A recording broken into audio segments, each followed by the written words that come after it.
Good afternoon, good evening, and good day, and good morning to those of you on the West Coast. Just barely still morning. Uh, I guess we gotta wait for YouTube to catch up, and then I can see if the audio is working.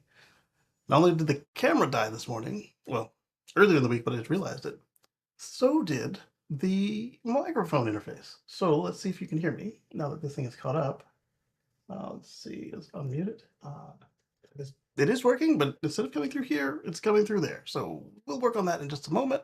Let me send out this email real quick to the rest of the folks who might be joining us. And the mouse will participate. But you're a computer guy. How do you have all these computer problems? All right. I need to BCC this.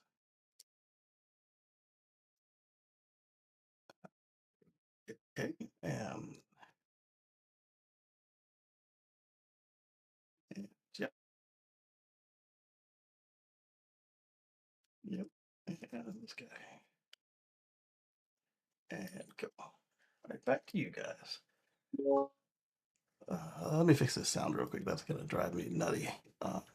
Plus, if it's coming from the wrong place, I don't know if we have. There's a couple items that I put in the list that should have some audio components to it, and if it's coming through the speakers, I don't know that it'll go through the app if it's not coming through the audio interface. So let's see, sound. Yeah, why would you use a screen when I've got headphones? The audio has an unexpected number of channels. Oh, that's an interesting error from YouTube there. Let's hear system sound to my ears. And so we've got the bit rate, and I don't know. I guess stream health will tell us unexpected number of channels.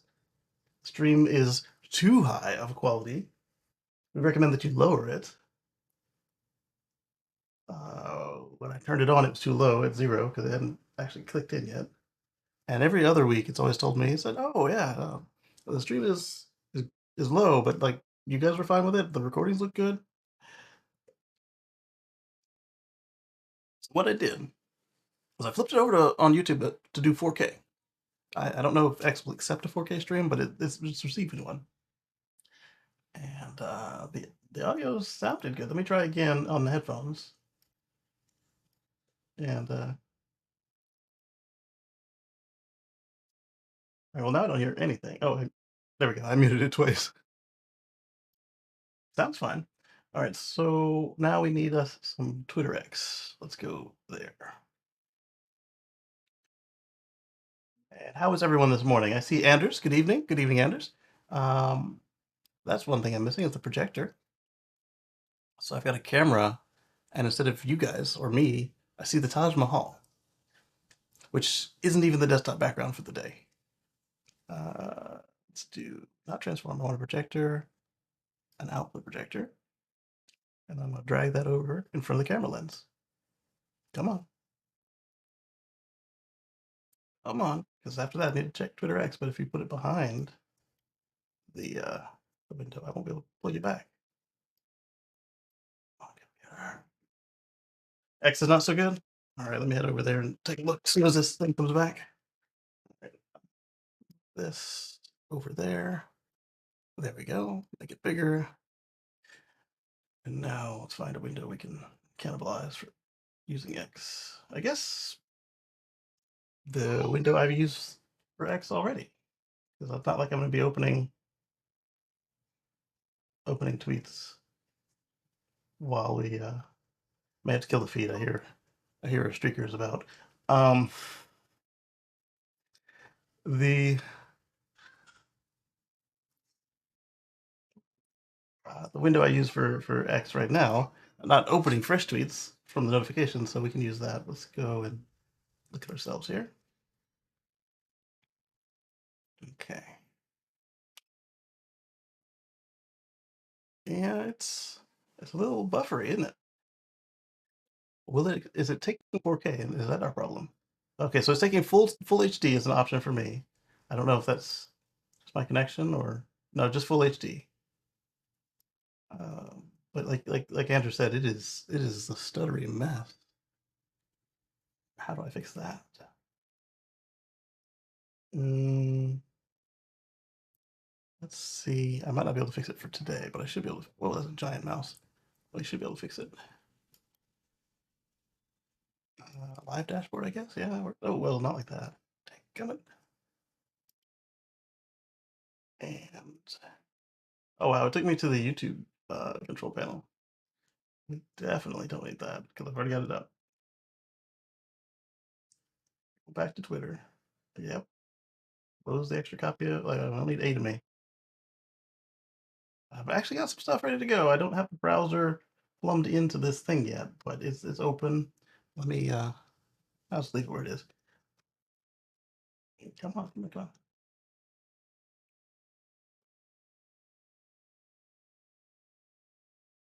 Yeah, close that.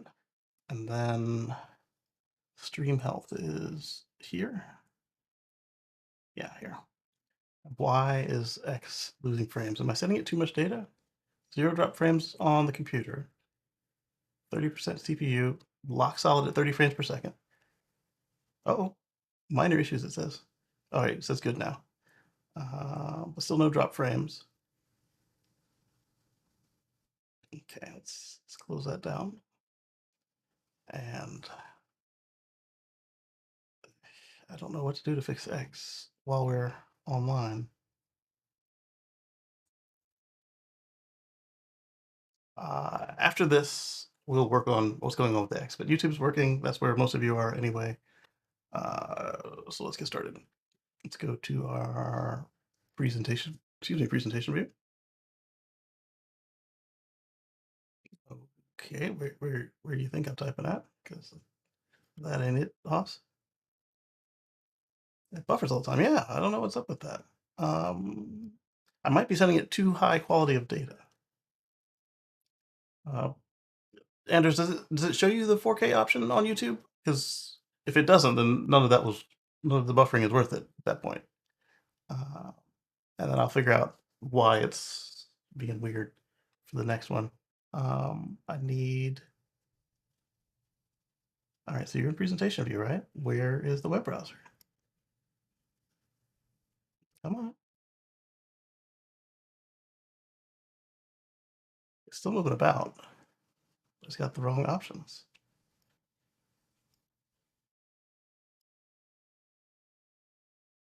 And the feed is live.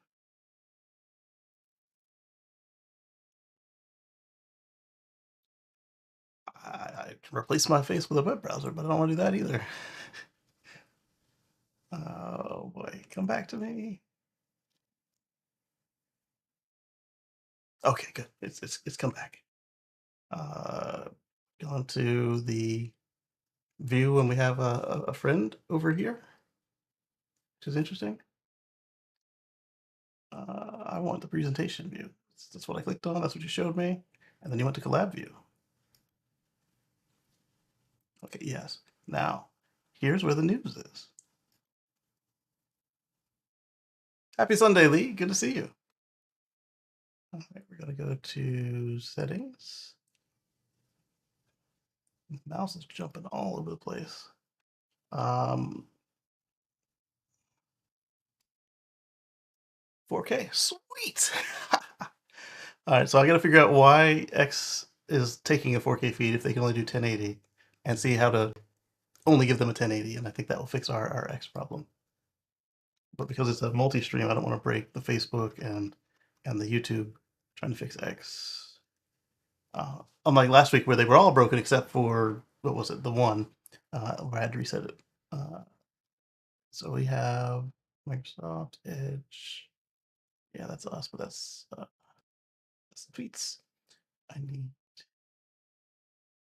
No, we're not talking about ocean plastic today. Not today.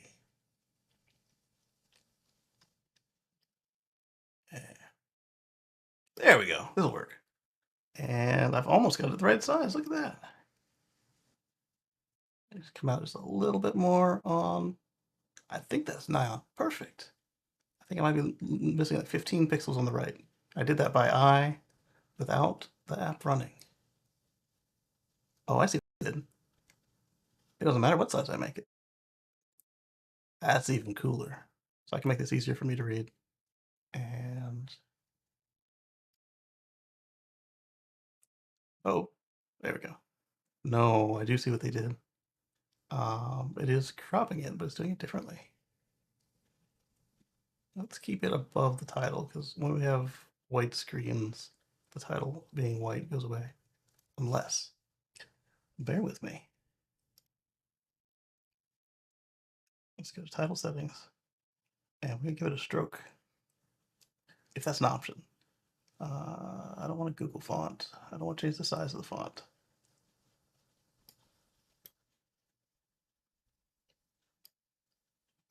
All right, so I've got color 1, color 2, drop shadow. That might be fun. And maybe. Let's go with outline instead. Yes, that will work. And then we can have the thing to the bottom of the screen. I've got the headlights showing on the Model 3. You guys have the running lights. Okay. Okay, I see what you see. And just for giggles, let's turn this to another color and see what it does before I close it. 0. Oh, I have to click it? I can't just type it? That's not intuitive. It's a text box. It pops down a color picker. Let's go with a leafy green. And what does that do? Oh, that's neat. It's illegible, but it's neat. Let's try a dark gray. Oh, the blue. That's very 90s. Light green. Yeah, let's do light green and yellow, I guess. Orange. I'll work on that. That's what we got right now. Blue. Blue. Orange. All right, we'll work on that later. And for now, we are. I think we're good to get started, right? Yes, let's do that. All right, so this article is about Tesla is working on the pull-through superchargers. Finally. This is very clearly in the eastern part of the US because Sheetz doesn't have that large of a range. It could be all the way up to like Michigan, I think, but they don't have that large of a range. They tend to really hover around the Carolinas. And that's mostly what I've seen from their range, but they've been other places as well. Like, they get into Wawa territory. So let's see. Recent comments from Tesla executives on social media indicate that the vehicle maker is hard at work ramping the superchargers with pull-through stalls. I think this is an article based on a tweet we looked at last month. Okay, that one's on Musk, but we looked at one with, I guess, Wes. No, it was Sir Wasti, the guy in charge of AI at Tesla, talking about how they're going to display them. Okay, so that one is done. Let's go ahead and get over to. Still not on the planned. I kind of was just looking at stuff I had open and trying to get to it before it gets stale. All right, so first up, this one I haven't read yet. It was there when I got started. Toyota is delaying new U.S. made SUVs but there's more to it.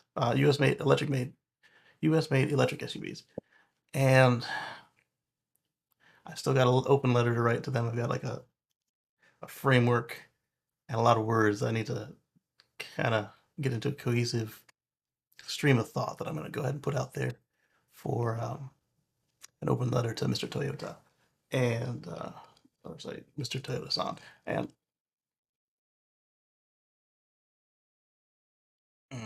I don't hold much back, but that'll be out. Oh, speaking of holding much back and what's out now, I've got an article that we'll look at next. Let's see. All right, so that looks like the BZ4X is bigger, like the Highlander electric. And let's see, according to a new report, Toyota is delaying its production of the new electric SUVs in the US by several months, and the company is blaming the holdup on slowing EV sales. Uh, you've got Toyota, Ford, and GM complaining about slowing sales, but only Toyota is reeling back on it. Everybody else is like, yeah, we're going to make new models that are not electric because our marketing is too good. But then you've got Toyota saying, we'll back it up. All right, let's see. You got a three-row SUV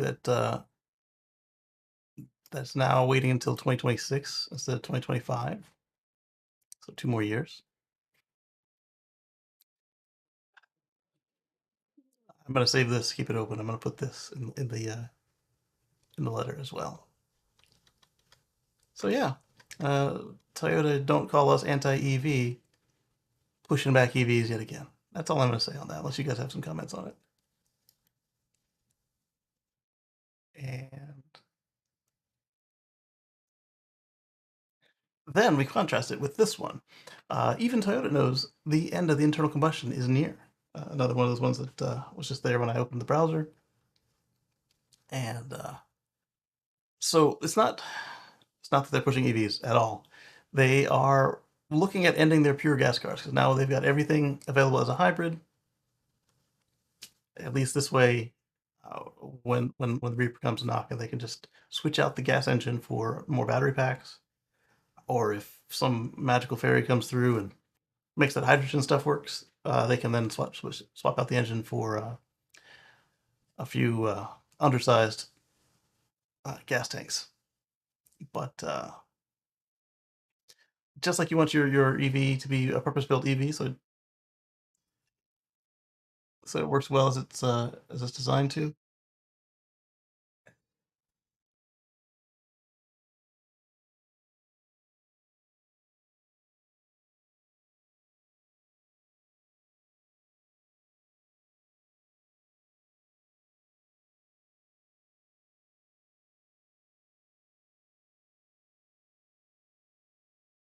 All right, Moto's calling me, but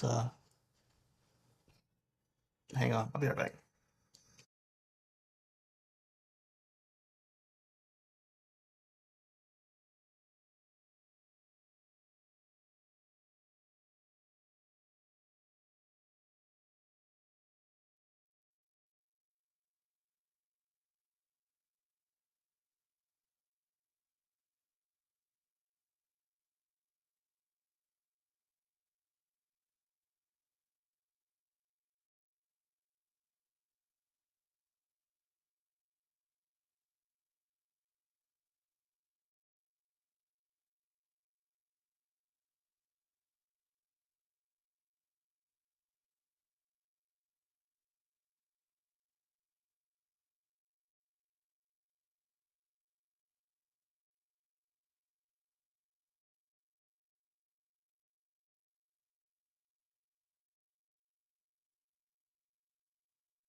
Okay, her game froze.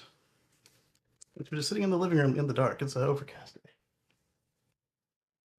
There you go. It's an overcast day, so she doesn't like the dark. Now, yes, so as we know, they're really big into hybrids, and they're gonna push that up. And like I was saying, uh, you don't want a compromise car. It's not as bad if it's built to be all multi-plat powertrain, but you don't want a hybrid that was converted to an EV or a hydrogen. Again, Magic Fairy makes it happen because there'll be so many compromises. Toyota will like it because it means that they actually have something to sell you. But if you look at it versus the cars it's trying to compete with, it's not going to be so good. What's up, Timothy? Greetings. Good to see you. All right. So, yeah, so even Toyota knows. Let's see if they tell us some details on what these people are thinking about when they're going to do this hybrid push. Uh, the chief scientist admitted to Bloomberg that they're discussing the end date for their non-electrified cars. I mean, this is obvious right now, but at the same time, given what we've seen from their political donations and their lobbying efforts, that it wasn't entirely a given that they would be giving up the combustion until they had to. So basically, sometime next year, in Norway at least. Oh yes, thank you, I appreciate it. Yeah, so that's all I'm going to say on this right now, but I'll save that as well to show that I see that they are making moves in my letter, but that they are not substantial enough. Okay, so let's start with our recalls for the day. I've got these two that I'm aware of. We've got the Cybertruck software update recall, and or over-the-air software update recall, I should say. What this one is about is the backup camera sometimes takes too long to turn on. We saw this on the Model 3 a couple times. We saw it on the whole fleet a couple times. Saw it on the Model Y, I think once. And it's nothing new. Ford's got this as well. Also, not good. And I think for Ford, it's also an over-the-air software update recall. Don't hold me to that. A delayed review image, which we resolved with an over-the-air update. And again, more calls to streamline this process, fix the terminology, and make it so that the people in the news don't go, oh my goodness, 15 million Fords have been recalled and they're gonna burst into flames and you need to not they're not safe. And you like open it up and read it, and it was like the valve stem cover might not be properly applied and you might have to put in air a little more than normal. You should probably remove the valve stem cover and take the rock out of it, or bring it into your Ford store. I mean, that's still a recall, yes, but and yes, if you leave it alone, you'll blow a tire. But was it a reason for breathless crying? No. And even worse with these software updates where drivability is not affected. You just have to, as we said, every time it's involved in the backup camera, just do the look around your shoulder. Eddie says that Toyota is as stubborn as can be. I agree. That's why I'm writing them this letter, and it'll look normal to any English speaking person, but I think when Mr. Toyota reads it, he will think I was extremely rude. Being frank. All right, so let's see. But what was interesting about this, why I even talked about it, other than having this recall segment, is we can see that it affects 185 Cybertrucks, which is kind of interesting because in June there were 688. Also, this will not affect any Cybertrucks that are already ahead of this update with the flaw or behind, like if they're coming out of the factory build or something. So there's going to be more built, but they've got roughly 30,000 that need this update, and that's a pretty steep ramp compared to what we saw with how they were rolling out the Model 3, which is darn cool. All right, so that is the first recall. I have to go find the second one because of the way that I loaded everything up today. And again, because I still haven't even pulled stuff from the notes yet. Let's go to Jeep is our next one. Huh?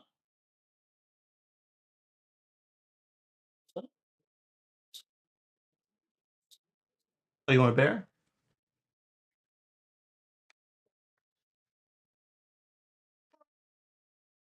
You saying hi to the people? Hi, table. What's hiding under the table? There shouldn't be anything hiding under the table. Here's your bear.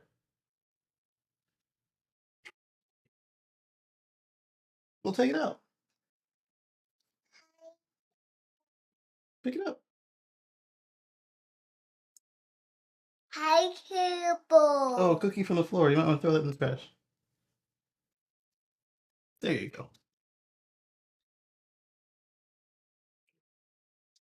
I'll make you some more cookies later. Okay. So, oh yes, we were looking for the Jeep recall.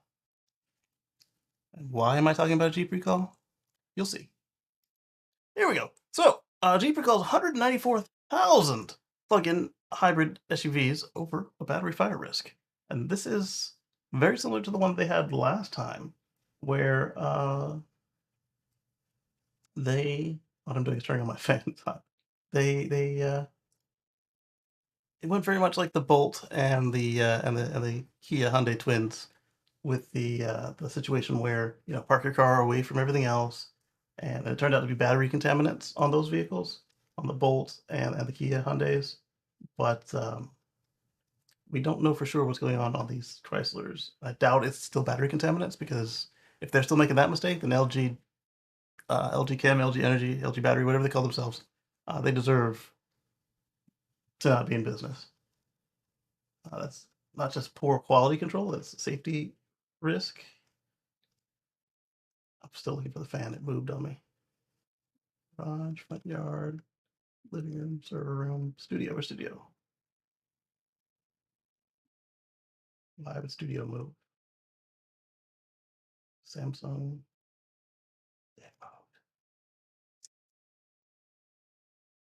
There we go. All right. I just searched for its name. Control F and then flipped it. Okay, so this one is going to affect not Cherokee. It's going to affect Wrangler 4xe, Grand Cherokee 4xe, and the vast majority are U.S. market, but I'll look at Canada and rest of the world as well. We've got, in fact, let me copy this so I can send it to my aunt. She's got one of these. The affected vehicle's batteries can catch fire. 13 have been recorded. 13 fires. So this is active, not just theoretical and not just a one-off. I'm still wondering if the 13 are ones that missed the last recall, because they didn't really publicize it very much. 200,000, 154,032 cars affected, with additional 14,038 in Canada, 673 in Mexico, and an additional 25,502 outside of North America. So this is for 2020 to 2024, Wrangler 4xe, Grand Cherokee 4xe, and only 5% of them might have the defect.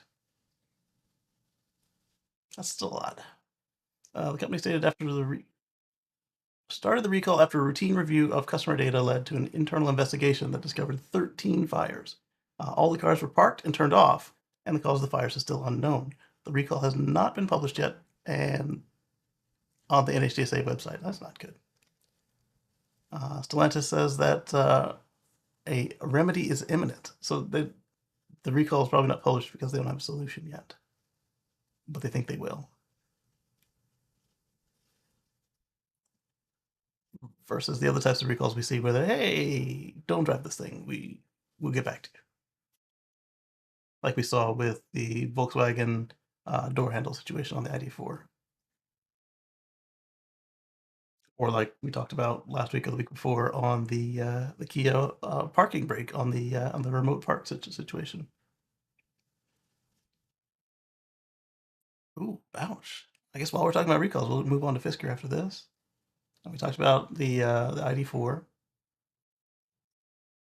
And it looks like 20,000 Chrysler Pacificas, which are plug-in hybrids, have the same situation. Probably not the same cause, but we'll look at that next as well. So I thought we had 2 recalls to discuss, but we had more. So the recall was issued last year for 44,000 Jeep Wrangler 4xes. And In that case, Chief said software fix involves a software flash, but if a certain undisclosed error code is observed, then the whole battery pack is replaced free of charge. So they were just running the battery test while they did the software update. And if it zonked out, they turned it off and had the technician change the battery. That could explain why you had to drive it in to get that software update, which was weird. But at the same time, you saw me complaining about the cruise control on the Gladiator. So maybe they don't have software over the air ready to go, even through the Uconnect, which is mostly just the head unit. Let's see, place free of charge for battery fire risk. Uh, Marcus says, "Hey Kacey, love this thumbnail. Live video here. Thank you very much." And let's go to. I'm gonna go to messages real quick, and send that to my aunt before I forget.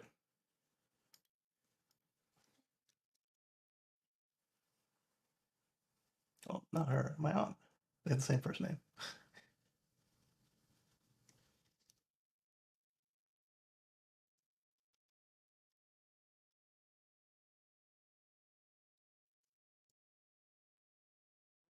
There we go.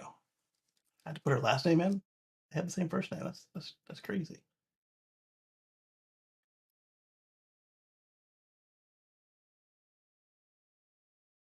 And so, hope you're all right.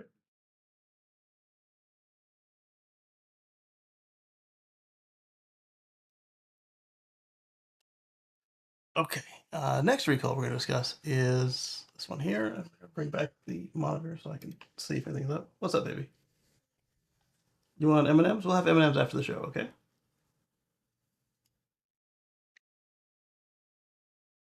How about one M&M? We have one M&M now. And maybe two later, okay? Red? Here.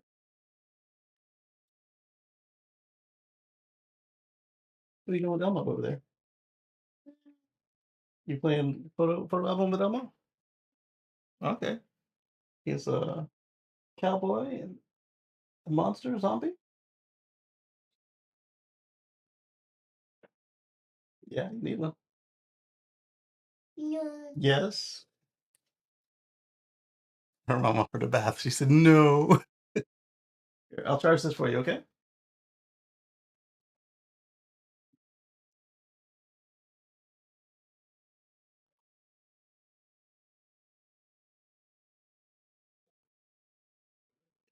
I like how this game suppresses the battery pop up. So I don't even know if you needed the charge. Okay, so Fisker owners might have to pay for their own recalls after all. The failed startup has flip flopped on whether customers will need to foot the bill for recall repairs. And now it says they will. Now, this should be mostly illegal, but what's happening here is since they are in the middle of Chapter 11 bankruptcy, certain things don't go the way they normally should. And since they're basically orderly shutting down the operations of the part that pays for the warranties and gets them done might already be gone. Plus, as we've seen, they don't have any technicians in Canada. They might have a severe reduction in technicians in the US, if any. Or they might be having to contract back to their own previous technicians at the independent contractor rates.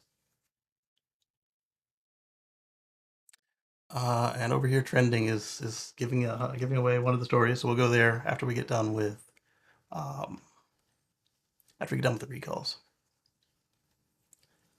So they updated their fact page to say, for software updates dealt over the air, there will be no cost to you as the owner of the vehicle. These updates are part of our commitment. For the two recalls that require physical inspection and repair related to the outer door handles, which, according to Richie Bills, they can't handle UV and they break down and corrode away. So makes it hard when you don't really have a functioning parts department as a customer. Let's see. And then the others related to the water pumps. Rich talked about that as well in his video. because he got one that was the owner and the dealer that took it in on trade just didn't want anything to do with it. He got it for 10 grand. Fisker will provide the necessary parts and diagnostic tools at no cost, but as of now, the customer will be responsible for labor incurred to complete the repairs. I'm not happy to see this. Oh, one, because some of you did buy Fiskars, and two, that's another option that's off the table. But starting car companies is hard, and it doesn't always work out. So there's Fisker for us. Let's go to the Stellantis minivan recall. This is the second time the plug-in hybrid minivan has been recalled as a potential fire risk. When was this?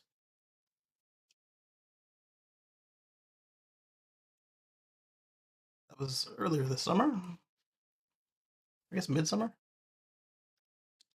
But same situation. 19,516 U.S. market units, 2912 in Canada, and 1683 sold outside North America. So you don't have a plug-in hybrid in Mexico? Basically, anything that they called hybrid is a plug-in hybrid, which was a nice touch. So same as the one with the Jeep, just fires and park it away from the building. But by now you should have already had it fixed from January or from July. Who's next? Chevy. All right, so let's get one of the newer ones up while we have it. The cheaper Tesla Cybertruck is finally here. So you can log into Tesla and how about I do this?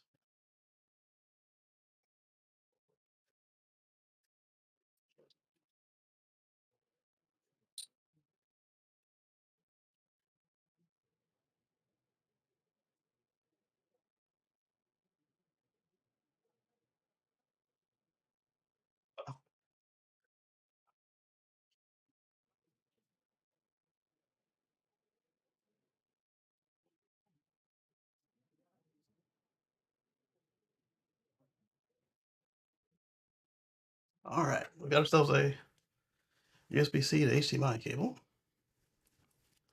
and we've got ourselves a USB-C to HDMI input.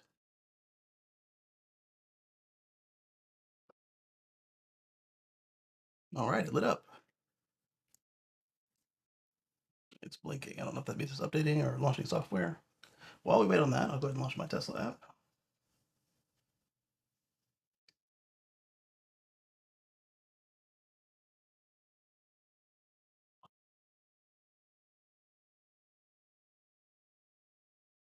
It's running really slow.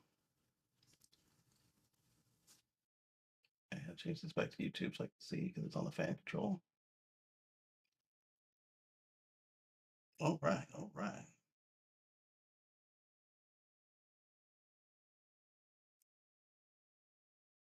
Okay, so all my personal information is off the screen, and I can plug this in.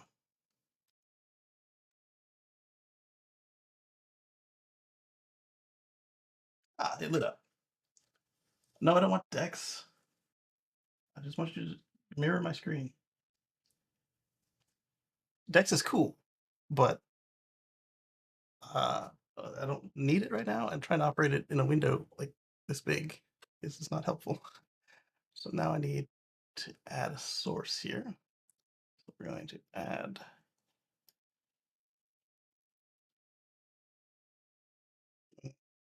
none of that stuff.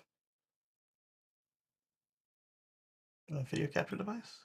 Yes.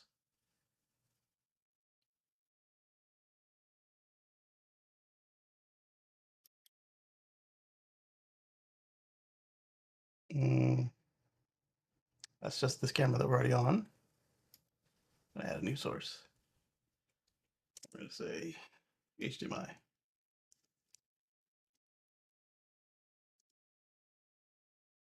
Okay. And now so let me pick what to do with it, which apparently is just another copy of this window. So I want not a virtual camera. Yeah, the Camlink 4K, please. All right. Look at that. Something worked first time. All right, so do we want 4K? Yeah, let's 4K it up, right? Whoa. Okay, so yeah, 4K. But now let's do this. Let's do settings and enable audio if supported by the device. Why not?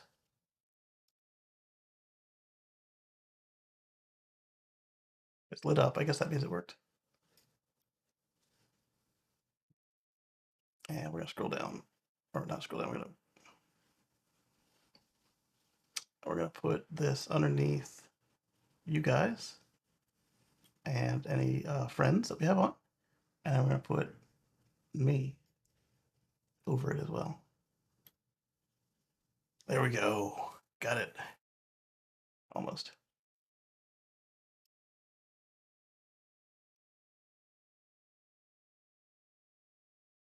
There we go. Basically, it's just above the web browser. And so I've got this option to design my Cybertruck. I had this before. I showed it to you. I had the Foundation series. Now we're looking at once you get an email, which they're sending out rapidly. Once you get an email, you can now uh, go into your app, or you can navigate through the email. But I didn't want to log into Tesla and deal with all that. You've got what we're looking at is this is a non-Foundation Cybertruck. So right now, as it sits, we're looking at a dual motor with no configuration. So let's go in here and change that a little bit. I don't like the after saving stuff, so I turned it off.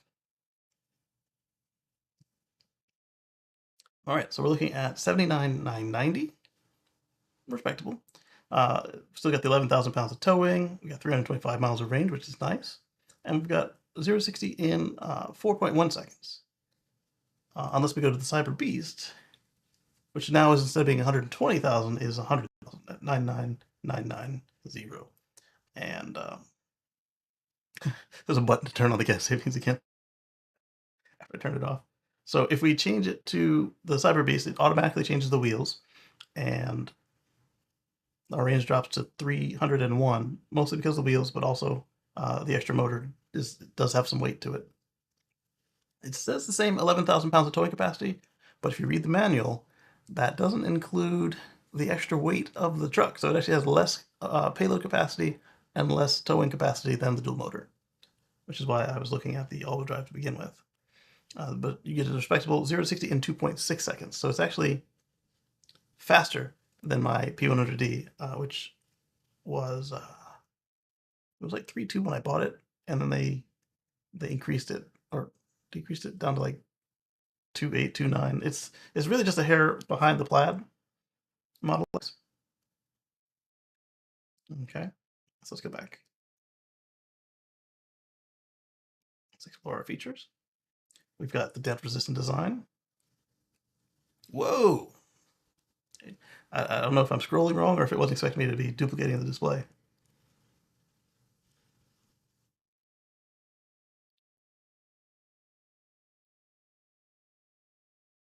Let me try something here. No, let's not mess with it. Shatter-resistant glass. Steer-by-wire. Next-gen adaptive suspension. All this we've seen on the website. Let's, oops.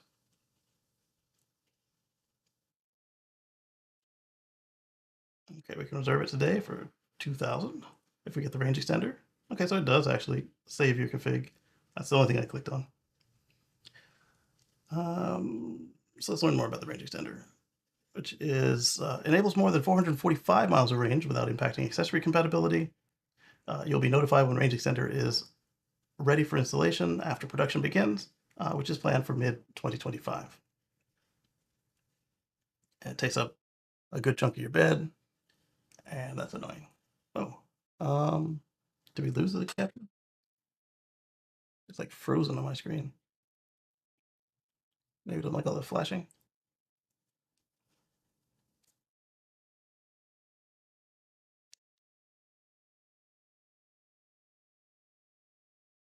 Still lit up. Hmm. If we turn this off and back on. Nope.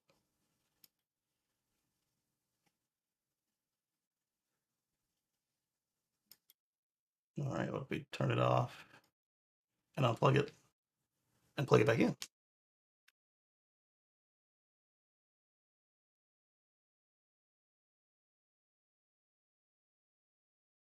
Okay, no offers for decks. All right, we're back. So what I was saying was, it takes up the whole bed. Not the whole bed, but a good chunk of the bed right there. Oh, I've got a pen. I can point to stuff on this one. There we go. So it takes up a good portion of the bed right there, but you can still use the under trunk. I would have preferred this be in the under trunk, but I guess for crash safety and other reasons, like weight distribution and balance, they put it closer to the center line instead. Okay.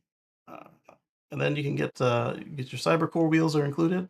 They've grown on me. They're still ugly as heck, but you get the better range with them. You get 325 versus the dual motor. With the other wheels, you get 314 with the Cyber wheels and the all-terrain tires. 314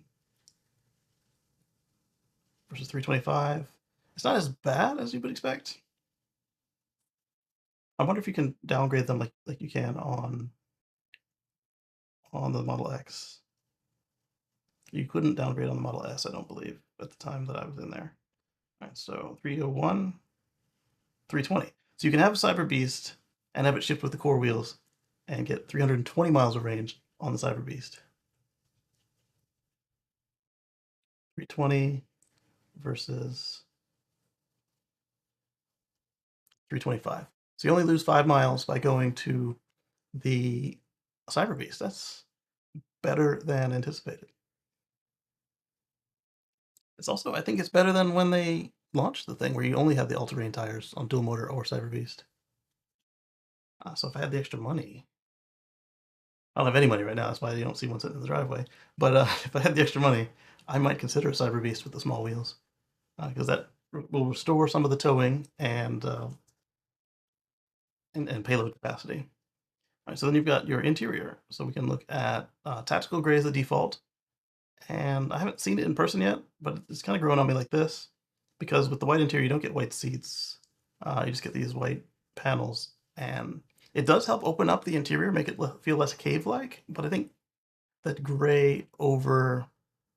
um, gray over a uh, black interior would be a little less of that cave feeling I had in my Model X. Because my Model X was the piano black on black seats with the black Alcantara, and the yacht floor was also black with no wood, nothing to like lighten it up a little bit, and it just felt a little oppressive. All right, so Frankie Tanky says, looking at rear-wheel drive long-range Model 3. Looks like a great deal. We'll be placing my order next month, hoping on some incentives. Well, I can give you one incentive right now if you use my referral code. So you go to ts.la/KACEY1109. That's my referral code. And you get, I believe, $1,000 off right now, which isn't bad. Worth looking at. In fact, let me put it in the chat for you.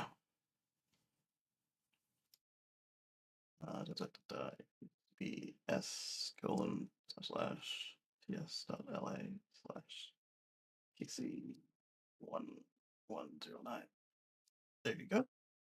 Anyone looking at that car, which, as we discussed on the Tesla Live show, they got rid of the just base Tesla Model 3, the Model 3 rear-wheel drive LFP pack, and now they've moved the long-range rear-wheel drive there. What's kind of cool about the rear-wheel drive is it has more range than the all-wheel drive, and now it's using the same pack as the rest of the fleet. So you don't have to worry about occasionally charging it to 100. You just set it at 80 or 90 or whatever, and forget it, which is nice. And let's see. Learn more on the interior. What does that give you? Quality sound. Everybody says it's even better than the other premiums that they have. Clean cabin air with the HEPA filter. I have grown to love the HEPA filter. Heated and cooled seats. Custom cabin lighting, which turns red in service mode. That's on my latest update to the X. That was what it said. Not that the X has the lights. This I think I'm gonna like with the kids. We got the dual HD touchscreens, and the rear screen here is bigger than the rear screens on their other vehicles. Quiet as outer space. I don't know. I haven't taken one out for a drive yet. I'll have to get on that. And faster device charging. That I'm gonna like, because the Model 3 2021 and 2022 with the fixed wireless phone charger that they put me in, both of those, uh, they would keep up the charge, but they weren't very quick chargers. There we go. All right, so then full self-driving super drive is interesting right here because uh, they said they would, but they only implied that they would honor the pricing. So because I reserved it early, I can get the full package for 7,000 instead of 8,000. And when you look back at what it cost me for autopilot plus EAP plus FSD on the Model X, it's actually $1,000 less than it was 6 years ago. It's only going up, only going up. It came back to match, but it did go quite a bit up at the $12,000 to $15,000 for a point, but it wasn't. No. So this is kind of cool. You got your little FSD preview. Got your lane changes, begin your drive. And now it's not just like a weird demo because now they've got the attention based, the vision based attention monitoring, so you can actually just keep your hands away from the wheel, but ready to take over at any time, as we'll discuss in another story later in the show.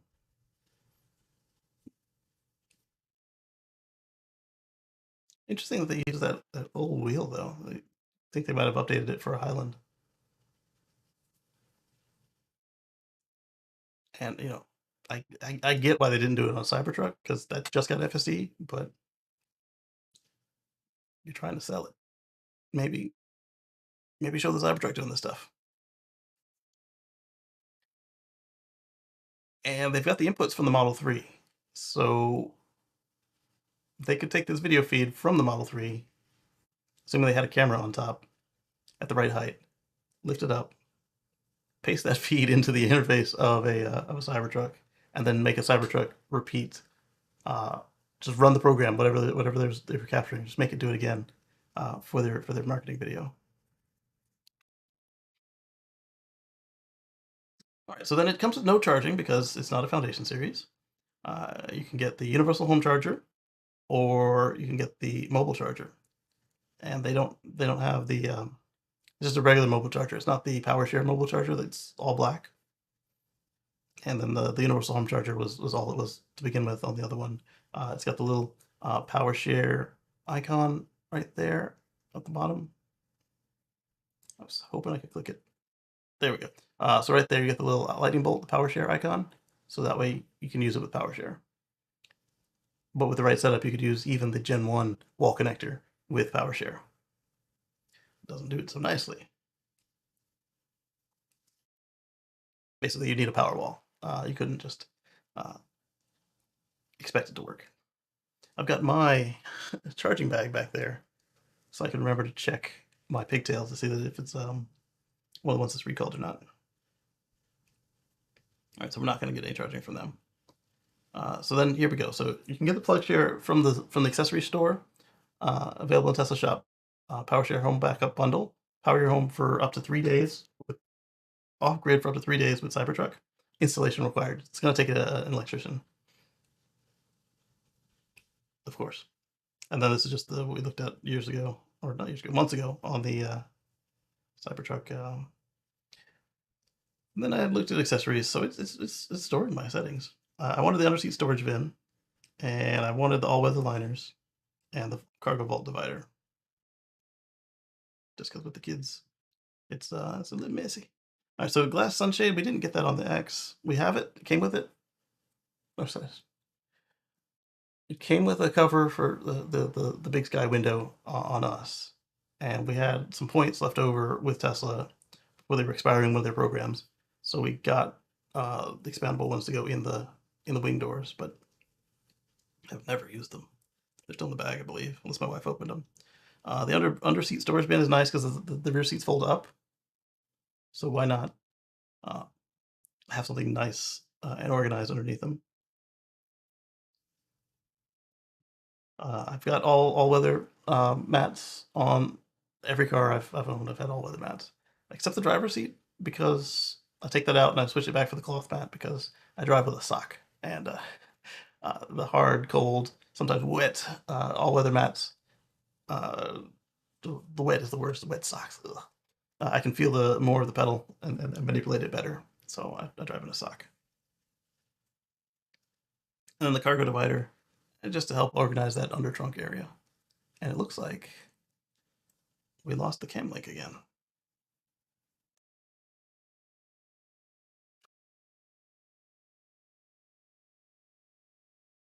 Oh, that's cool. I can just leave it on and just not plug it in. When I plug it in, stuff happens. Huh. All right, so the accessories, you had all weather liners and the under seat storage bin. Oh, and I skipped the sunshade. And the sunshade. It seems to be when I open and close these windows. Interesting. Well, we're not gonna look at the sunshade because that means I have to unplug and replug this thing again.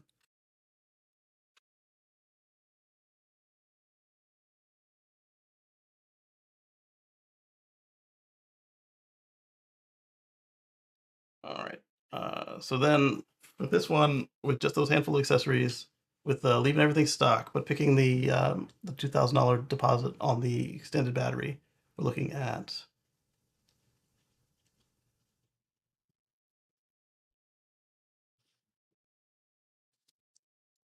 yeah, I'm gonna pick FSD. uh, okay, so yeah, the 2,000 deposit on the battery with FSD on a dual motor, you're looking at 91,135, which isn't that much of a savings over the Foundation series, but it's still a savings of 9,000 and change before you start adding stuff. The range extender is so it really would have been better without the range extender. Been 2,000 less at 189. So that's still substantial. Range extender. I think the range extender was 5,000. Maybe it was 2,000 on the Foundation series for the deposit. Underseat storage bin, all weather mats, cargo liner. All of that would have been included with the well, not the cargo divider, but all the rest of that would have been no, not the bin either. Some of that would have been included on the other option. So due today, they'd want me to swipe a 31.45. There's a non-refundable order fee. They'll refund your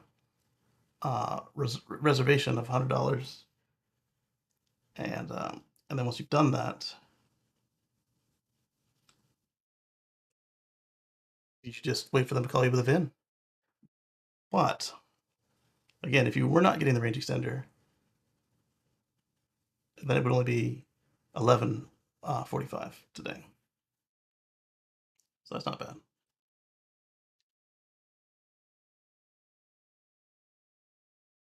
Okay, so I do like the way this works. Quite nice, except that I want to unplug this side, not that side.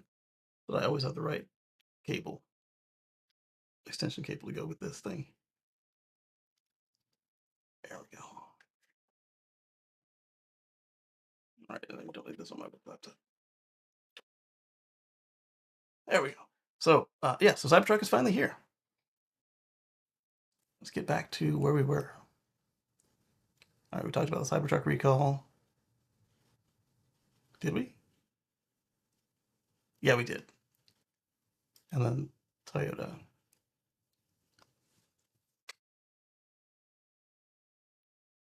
All right, so Tesla Ubers with full self-driving are basically Temu grade robo taxis. I thought that was an interesting headline, and it combines with what we talked about earlier, where The Uber app had an update where if you already had the integration connected, or if you connect it later, when you get a ride and push accept, it'll automatically make your navigation start going to where you're supposed to be. But if you're in full self drive and full self drive is on and engaged, then the car will just start driving to the customer. So that was an apt headline of Timu grade robotaxi, which I thought was kind of cool. I wouldn't trust my life to one. You shouldn't either. Yeah, because it's full self driving, supervised. And then Reuters this morning or last night came out with an article quoting Omar. It's the best one ever. Best one ever. That last one is dog poo. Uh, yeah. Um, Referencing his tweets and evaluations on the upgrades to FSD. They quoted him in an article where somebody in FSD running Uber hit I believe it was a Toyota Highlander and totaled the Tesla. So it must have been a Model 3 to have that weight difference.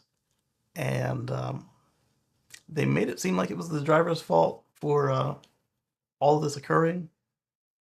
But I suspect he still would have hit the person if he was driving himself because FSD didn't see the other person and he didn't stop it.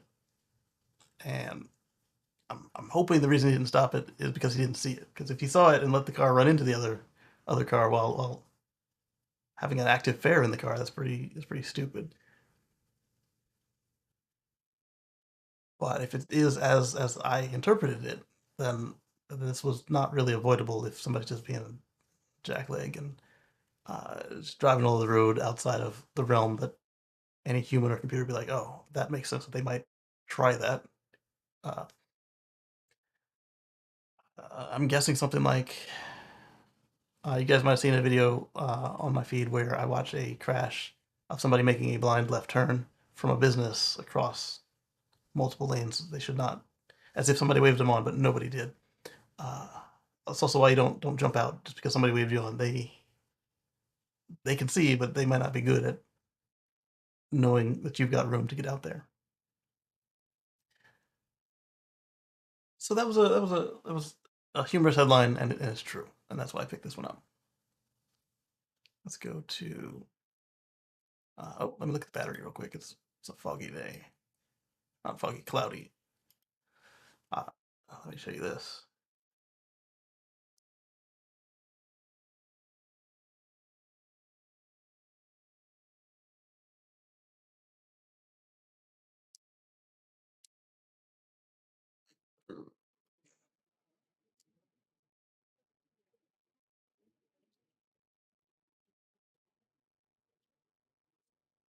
I can't spell,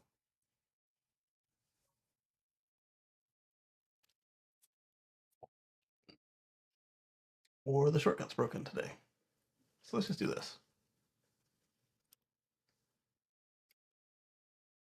All right, so we got another one coming in. Uh, why weather? Extreme weather has everything to do with climate change, right? So we're on topic still. Leslie is going to be. We don't know what Leslie's going to do. Uh, Apparently, Leslie lost her forecast, or I didn't click it. I clicked the ocean. I think I clicked the ocean. Is what happened.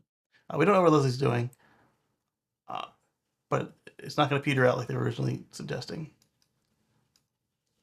And Kirk is going to be a problem for you all in Europe, so it's not going to be that strong. It's going to be a tropical storm, but you guys don't usually get them blowing back that way, so be prepared. It looks like it's going to hit kind of the edge of UK and France, and then work its way inland from there. The previous update I saw on this one, it went all the way into the Nordic regions as a full storm, not a depression. So freshwater. I mean, yeah, some toilet paper, but not like we saw at the port situation here in the western U.S. And it's not cold enough yet, so don't be getting milk and stuff that the needs the fridge to be powered up to work. All right, so then the more imminent one. All of my folks down in the Gulf region and Southeast Atlantic, be prepared for Milton, kind of the 1-2 punch right after Helene there. We are looking at, it's so bad it's already got the warnings up. Let's look at these two. Well, let's just look at what they have to say here. It's forecast to intensify quickly. It moves eastward to northeastward across the Gulf, and it's expected to be a major hurricane when it reaches the west coast of Florida Peninsula midweek. So, 1-2 punch for those folks. It's like literally 2 weeks apart. It reaches the Peninsula of Florida. Users are reminded. Call us users. I guess we are users of their app, but interesting to see it written that way from a government. We're reminded not to focus on the details of the forecast as these remain significant as there remains significant uncertainty in the eventual track and intensity of Milton. Yeah, don't sweat the minutia. Just be ready. Look at that. It shifted a little bit southward from the last update, but as they said, it's not moving that fast, and it's going to be super strong. It was a tropical storm last night, and this morning it was obviously a hurricane because I clicked on it. There was no hole in it. It's too soon to specify the exact magnitude and location of the greatest impacts. There is an increasing risk of life-threatening storm surge and damaging winds for portions of the west coast of Florida Peninsula, beginning Tuesday night or early Wednesday. Storm surge and hurricane watches could be issued later today or tonight. Residents of the Florida Peninsula should follow any advice given by local officials and check back for updates to the forecast. So, if you're evacuating in your EV, like I do, because I only have an EV, if you normally run something low, like 50% or 70%, now is the time to push it up to 80 and just kind of hold it there at 80. Leave it plugged in the whole time. Whenever you're not driving it, if you've got a plug it in. And then, as this thing develops and you figure out if you're in the path and what you're going to do and if there's a chance you might need to go, you want to make sure you have enough range to get out of the area if you're going to need supercharging. So, like if you're in Florida, you're going to need a supercharge to get out of the state. If you're rocking an older car like mine or a shorter range car. So you want to kind of at that point, as it's getting ready, you want to move it up to 90% as your hold charge. And then as you see that they're going to get ready to actually issue the orders for your area before the winds hit you, you want to go ahead and move yours up to 100%. And then when you get the orders, you'll be ready to go. Be flexible with your charging. Don't worry about club static. Oh, I know my car. I can keep going. If it says there's 3 spots open or 5 slots open at the one it wants you to go there. You don't need to stop at every one either because that's going to slow you down. And then just get where you're going safely. At that point, once you're out of the range, it's just a normal supercharge, DC charge, AC charge, whatever is what you would be doing on a vacation, except it's a really crummy vacation. And then on your way back in, be mindful of your ground clearance. On the way in, don't be fording through water. On the way out, I'd still say kind of avoid it. Turn around, don't drown. But I mean, if you watch somebody go through and you know that it's lower than your levels, then it's better than being stuck in the mess. But don't take that as advice about driving through. The advice is not to go through water. But on the way back, there's no reason to be driving through any water. It's just an inconvenience at that point. So don't. It's not like when you're getting out in front of the storm. So don't do that. If for some reason this happens faster than you expected, or you normally have 2 drivers and for some reason you're leaving the EV behind, it's going to be the opposite of what I just told you to do. You want to get it down to 50 to 30% state of charge, unplug it, park it away from your structures, and it's probably going to be lost. but at least this way it won't take your house with it. And that the same goes for your golf cart. I don't know how you're going to keep your golf cart secure away from the house, but you can't get the battery out of it easily. But it's the same risk. In fact, it's a worse risk because they're not built to the same standard as an automobile that runs on the highway. Hello, Dan. Good to see you. And so you've got your EV, your golf cart, your electric mower, your power drills. Kind of keep the batteries away from where they can get hit with the salty, brackish water, dirty water, and yeah, just kind of park them away. We did see early when the Model S was new. We did see some folks who bought the car bag kit, and they put the car in this this uh, waterproof pouch, and uh, and then you tie it off to two solid structures, if three if you got them, and then that way when the car floats, it's still dry, and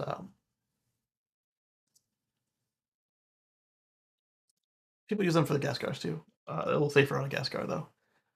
The problem with the EV and this bag is, well, one, it still has to be unplugged. Still unplug it. Is that if for some reason it wakes up and needs to cool itself, it's in a bag and it can't breathe. So I don't know that I can recommend that. Also, if you look at like hospitals and schools and other places that have parking garages, typically they'll announce as these things come out that for some reason, if you can't take your EV, um, you can park it at higher levels. Our friend Tess Lucky, she does this as well as Jen. She'll take, I guess she has two of them now, but she'll take at the time she'll take Lucky the Tesla and park it up on the higher levels of a parking garage, and you'll see that in this area too. Like the downtown parking garages and the hospital parking garages, they become open for evacuations, and you just park on the level underneath the top to the level above the floor, and hope for the best. Dan says, "Is there a similar issue with ice, or is that just less flashy pollution, oils, etc.?" No, any car that gets exposed to this mess can go up like a Christmas tree, and uh,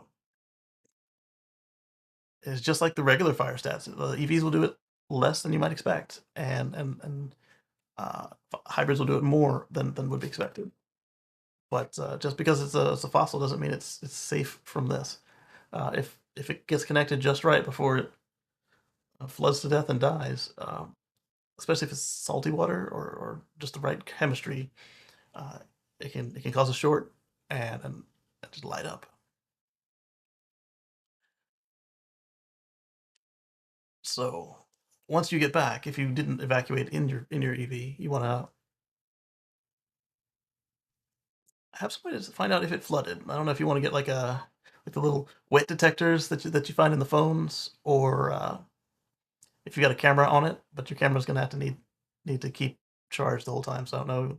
You don't want like something like a Ring camera. It'd have to be, well, you don't want something like a Ring floodlight or a Ring wired doorbell. You would need something that has a battery backup that will last the whole time and can take snapshots as this thing happens to see if the water got into the car. But most of this flood water, it'll be obvious that it got into your vehicle. The problem is if it licks the bottom. If it licks the bottom, you're still going to want to get it inspected by the dealership, service center, body shop to make sure that it's safe to drive. Because if the water licks the bottom and comes out, but there's still some in there, then you've got not a time bomb like boom, but it can rust, can still catch fire, or it can still prematurely die.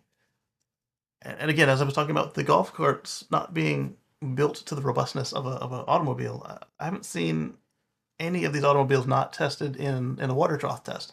So you've got a big trough of water, but it's like fresh swimming pool style water.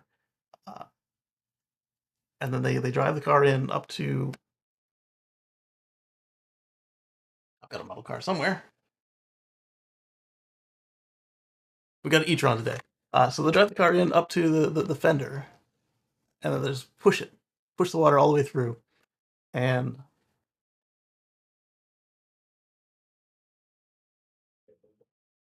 the car should survive. We saw it as early as they've been doing this. They do it with ice cars too, but it was most impressive when people say, "Oh, could you wash that in the rain? Can you plug it in the rain?" The Nissan Leaf 2009, as they were getting ready to go on sale, we saw them do it, and the Chevy the Chevy Volt right behind it also did the same water trough test, and it was quite impressive. You see the headlights just go away, and the river going over the windshield, and that's a test they're doing to make sure that none of the systems have any trouble with water inundation. That doesn't mean that they'd want you to drive through water like that. It's a different test. But that's me saying that these batteries are sealed. The problem is, as the vehicle ages, as you expose it to the environment, there's a chance that the seals can either get weathered or like the moisture outlets they can pop if there's moisture in the pack. They'll pop, let the moisture out. Some of them are single use.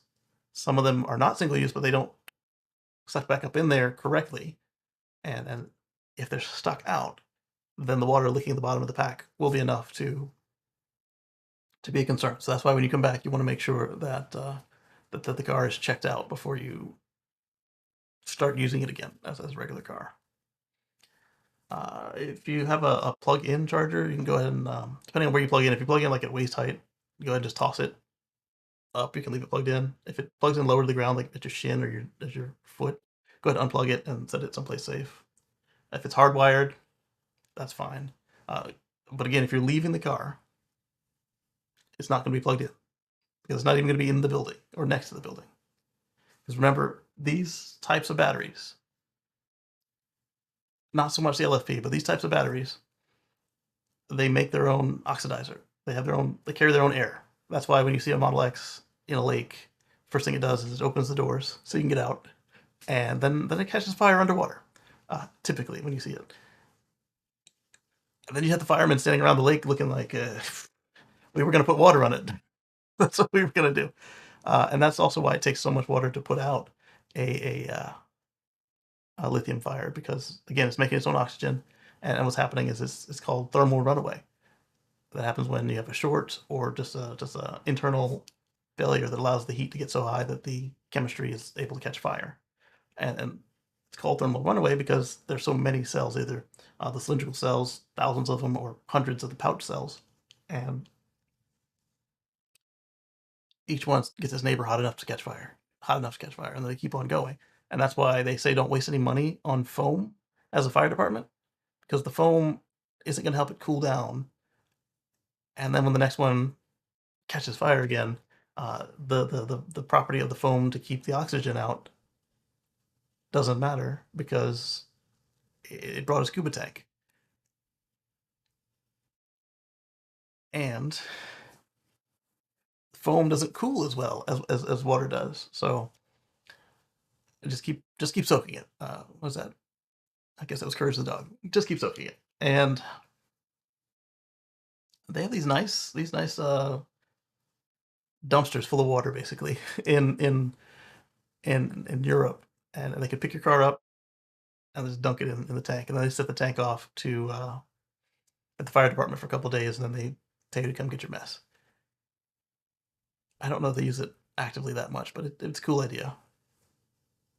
It might be worth having more of later. But so anyway, you come back if you evacuated without the car, get it inspected, make sure that there was no water intrusion, and that if there was, that the battery pack was not affected, and then you're good to go again. Charge it back up and carry about your day. But it's going to happen to your gas car, going to happen to your hybrids as well, where uh, hidden water can cause problems. So your ice car might survive without burning up, and then you get in and it looks dry and it smells weird, and you hit the start button and it goes and it's gone because it had a short, and it didn't affect the system because of the way that it sleeps. But the minute you woke it up, it lit up. So same applies to the fossil car. Uh, so be kind at the charging stations. There's plenty of them out there. and hope you have all your adapters. They'll usually do stuff like Tesla will do.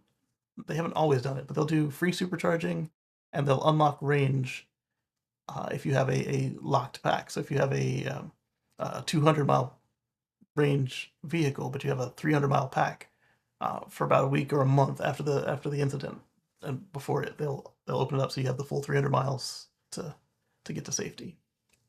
They probably did it here too, but I didn't see any notifications that they did that. So supercharging may or may not be free, but the capacity is often there. So stay safe. And then if you got it, we had the Hurricane Helene look at reputable places to give them some money as well.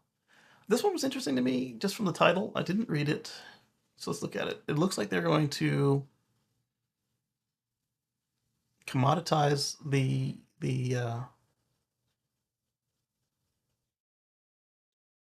lease book. So they've got all these assets that are backing this lease, this money, and they're gonna sell against it like a bond or stock offering. Tesla set to launch a $783 million debt sale backed by auto leases from prime borrowers.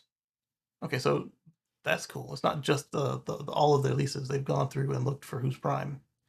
This marks Tesla's second ABS transaction of the year and is part of a growing trend as automakers seek alternative financing methods to fuel their future growth. What was interesting to me was that Tesla was doing this and another type of funding round, despite um, having a ton of cash and telling us that they don't need to get money. But at the same time, just because you don't need to get money doesn't mean you don't take free money when it's on the table. So Bloomberg, the same place that said about the Uber crash. I don't think it was Dana because she didn't say I wrote. Usually she say I. Oh, that was Reuters for one. So not the same place that told us about the robotaxi. According to Bloomberg, the debt sale will be financed by French financial institution Societe Generale, and is expected to SG expected to price next week. So, wow, that's coming up. Tesla's no stranger to the ABS market, having already issued a debt sale earlier this year and last year for issuances totaling $4 billion. By securitizing these leases, Tesla can tap into liquidity without diluting its equity or taking on more traditional and often expensive debt. Which makes sense since we saw Elon complaining about the cost of money.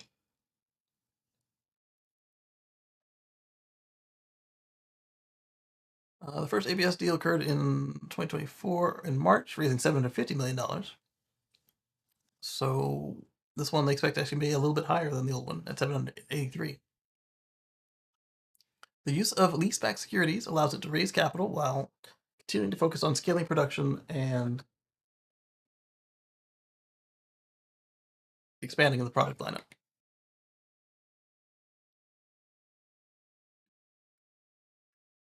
Hi. What? You did what? Huh? You brush your teeth? Oh, they're looking better. Come here. No? Okay. Well, thanks for the toothbrush.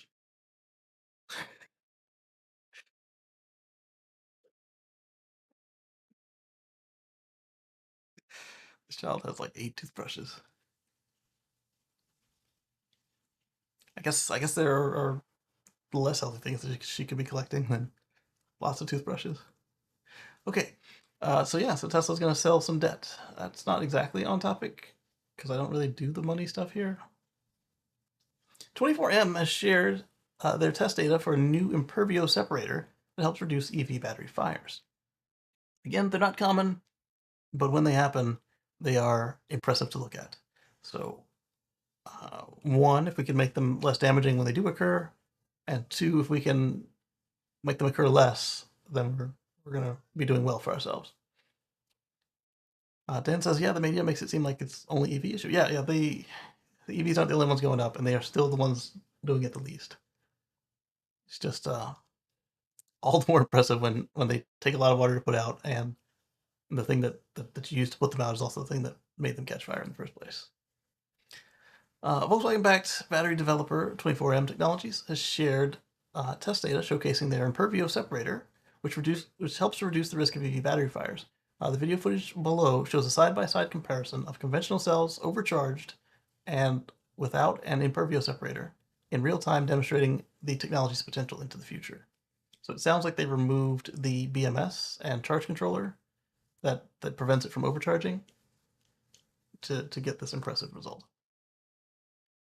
Another thing you can do is puncture them. And the reason the punctures are so bad is it really tests the separator because you blew a hole through it. Let's see. But in this case here, where they abuse the battery, is another scenario where it can get weak and allow an internal short. So they are using the semi-solid lithium-ion technology, and I just lost the camera. Or the screen at least. Did I lose the camera too? The good thing is, unlike the other technology we use with the Tesla Life show, it doesn't just use cameras I don't want to share. And it's back. Okay, so it took a break. Oh. All right, so you get your battery management system, cathode, and you get your anode. Oh, that's kind of interesting. It looks like it's designed to help with the dendrites that form during the repeated charging and discharging as well, based on this picture. So that is like a dendrite that comes out there, and that would be some of the non-manufacturing defect internal flaws that occur with use.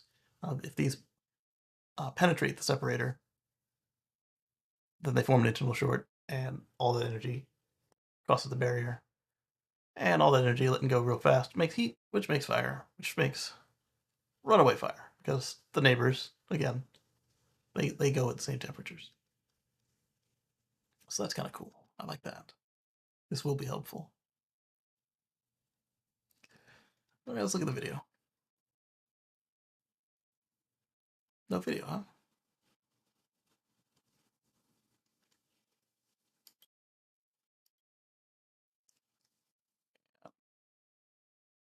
Do I need to mute it? I don't know how to mute it short from here, do I? I do. I hit the M key on the keyboard. Or there.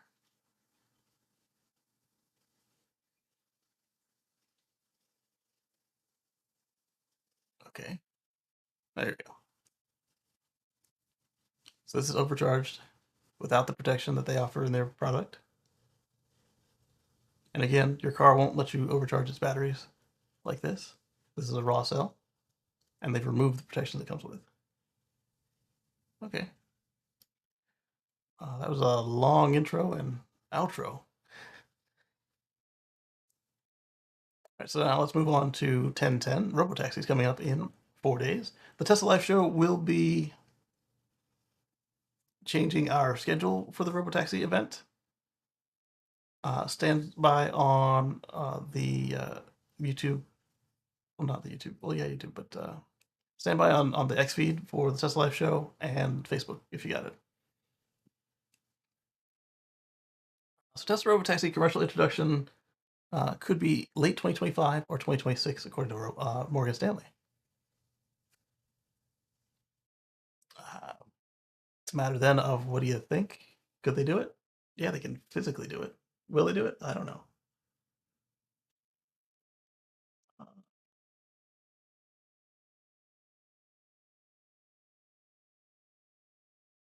Come on. What I'm looking at here is the stream window went underneath a bunch of browsers and moved. There we go. There we go. Sorry about that. I knew it wasn't gone because you guys are still in front of me on the camera, but I couldn't see the preview of what it was putting out.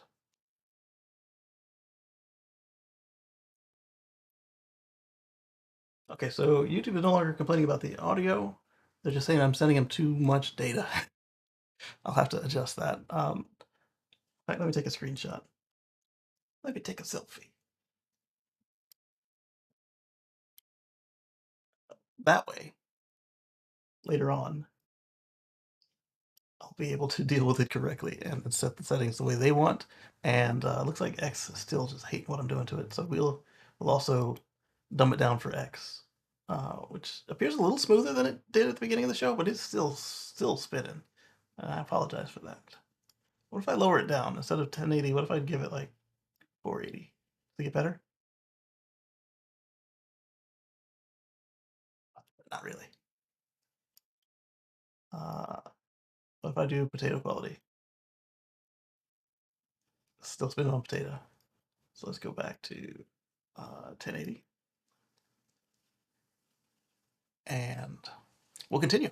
So yeah, so that's the robo taxi. It's really close to me doing all the speculation. This was actually an older article, so it wasn't so weird. I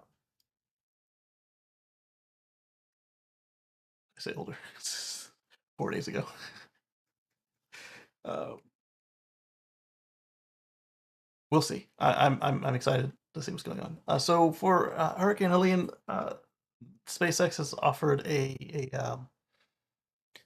month of service free, maybe more, but starting with a month for affected folks. And they should have a map here. They do, but not. Not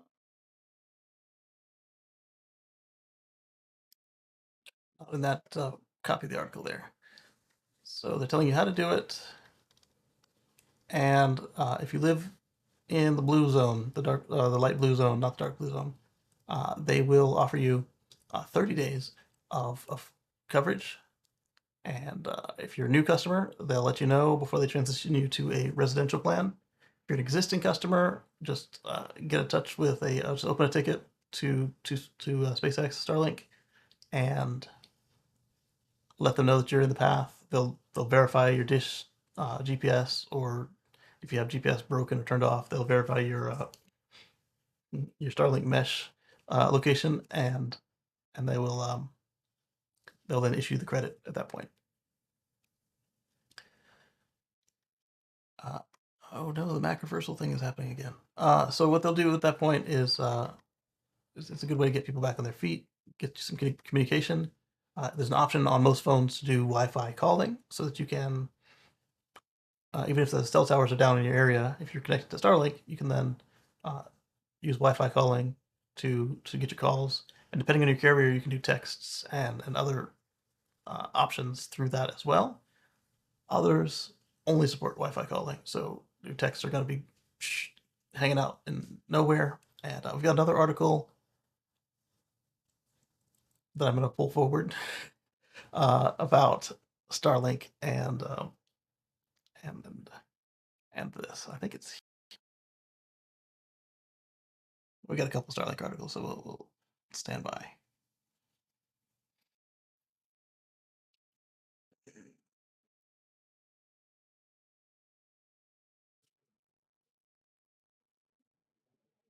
I'm gonna do a search for it.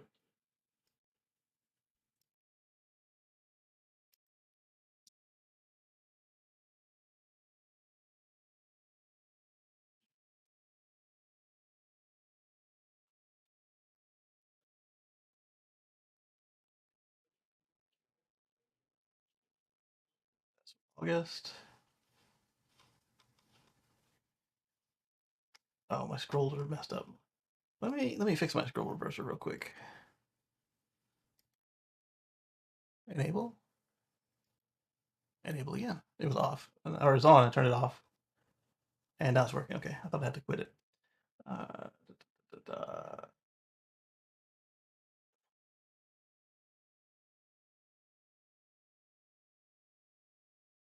oh, this is a reply to what's going on.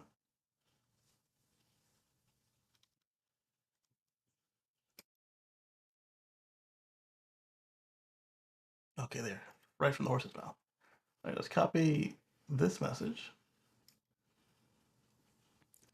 and paste it over here. just because there's been so much misinformation going on with this, either on purpose or on accident, you want to verify who's telling you what, and then watch to see if they're trying to make you mad. Because if they're trying to make you mad or get an emotion from you, usually anger, they're up to something. Here, it's coming straight from SpaceX. SpaceX and T-Mobile have been given emergency special temporary authority by the FCC to enable Starlink satellites with direct-to-cell capability to provide coverage for cell phones in the affected areas of Hurricane Helene. And this actually is bigger than it sounds, because yes, it'll be regular service for T-Mobile customers because everything matches what they expect to see. But if you're on Verizon and Google uses T-Mobile anyway, if you're on Verizon and AT&T and US Cellular and any of the number of just regional or MVNOs, small carriers, if you don't have signal and the satellite swings on by and you dial 911 and the chip can physically speak the language, the protocol, it'll connect and you'll dial 911 over T-Mobile because it's the only tower in range. So this is actually bigger than it looks like. So direct is, and they have a contiguous network finally, as we saw where they did the was it 50-minute over the horizon call with the Polaris Dawn. It's going to be similar to that, but with cell phones instead of lasers. Well, still using lasers, but without using lasers down to the ground. So they've been given temporary authority by the FCC and Starlink, FCC to enable Starlink satellites with direct-to-cell technology capability to provide coverage for cell phones in the affected areas of Hurricane Helene. So that same blue zone we just looked at should also be where they've turned back on cell service through space. Space! And because Starlink orbits so low to the ground, your latency is super low. It'll just be like an old long distance call versus with TV and geostationary satellites where you see the back in the day. It doesn't happen so much now anymore, but back in the day they'd have the news people and they'd be out there on location and they'd be talking about whatever, and they'd just be on the screen for a good minute and they'd be like, "To you, Bob," and then they'd be like, "Oh yes, it's me," blah blah blah blah blah. That was the kind of latency you saw with geostationary orbits, and it's not going to be like that. It's going to be just like a long distance call when you're doing this on a low, especially a super low uh, LEO low Earth orbit. Dan says this is huge for SpaceX again. Yes, this is going to be phenomenal because what they were doing was they were pulling out handfuls of Starlink kits and putting them in places where there were evacuation centers. So you had schools and hotels and just shelters where they had people. They put out one or two Starlinks per location, and people could let their family know they were alive. They could start arranging for whatever needed arranging right there on the spot. And again, the Wi-Fi calling was clutch because except that works for everybody because Wi-Fi calling, if your phone already had it, you didn't have to match the T-Mobile specs like you would for 911 call where you can only do 911. This will also work if your provider has a roaming agreement with T-Mobile. So if they already have a T-Mobile roaming agreement and they don't say, I'm in the US and I should have signal, but I don't, so I'm not going to talk to T-Mobile. That is a setting. But the smarter ones will say, hey, there's nothing around for miles. There's a T-Mobile tower, very weak. Let me talk to it. So this is going to be nice. It's going to be better than they make it seem right here. So the satellites have already been enabled and started broadcasting emergency alerts to cell phones on all networks in North Carolina. Oh, even better right there. So like I said, all networks. So I was only talking about bidirectional. I forgot about the alerts. So your presidential alerts, your Amber alerts, and your disaster alerts. Your phone starts making the wicked tones and scaring the crap out of you. Those are coming from SpaceX now. And so if the governor or the locality or the local radio station needs to push one out, They push it out, and if they've got Starlink, they can send it through that network. That's cool. In addition, we may test basic SMS capabilities for most cell phones in the T-Mobile network in North Carolina. Perfect. So they're not yet enabling the voice. Earlier, I was speaking to the theoreticals, what it's capable of doing. Here's what they're actually doing. So they turn on the emergency alerts, the broadcasts for everybody in the area from T-Mobile towers. So if you're on the other providers, you'll still get it. If your governor or mayor has pushed an alert, or the 911. So like they said, 911 is out. Don't call it. Here's the other number. That's on today, as is basic SMS for T-Mobile customers. And again, if your area has 911 SMS, that will still go over no matter who your carrier is. See, for most cell phones on the T-Mobile network in North Carolina. Okay, so no. So that one is still looking at who you are. So if you're on T-Mobile, you need to text 911, and it's up. Then they've got that capability. SpaceX is assuming that your place already had text 911. That's not common yet. It's just starting to come out.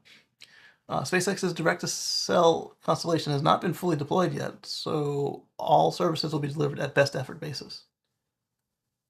Okay. So, you know what they were probably saying when they said that they were all up there? They probably meant that they have enough satellites in orbit to provide continuous service. But some of those birds just launched like last week, so yeah, they're not going to be in position yet. They gotta get to position, they gotta get tested, and then turned on. So that explains that part of it.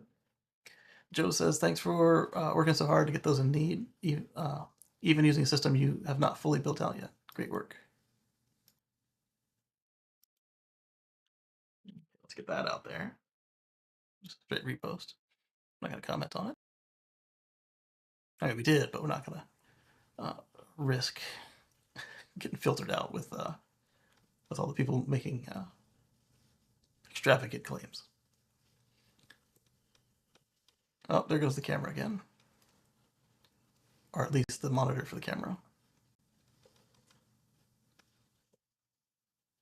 And it's back. I don't know why it's doing that. I hear it with the focusing motors, so it sounds like the camera's gone too. Internet and phone and natural disaster recovery. Yeah, exactly.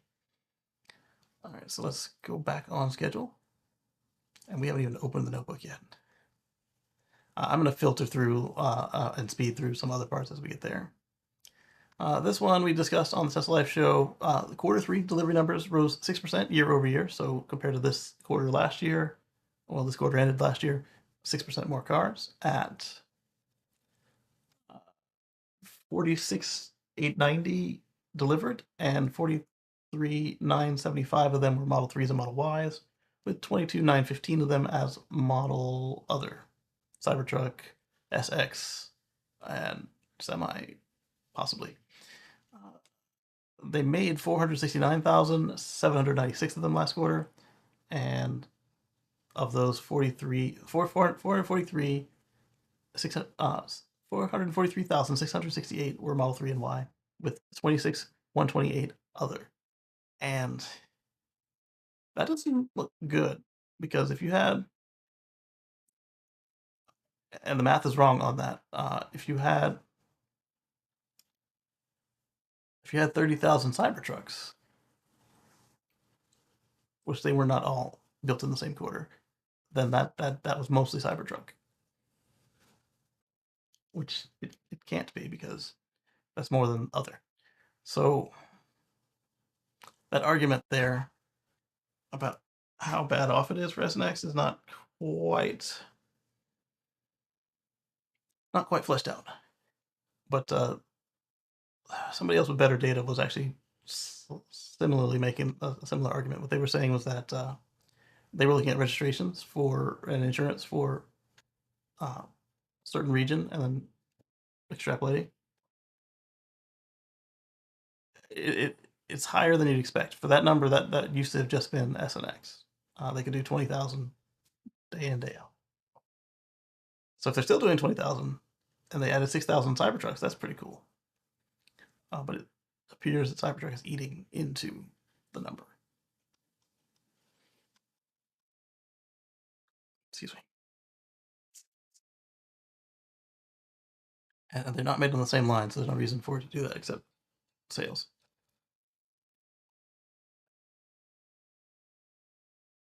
All right, so the financial call will be on Wednesday, the 23rd of October.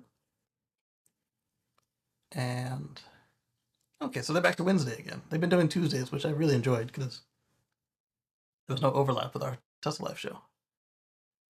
Traditionally, Tesla will issue a brief advisory containing a link into the updates. This is going to be on 4:30 Central Time or 5:30 Eastern on the 23rd of October. So it still sounds like we should be done with it before the show starts. And then Patrick will give us the details. All right, so speaking of batteries and LG and fires, LG Chem just saw the thermal runaway in EV batteries, so they claim. Seen scary EV fires that seem impossible to douse. LG Chem says it has a breakthrough solution for that. So I wonder if there's also involves a separator or if it's a chemistry change. LG is also one of the largest manufacturers out there. You've got Panasonic, you've got LG, Samsung, and there's Tesla, but they don't sell their cells. They put them in their own cars. BYD makes a lot of batteries, and Cattle, CATL. They're the biggest lithium iron phosphate manufacturer. Let's see. The material acts as a fuse to block the flow of electricity in the early stages of overheating. Okay, interesting. And how does that work at the other end of the life scale? Does it brick itself early? Development comes amid nationwide panic in South Korea after multiple EV battery fires, and most of them were LG packs. South Korean LG Chem, which supplies EV batteries to Tesla, Ford, and many others, says it worked through a breakthrough solution to prevent such fires. Its battery researchers worked with a special engineering team at the Pohang University of Battery Technology in South Korea to develop a special layer within the pack to suppress thermal runaway, which causes batteries to burn uncontrollably. So combine this with the separator, unless it's its own separator. It doesn't sound like it. And you've got a super battery.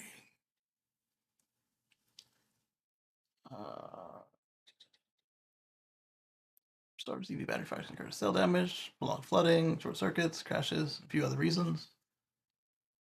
When that happens, you get thermal runaway, which we've discussed at length on this show. Cells heat up, get up to neighbors. LG announced on Tuesday that one of its research and development teams developed a temperature-responsive, safety-reinforced layer to suppress thermal runaway. So this might be its own separator. Thermal runaway suppression material developed by LG Chem is a composite material that changes its electrical resistance based on temperature, acting as a fuse that blocks out the flow of electricity in the early stages of overheating. Interesting. Excuse me. LG Chem, through its battery subsidiary, LG Energy Solution. Right, so LG Chem makes the R&D, owns the patents. LG Energy Solution puts them together. And the reason I said what they call themselves this week is they've gone through some shuffling after the last situations they had.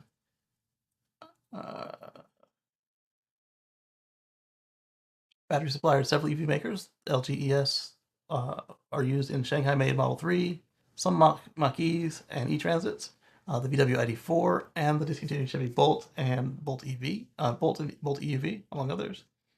The staging material is 1 micrometer thin layer, about 1/100th the thickness of a human hair, situated between the cathode and the current collector. Interesting. Cathode and the current collector. So it is not, I mean, it's a type of separator, but it's not the separator that the other folks were talking about. So you could use the two together. Some of their compatible materials, obviously. When the temperatures rise beyond 90 C and up to 130 C, the layer alters its molecular structure to suppress the flow of current. All right. And here we're seeing is the aftermath of the Rivian plant fire recently. And than it actually happening. It didn't happen in the plant; it happened out in the lot. These were cars situated for rework, and one of them was obviously in more need of rework than the others, and it took out all of its neighbors, like 50 to 60 of them. It can lower the suppression when it senses battery temperatures are dropping. I don't know that senses. It's a chemical. It just as it heats up, it goes one way, and as it cools down, it goes the other way. Hi, baby. How can I help you? You want to wash hands? Okay. Do you need help? Yep. Okay. Uh, I'll be right back.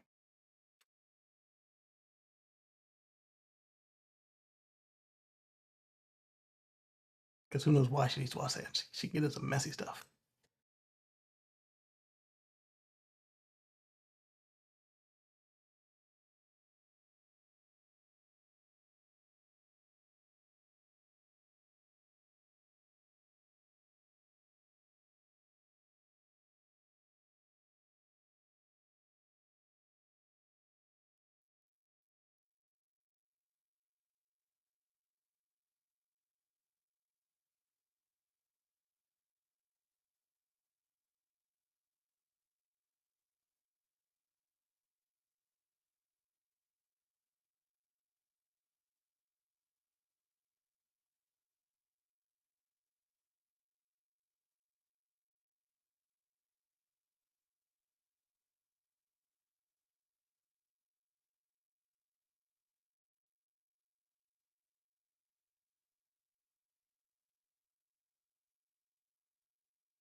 I wasn't sure what she got into, and also wasn't sure if she would have trouble getting down off the step stool, which would be a bigger problem.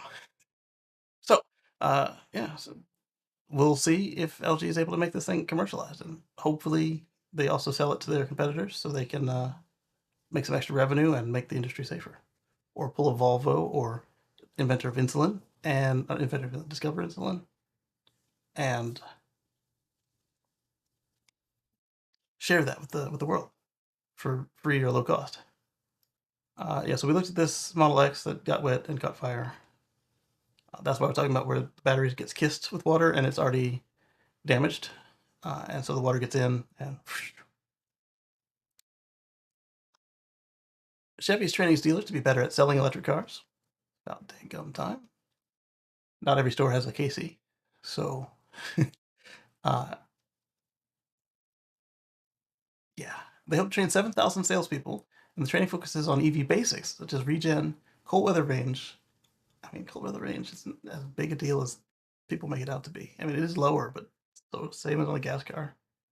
It's how you work it. If you have the temperature set to 90, because you don't have waste heat like you do on a gas car, just have the temperature set to 90, you're gonna lose more energy. Um, all right, that's all I wanted to say. They got some training. It's good. It's overdue.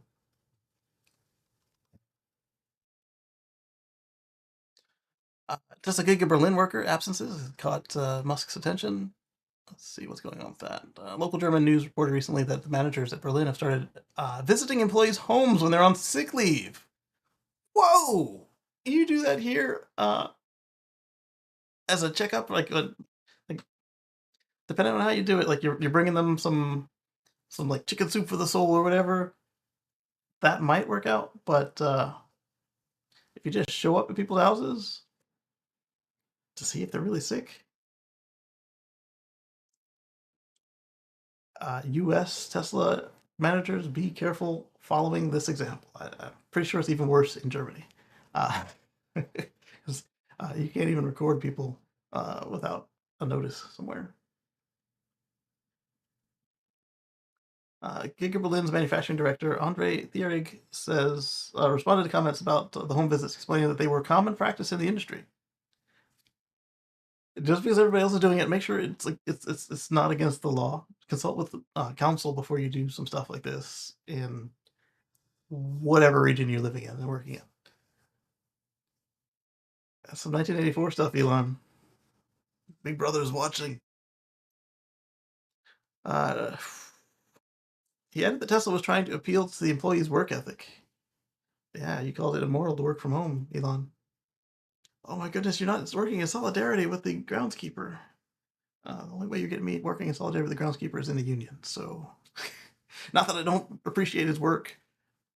It's a matter of fact that I'm not going to go out in the quad with my laptop and do my computer work from the parking lot. I'm going inside the building where there's air conditioning for me and the computer. And you know, I just remote into the customers' computers right now and do my work there. So why do I even have to go to your office to do the remote stuff unless it's you need a special room, which happens sometimes. But yeah, if I don't need a special room, then I don't want to be in the building to do my job. Just saying. Elon thinks that's immoral. Anyway, he stated that some Giga Berlin workers have taken advantage of German labor protection laws. That's what they're for.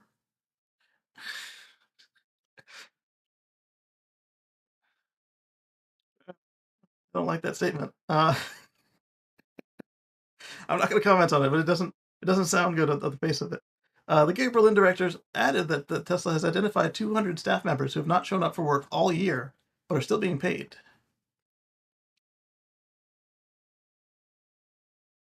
It's October. This was at the end of September. I can see the concern there, unless they are working from home, like doing work. If they're just getting paid and they're not sick, I feel what you're feeling. Again, check with counsel. Make sure you're not violating their rights, violating the law, because then you'll go from them just not working and taking advantage to them owning a good chunk of the company.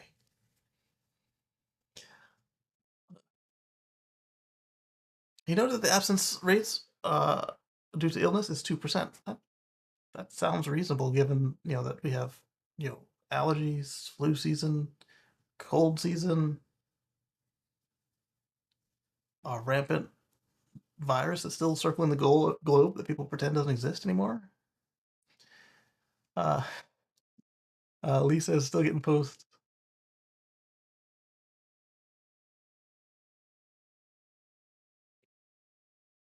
Still getting posts. I'm confused. Because I'm not sure what buffer you're on. If,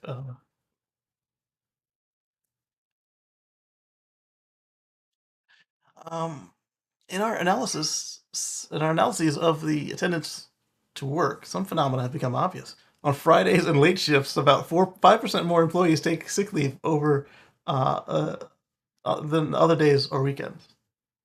That's always been the case, and yes, you do not want uh, to take advantage of these situations with a lie. It makes it so much more difficult on the legitimate uses, and well, we can see. Uh, I've been tracking my case for the crash, and there was a case ahead of ours where a gentleman was denied his workman's comp because they thought he was faking it. He got what was owed to him 6 years later, but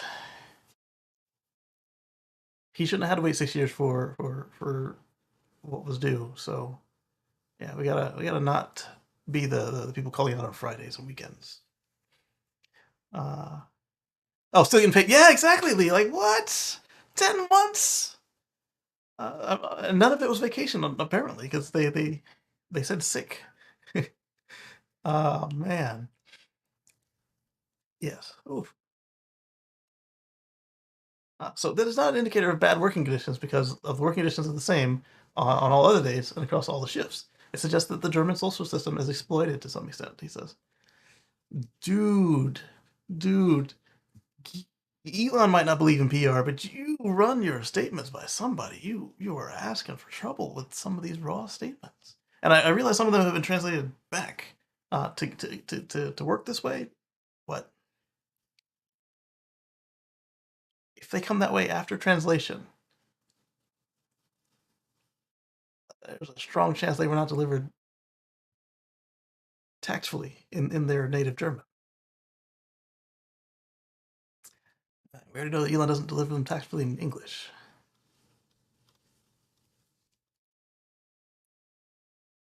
You're just playing with fire to be doing this way. Let me check the battery again. The sun's out. All right, we're pulling in 500 watts of solar, putting out 600 watts of AC. I'll switch it over soon enough. The company's actions have sparked the ire of IG Metal. This is not IF Metal. This is IG Metal. This is the German one. IF Metal is the Swedish one. A trade union representing many of Giga Berlin's workers. And remember, they got a bigger seat at the table earlier this year. So that was seen as win-win for everybody, but piss them off and watch what happens. Just be careful. Trade union claimed that Giga Berlin sick leaves usually hit 15% or higher. Oh, so the union says it's actually worse than Tesla says. Also, you don't want to mess with your union. If they think you're ruining it for everybody, they will cut you loose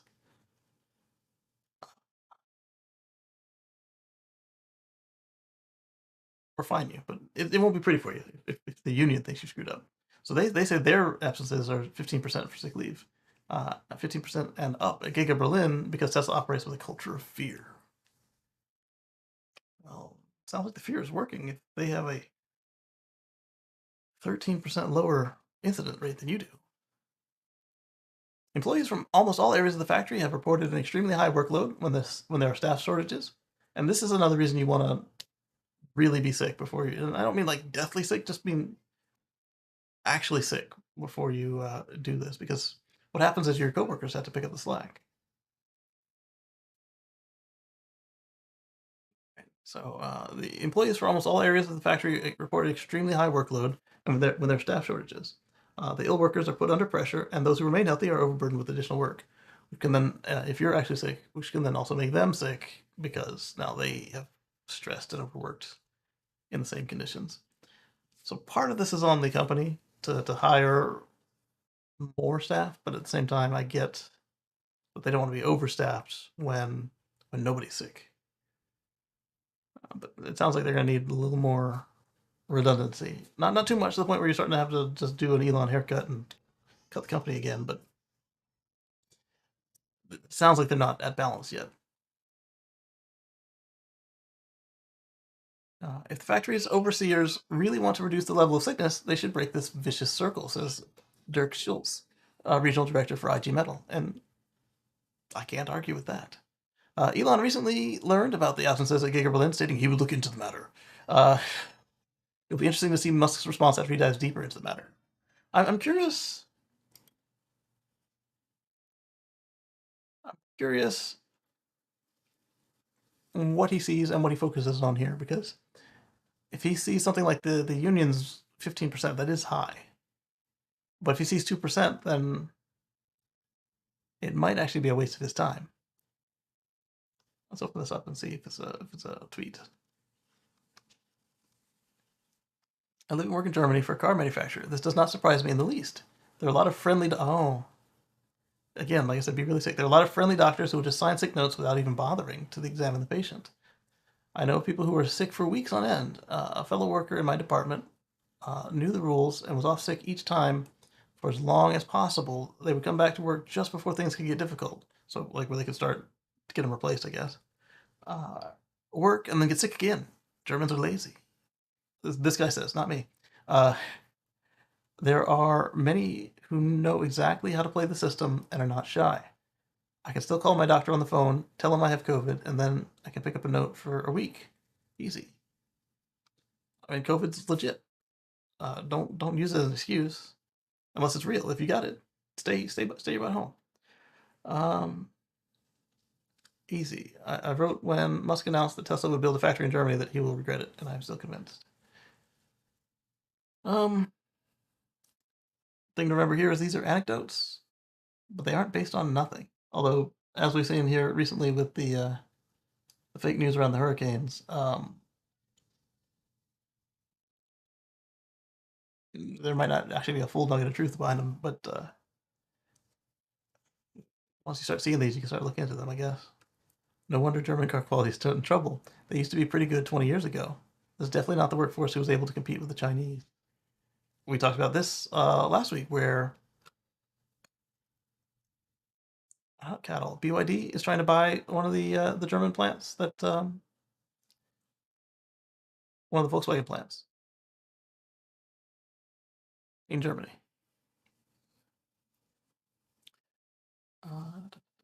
Lady workforce, liquidated laws and rules, and impertinent, out of touch, corrupt union.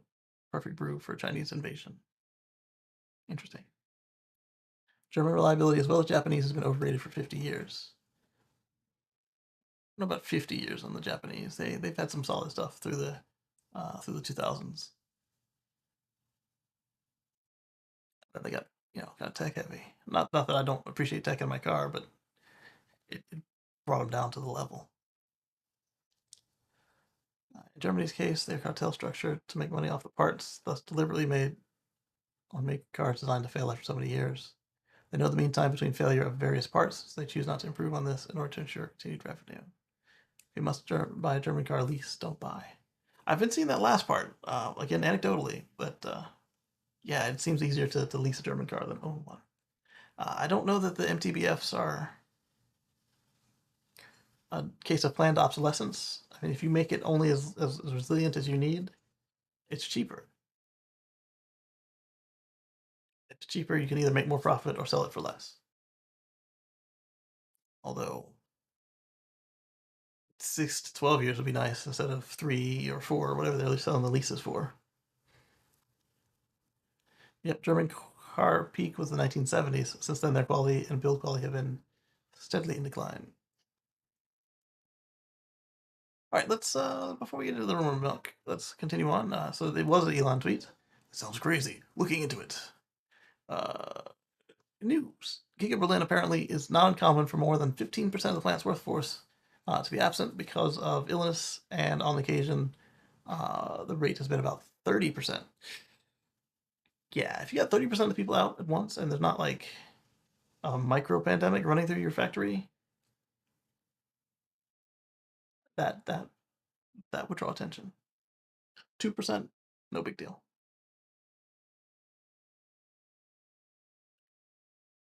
In our analysis of the tenants at work, some phenomenon has been obvious on Fridays and late shifts. About 5% more. It's about average, really. It's higher than you'd like to see, but company identified 200 members of staff who were still being paid but had not turned up for work at all this year. 200. So not just one guy. 200 employees. And if their job is to put the stuff together and not, answer the phones or do the accounting, then they can't even do supplemental work at home because what they can do, mail you a box of parts and here, put these together, send them back on Friday? It doesn't work that way. I am mixed on this, but yeah, don't you go to their house. Consult with counsel, send a PI. Unless you have a good relationship, bring them some chicken soup and be like, dude, I heard you're sick. Want to make sure you're okay. It doesn't look good on your paperwork. I mean, you can say that to a coworker, but for manager, be careful how you word all of that, especially depending on where you live. So Buck says they're union members, and yeah, so the article said that yeah, they were. That the larger was the unions, but not all. Wow. Okay, so let's continue on. Today's new Georgia EV plant adds its 18th supplier as extensive U.S. network unfolds. That's good. That'll allow them to qualify for some of the incentives. And why is this not a reflector? It could still be a reflector, just like the Tesla. I guess body color isn't so bad, but as a reflector, you only have one design, one model. Body color do now have as many colors as you have paint. Or you have one that always needs rework before it can be used. You can't just pull it off the shelf and put it on a car for repairs. That, for those you aren't aware, is the chargeport door on the Hyundais. It's on the right-hand side for some reason. Hopefully they flip it to the other side. All right, so they get the 18th supplier in Georgia, and this will truly help out, and it'll make them cheaper when they qualify for the IRA programs. The Ioniq 9.7 concept, that is pretty. All right, so the new Ioniq 5 is looking at. We talked about this part on another show. 310 miles is not bad. Okay. Yeah, we talked about the new models on another show, but the plant we didn't discuss at all. The Regent craft. I think we discussed this one last week. I was talking about eVTOL and ground effect versus hydrofoil. Tesla's Project Garfield, wireless home garage pad for Tesla EVs. This is old. So why is it up now? We must have been talking about it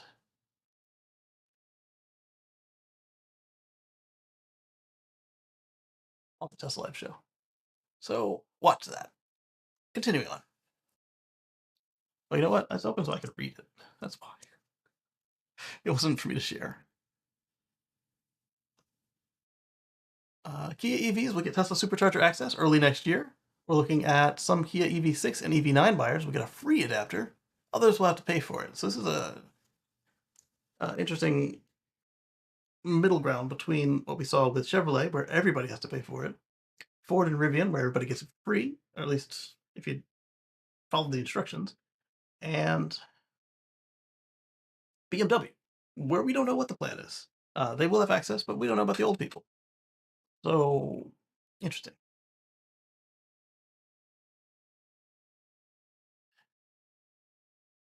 EV6 and EV9, we get a free charging adapter, but others will have to pay for it. Kia will plan to sell 3 adapter types, so not just the Tesla one. We're looking at follow Ford, 16,500 stalls. Customers who took delivery of a 2024, 2025 Kia EV 9 or 6 from September 6th will get a free adapter. So this was a sales promotion, that's why. We get a free adapter that will allow them to use the Supercharger network. Excuse me. Deliveries for the complementary adapter are slated to start in early 2025. However, customers who bought an EV6, EV9, or Nero EV before the aforementioned date will have to pay for the adapter. And although Kia didn't say how much it would cost, for reference, Tesla made NACS CCS1 adapter for General Motors is $225, while third-party adapters are slightly less expensive. Kia will offer 3 adapters, one that allows current Kia EVs to fast charge on Tesla Superchargers, one that allows future Kia EVs equipped from the factory with the Tesla plug to charge at CCS1 stalls. Okay, so that's going to be like we have on the Teslas where you go from NACS to CCS connection, which I've only used mine to do the video I made showing that it works. So it might not be that big a deal. And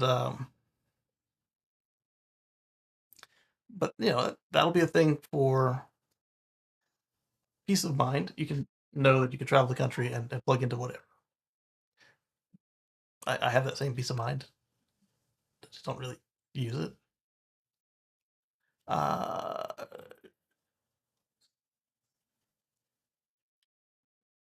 Okay, so that's 2 types. You got the NACS to CCS and CCS to NACS. And what is the third type?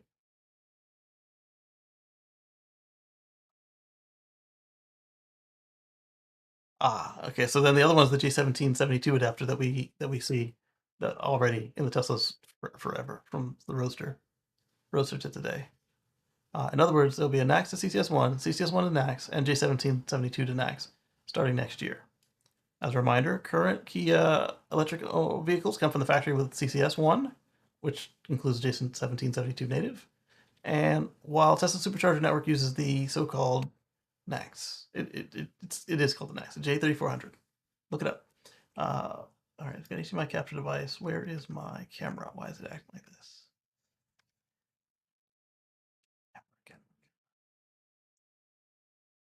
I mean, it's still on the screen. There it is.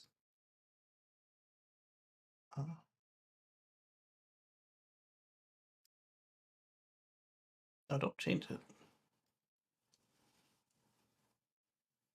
Um,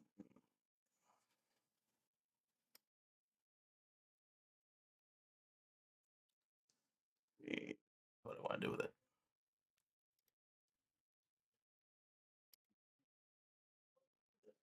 Okay, there we go. I forced it to change the preview to match what we're already doing here on the show. But the preview wasn't up. So that shouldn't have unlocked anything, but it did. Back to you. Over there. So they use CCS1 and J1772. Right now you can use the Magic Dock if you're at a Magic Dock equipped station, and you can use the app that might target by non-Tesla. There you go if you want to get a sampling. But there are way less Magic Dock stations than there are stations that will qualify for the adapters. If you're wondering why Kia mentions NACS equipped EVs, it's because it will start making them pretty soon. Yeah, we saw that with the native ports on their vehicles. The 2025 Ioniq 5 comes with NACS, and the upcoming EV6 will ditch the CCS1 connector in favor of the more compact plug designed by Tesla, at least in North America. Other models like the EV9 will follow suit. I still think there's a chance that Hyundai Kia will be the first to do it before Ford. But you would expect that Ford or GM would be the first to convert from NACS to or to NACS from Type 1. I'm still curious who's going to win this. A Cybertruck manual says the same thing that the Model X manual says about the hitch receiver. So we talked about this on the Tesla Life show. I tweeted about it. I'm going to pull up my PDF reader, find the Cybertruck manual, and open it. And hopefully my Model X manual is in here too. So I'm going to go download it again.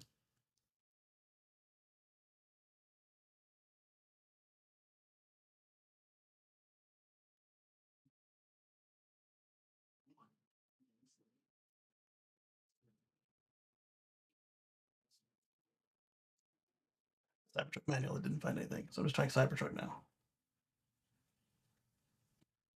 There we go. There's the Cybertruck owner's manual. March edition? Let's go with the March edition.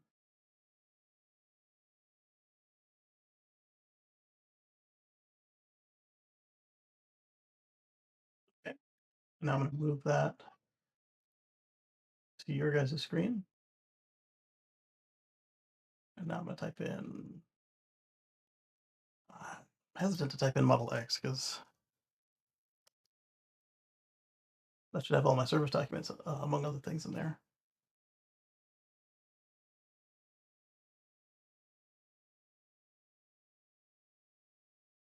Oh yeah, I didn't like that query at all.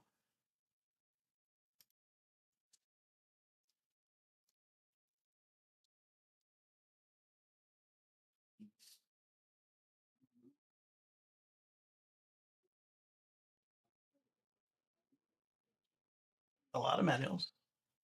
See Model Y, Model S. I don't have a Model X manual in my server. Stand by. It might make me log in, so let me do it from this screen.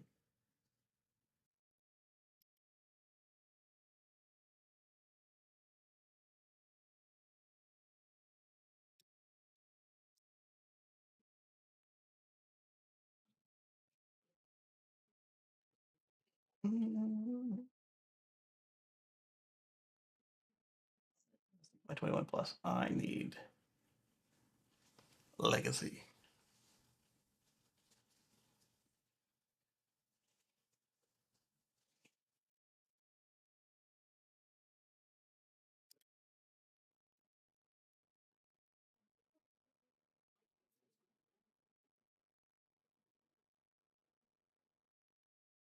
What?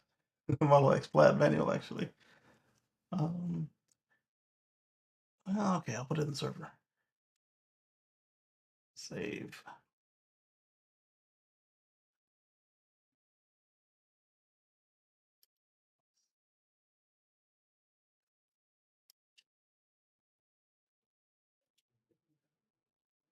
Not letting me save it. I'll work about that. Let's move this to here. And then, oh, I see why it flashed. My download manager picked it up instead of the browser because it's 300 pages. So I cancel that. Should push it back to, yep, pushes it back to the browser. And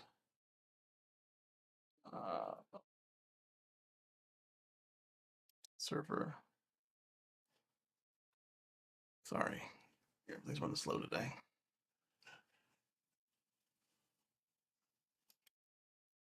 Server scans. Go. All right, so now we should be able to two up. I'm not really concerned that it's not my car. I want my car's manual in my server so I can look at it later. But for you guys, I'm going to do a two up of the Cybertruck manual versus the Model X manual. We'll do a two up, and we'll do Cybertruck. Means we're going to do Control F for hitch.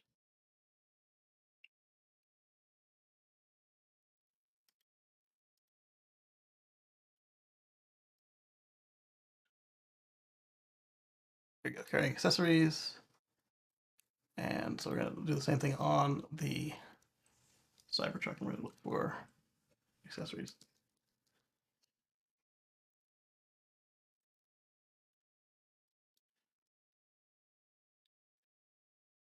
There we go.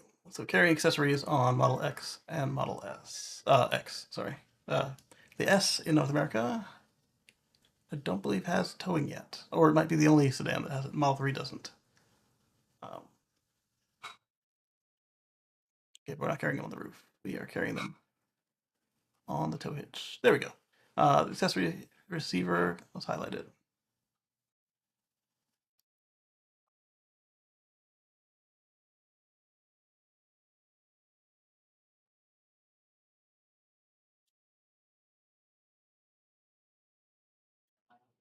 I think the whole section is the same. Let's do that. Oh, oh. The scroll is super sensitive.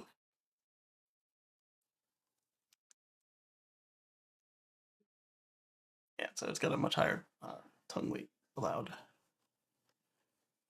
I guess I gotta search it again.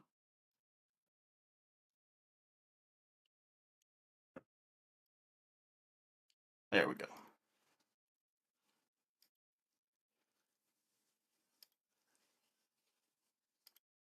What I'm trying to do is just line them up. Left and right should be not so sensitive. Yep. All right, so then we'll do the same for Model X, and I've already learned not to touch the scroller.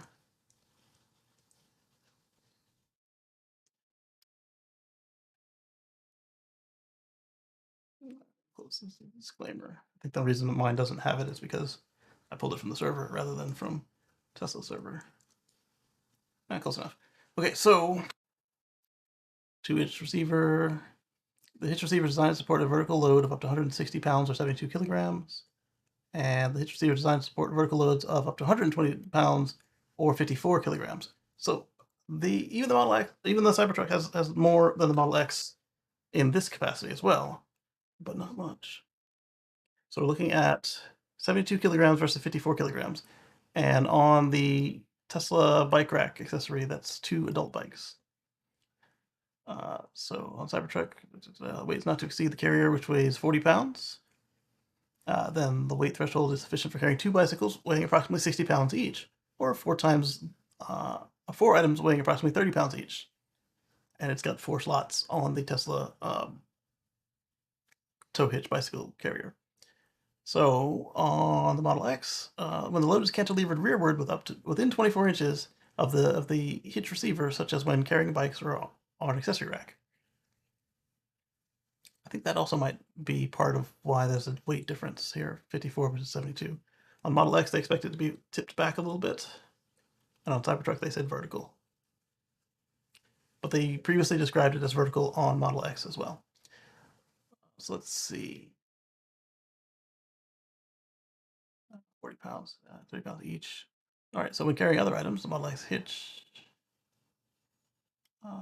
maximum weight is not exceeded. When calculating weight, remember to include the carrier weight, 40 pounds. The weight threshold is sufficient for carrying two bicycles, approximately 40 pounds each. So you got smaller bikes on the Model X, 40 pounds each, or 4 bicycles weighing 20 pounds each. Okay. So let me unhighlight that. Can I take a screenshot of the whole thing?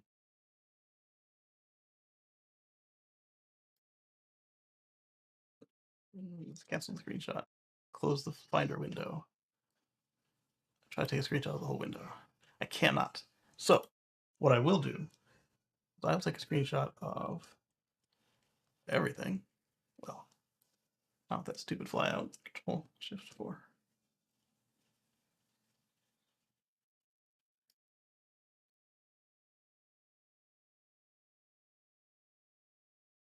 You know what? Not even that. I'm going to capture it with the PDF pages showing, so they can find it themselves.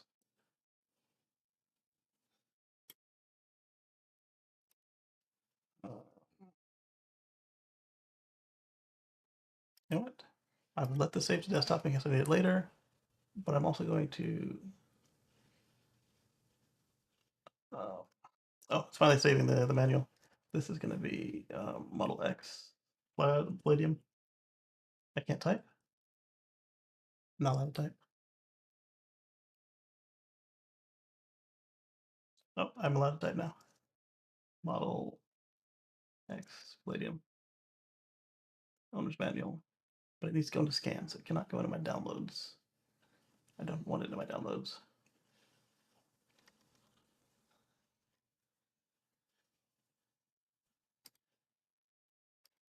There we go. And looks like we cannot. Document already exists. I guess I saved it twice. Well, I am consistent. I'm not consistent enough to name it that same way twice.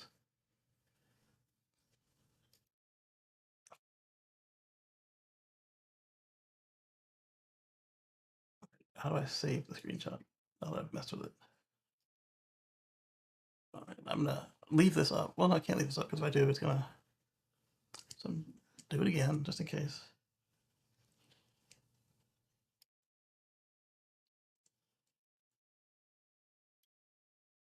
And then I'll leave that one alone, and I'll copy another one to clipboard for us to use. Copy the clipboard. And we'll undo the 2-up mode. There we go. And that is Model X. So we'll go back to Cybertruck.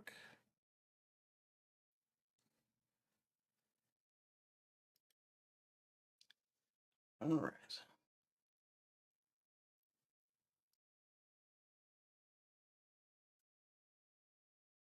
Comments for this thread are closed now. uh,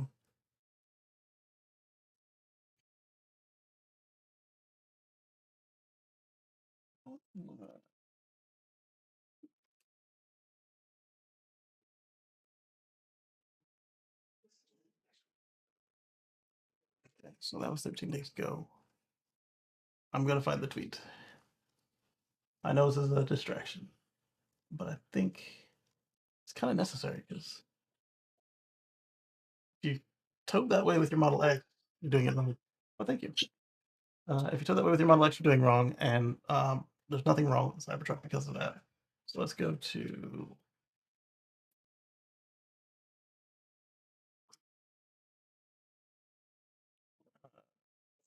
Double Tech Tesla Life Show.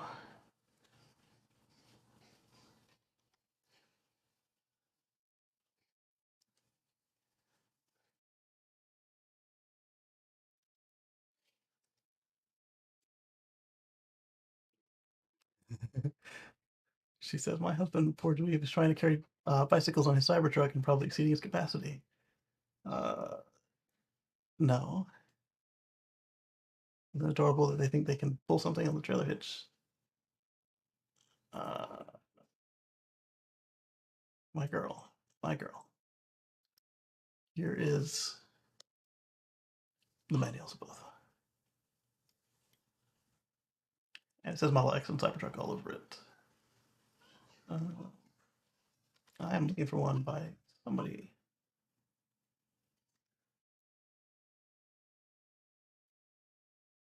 Oh, this is kind of cool. It's. You know what I can do? I can open a new window and shuffle it over to you guys. I was trying to get it over to you guys without losing my clipboard. Move to the manual.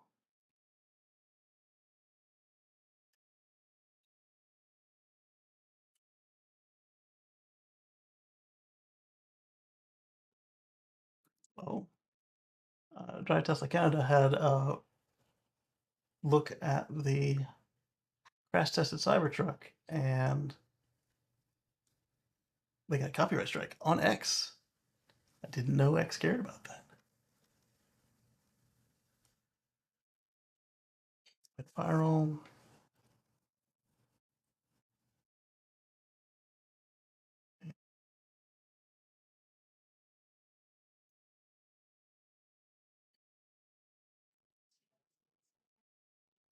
Trailer hitches. That's a bicycle. What's that to do with Cybertruck? A lot of the Whistling Diesel snapped rear abuse situation. Hitch cover. All right, here's one of these jokers here. Let's uh,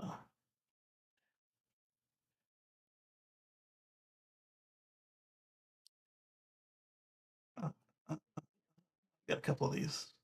We'll just paste the picture and leave, and then we'll get back to the show. All right, we're gonna move tab to you guys, and we'll move this one to you guys as well. All right, so whoops. We'll move this one back. Well, I don't need it. I've got an extra X window. Still even after this. Move this one to there.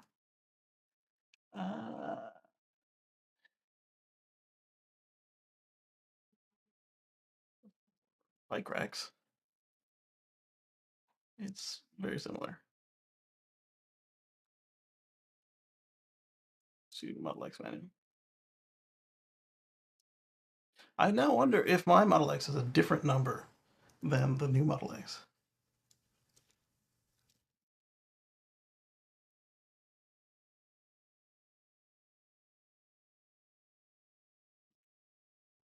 That tows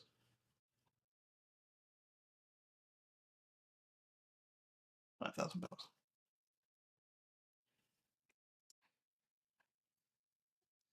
About 500 pounds.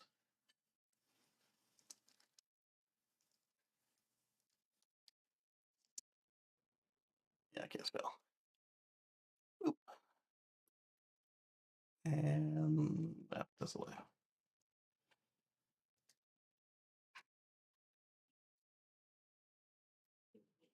Somebody's copying the Tesla Life show, huh? And Tesla manuals showing vertical load, sample numbers for multi bikes.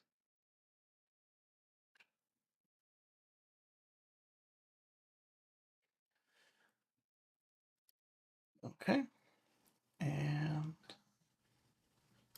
I don't know if it shows if you get tagged in a picture. So we'll just tag all of Tesla.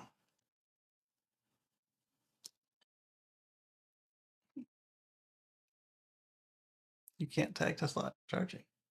That's interesting. Can't tag Tesla Life. As a Motors Club isn't following me, but I can tag them. There's got to be a setting for that then.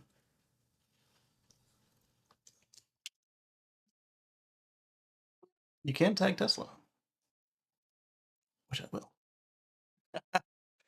Okay, and we will do a quick little grammar check. And while we're doing that, model Cybertruck, it's 11,000 pounds.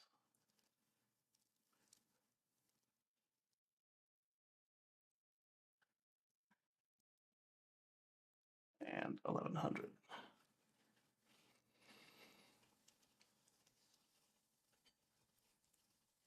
All right. Then we'll copy this new post that I've made into the other person's, and we'll get back on it. Copy the link, close the do. Paste that there. Then look a little closer at this guy's pictures here, Peter's lens. What's he in alignment or accessories?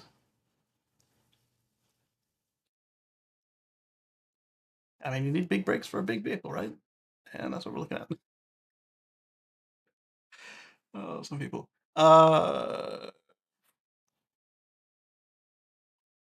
Tesla semi-fleet real-world observations shared by PepsiCo. We discussed this last week before. Face ID for your car, the latest fix for crappy crappy EV charging. NYC's Revel is adding AI-powered cameras to its charging station to create more seamless charging experience. Interesting. Now you'd have to have like something distinguishing about your car for it to do facial recognition on the car, but I'm assuming they meant on the human plugging it in. Or not. There's got to be music on that. I don't want to play it. You pull into a stall and plug in.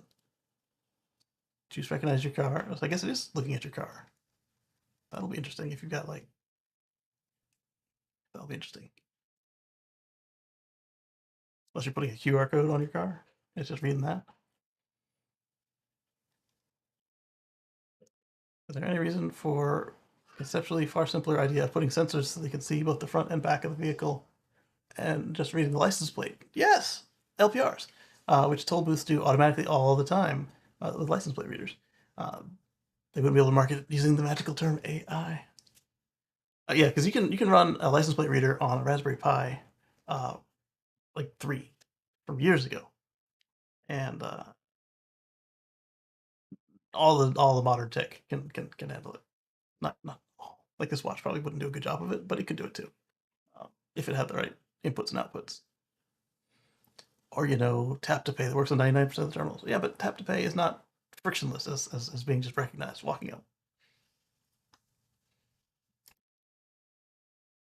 There we go. FCC commissioner calls out the agency for hypocritical take on the SpaceX Starlink.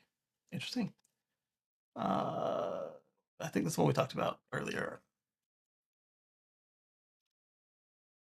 SpaceX has almost 2/3 of the satellites that are in space right now, and a very high portion of internet traffic. Our economy doesn't benefit from monopolies, so we've got to invite more space actors in, many more companies that can develop constellations and innovations in space.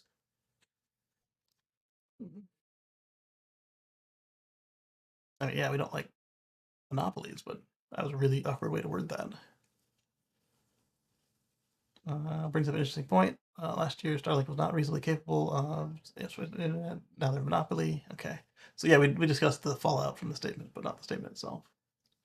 EV9 has unique dual-stage motors that maximize low-speed efficiency or deliver more power while improving high-speed efficiency. It's coming from Monroe and Associates. I will look at this later, but it's got six poles. So I'm guessing that it's got a dual stage winding, and they just switch which winding they're using. That is clever, and I want to see it. Monroe has music on there, so I'm going to leave it at the article and just come back later. Jeep is desperate for a turnaround. Stellantis dealers are pissed about the automaker's failure to keep pace with the industry.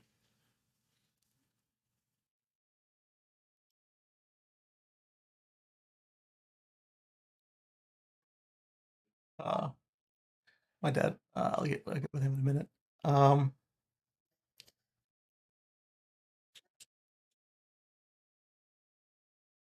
A cookie? Is that my cookie? Thank you for the cookie, baby. She's excited about that cookie. Critical materials.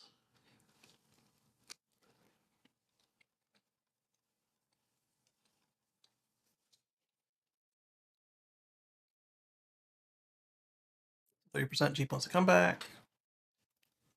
Wagoneer is coming out.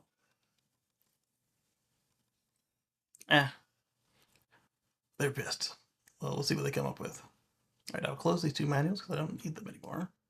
And now, we're not going to go through all of the notebook because we won't have time for that.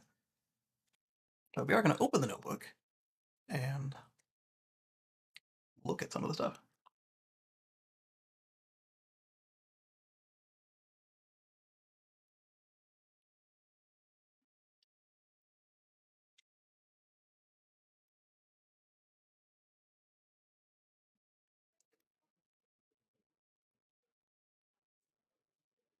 Work it backwards just because I don't know what any of the articles are. Unless I got them as the actual article and not the tweet linking to them. All right, so that one we discussed earlier in the show.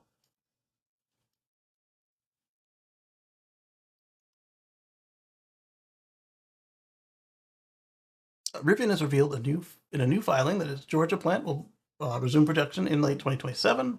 So what's cool about that is the Georgia plant is back online. It also means that they don't need it for the R2. It'd be nice to have. They will need it for the R3. So this is going to be, if they build out efficiently, this will be good to see.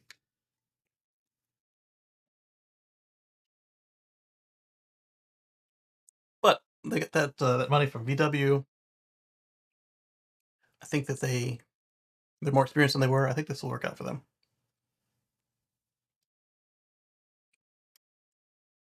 We've got Tesla launches the Model Y long-range rear-wheel drive in Canada and ends the sales of the Model Y rear-wheel drive. So just like we were talking at the beginning of the show with okay, I can't scroll back that far. I can't scroll back. We were talking with Frankie Sankey about that same trim for the Model 3. Same thing in Canada. It was made in China and had the LFP pack, which was made in China. And now that the US and Canada, as of 6 days ago, had the new tariffs take effect, Tesla has responded by just canceling the not made in North America Model 3 and Model Y base model. With the incentives, it ended up being a better deal with a slight step up in the first place. So there you have it. That's what it is. You got a Model Y rear wheel drive long range. And it's going to be just like the same as the Model 3, where the front wheel drive, where the dual motor long range will be less range than the rear motor, just because of weight. Open this one. This one is Tesla talking about Q3. So let's pause on this. In Q3, we opened 2.8 thousand supercharger stalls, which is 23% year-over-year growth, and delivered 1.4 terawatt hours, which is 27% year-over-year growth. and saved 150 million gallons of gasoline, offsetting 3 billion pounds of CO2. So let's go to me, then go to articles. And I wrote an article about this. So we're going to copy the link and we're going to paste it in the chat.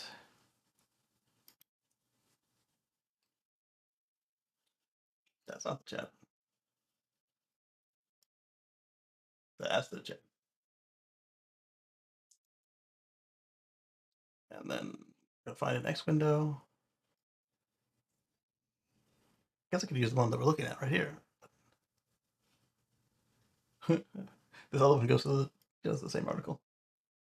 And we're going to paste this in the chat there. So anybody watching the replay, hopefully the replay is not buffering and stuttering the hell. Anyone watching the replay can.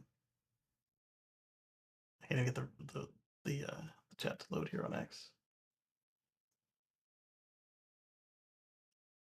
It says loading on the pop out. Come on. No, not that. Yeah, there you go. All right, I won't put it on X because X is being non-compliant. So somebody had asked on another article I was looking at, they asked, how do superchargers work? What makes them have this reputation for speed and reliability and cost and everything over the competition? And I ran out of characters, so I trimmed that up and wrote the reply.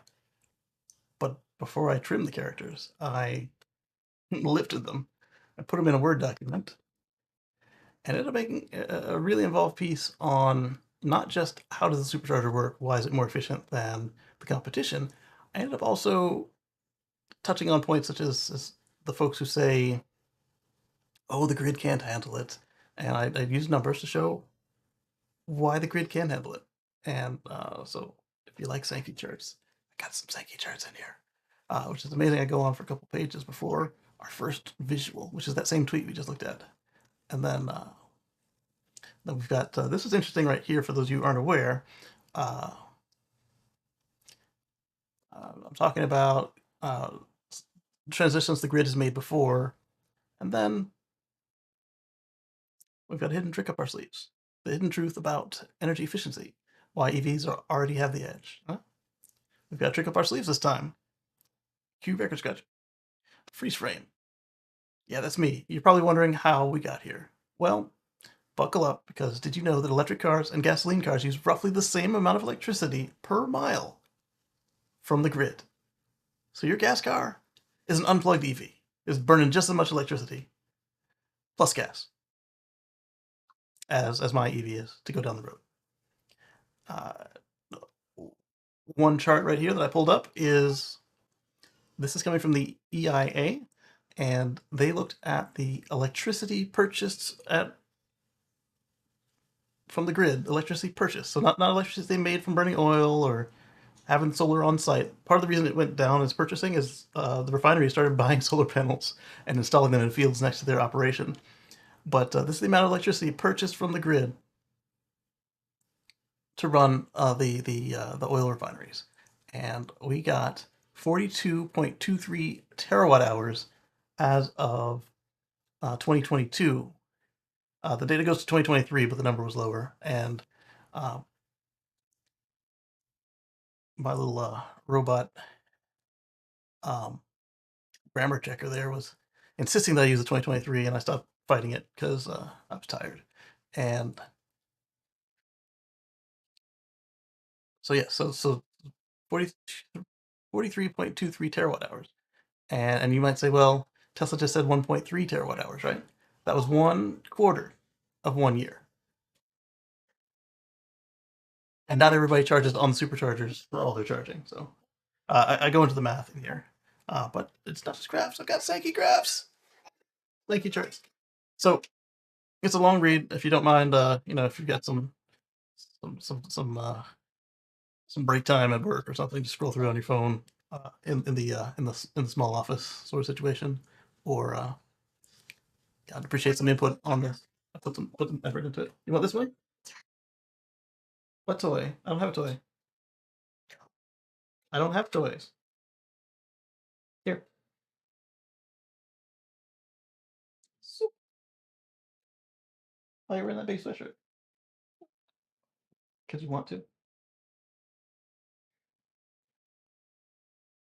Oh, and rain boots? Okay, rain boots too. That reminds me, I need to turn off the solar battery. We're at 81%, and it's about to rain. And like I said, it's an inbound hurricane. So I want to make sure that there is battery left for that. But the sun not shine again until then. Not that the sun's not shining, but it's not enough to charge the equipment and run off of it. Back there. Come back to you guys. So this is my article on not just how the supercharging works and why it's so robust, how it's able to get repaired, but also how charging will work. I don't talk about how we replace all the cars to get to our target of electrifying all the things for a future free from fossil fuels, but uh, this is quite considerable, and yeah, I appreciate any input on it.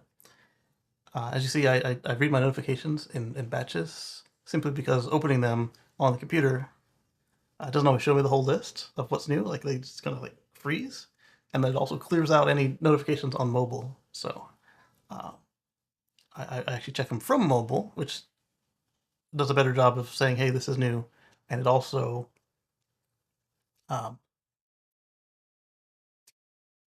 it also doesn't clear out its own list because I'm already in there.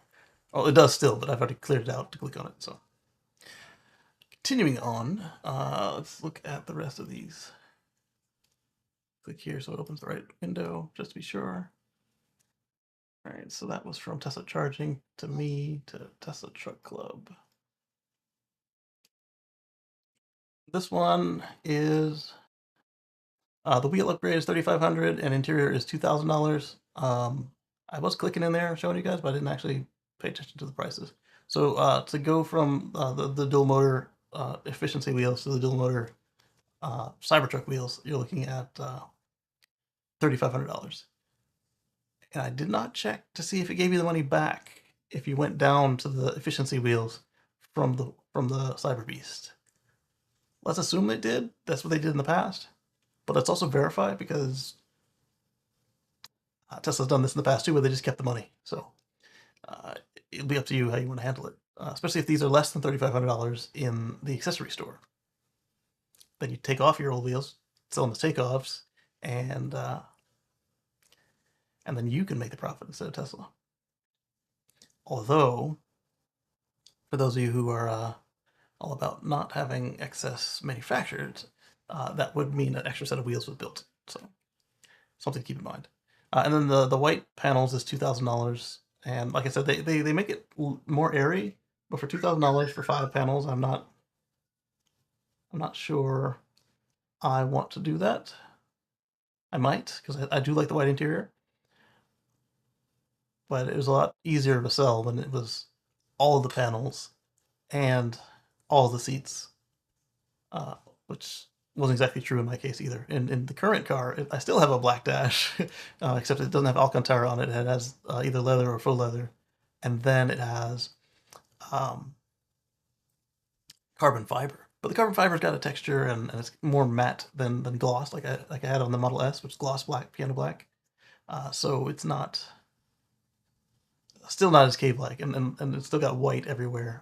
Not on the uppers because it's a performance, so it has the carbon fiber. The unders, the knee where the knee airbags are, that panel is white on mine, and then so is all the door cards and the seats on the Model X, all 7 seats. So for that one for $2,000, I felt I was getting my money's worth. $2,000 for a handful of cards, I don't know. The only thing nice about that would be that it matched in the app, and I guess after it's out of warranty, I could get somebody to change it to match. but I have a feeling I can get these from the parts department and change them myself later for less than this, possibly. If it's even important. Because, like I said, the gray doesn't feel as, in the pictures, I haven't seen gray in person yet, doesn't feel as intimidating to me, like just cave like, as my Model X's black did. Mark says hard pass. And then FSD, yep, I showed you guys how it retains that. Continue on. Post from Sawyer. About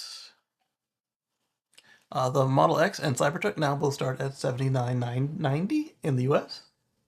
I was thinking that that was a weird distinction, but you can buy a Cybertruck in Mexico and Canada as well.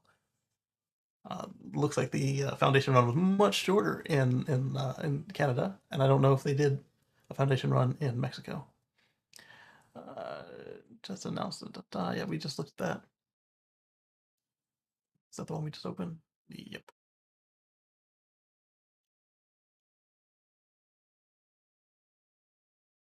Tesla release pricing for Cybertruck. Yeah, he zoomed through his. I had that because I didn't have mine at the time. Mine came in like the next morning. All right, so I know where we are on the notebook. Starts at the front of the line again with an email invite. I was seeing this guy said that he had his, but mine was still showing foundation. And then I actually had an email already at that point. But my email and my app didn't match up with when I got access to do the non-foundation series. Okay. Car dealership guy wrote about Tesla keeps defying industry norms. Automakers Q3 results are in, and deliveries rose 6.4% year over year, ending 2 quarters of consecutive lowering sales. That's a big win for Tesla, but here's where it gets interesting. Industry-wide, sales dipped in Q3. So Tesla was going down when everybody else was going up, and now Tesla's going up again when everybody else is going down, which is not unheard of with them. And even heavy hitters like Toyota took a tumble.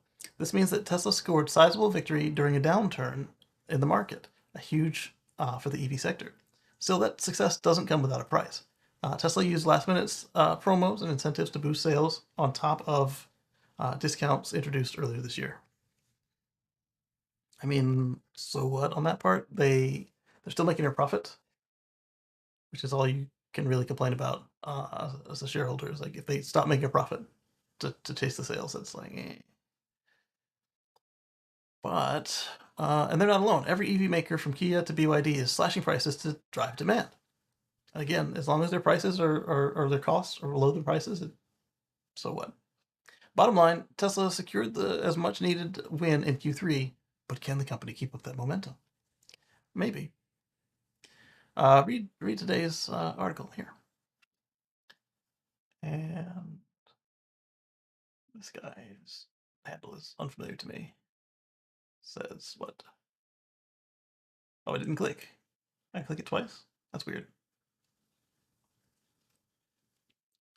Yeah, 9 cells. So yeah, his handle's not familiar, but we already were talking to him about the buying the Cybertruck.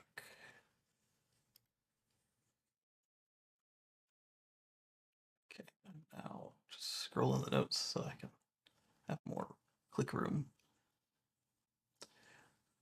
Hell froze over. Texas says it will connect to the grid for the first time in with a federal grant. My guess is to export to the rest of the USA, not the other way around. Yeah, if they're not importing, then they might not have to follow the regs. That's all it really was about, was that they didn't want to follow the regs. I wonder if this will actually happen. FYI, I don't think this is true, as I believe ERCOT already has 2 high voltage DC lines with the SPP. Texas already has DC lines to the east. This is just adding another, nothing really new. This isn't quite right. Hi, Michelle. Your article yesterday on electric regarding ERCOT isn't quite right. ERCOT is already connected to the SPP, 820 megawatts max line. Furthermore, ERCOT also has multiple connections to the CENACE, 1.2 terawatts max. Obviously, Southern Spirit would be a huge increase, though. So let's look into it and see.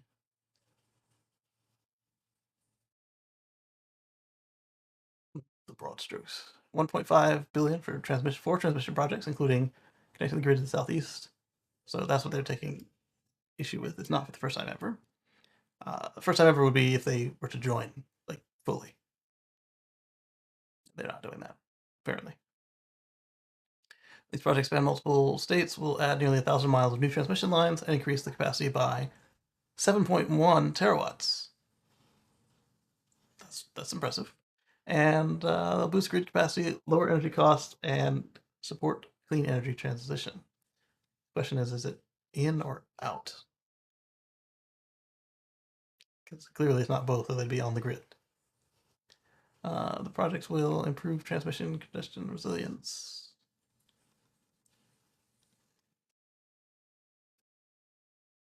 It's not exactly an interconnection. Yes, baby. Oh, you found your toothbrush.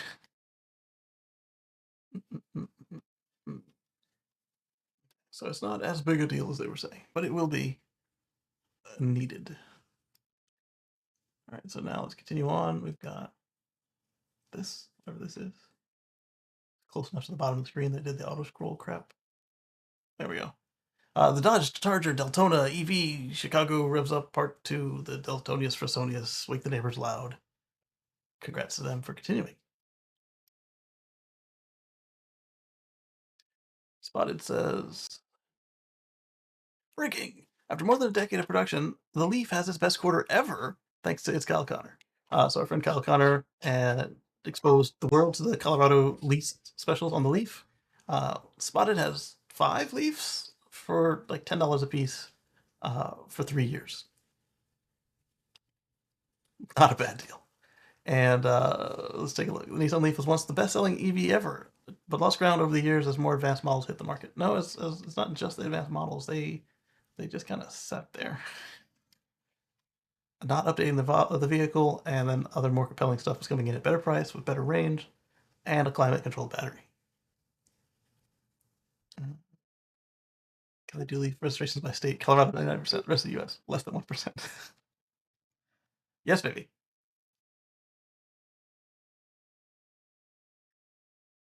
This is all over Reddit. Anybody here got Geico? All right, so this is something to look at, and not on the schedule, but I'm curious. That's what I was telling you about with the headlines that make you feel something. This one makes me feel confused. So there's more details here, but they want you to be mad at Geico. Not Spotted, but whoever wrote it. Spotted is like, what is going on here? Nissan plans to launch an upgraded Leaf in 2025. Okay, so instead of canceling it and letting it sit fallow and then bringing it back, that's why we got the extended Leaf here in the States, where other locations didn't get an extended Leaf. Probably build some Leaf here. And it was easier to deal with. What do you need a first aid for? What? She's absconded with this first aid kit. So Nissan sold 4514 Leafs in Q3, up 187% from the 1570 sold in Q3 2023. Wow. Almost 200% rise in Leaf sales. The year to date, Nissan sold 7581 Leafs through September.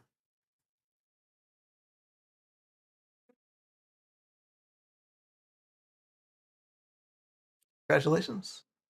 Hope the new one is just improvement on what people liked about the old one, with new tech and climate control battery, and not whatever folks are not buying the Aria about. I think the Aria is just its proportions are awkward. You're not going to open the first aid kit.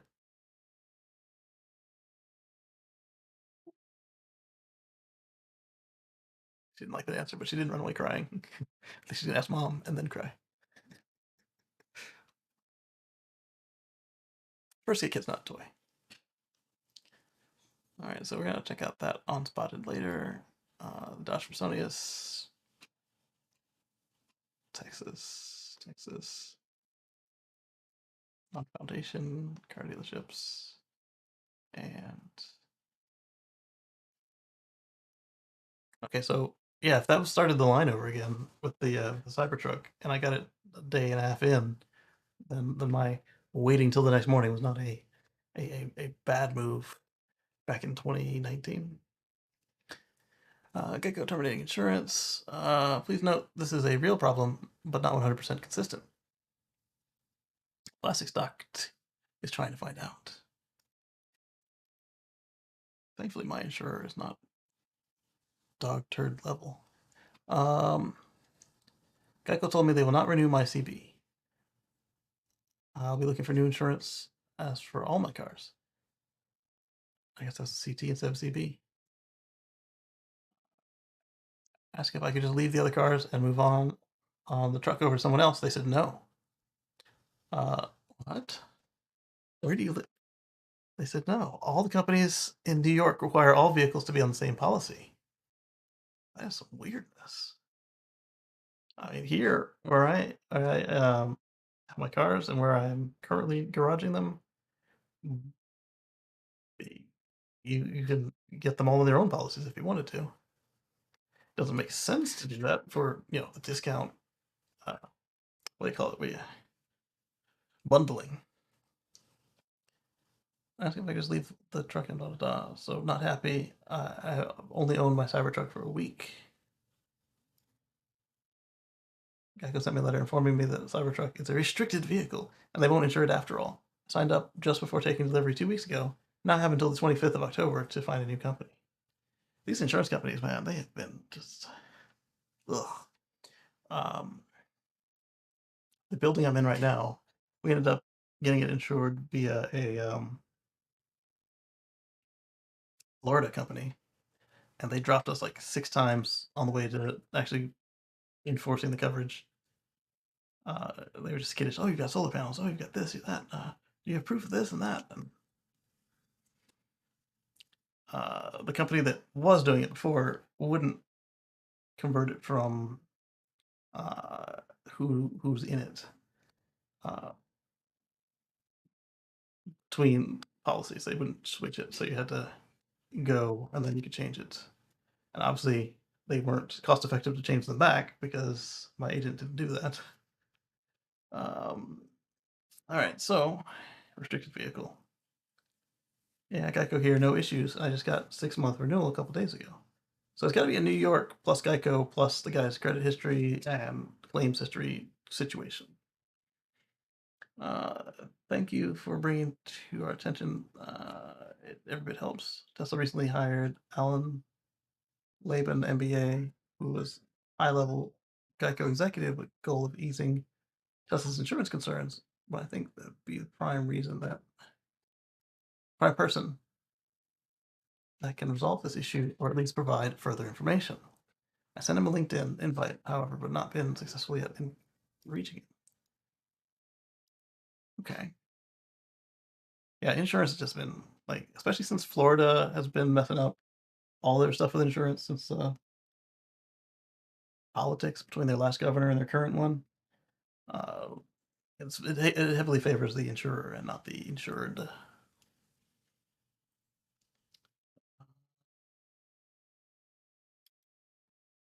like you're deep into it. The challenge has been getting the right parties from Tesla and Geico. Yeah, they might just be a matter of there's a certificate missing somewhere, and it looks pointy, and it uses new technology with the 48 volts and the stainless steel and the no paint, and without these assurances that it's just another car, uh, your actuaries they're going to rule on the side of caution, even if it's so cautious that they don't make any money at all by just not participating. Especially, we don't have the public crash test yet. We don't see the insurance crash test yet. I bet the story would have been different if the IIHS crash tests had already been completed. So Tesla might need to sell them, however it works with IIHS, 25 cars to smash up. The government works it a little differently. They'll take your free cars. they'll still buy some and double check. You have a pinwheel?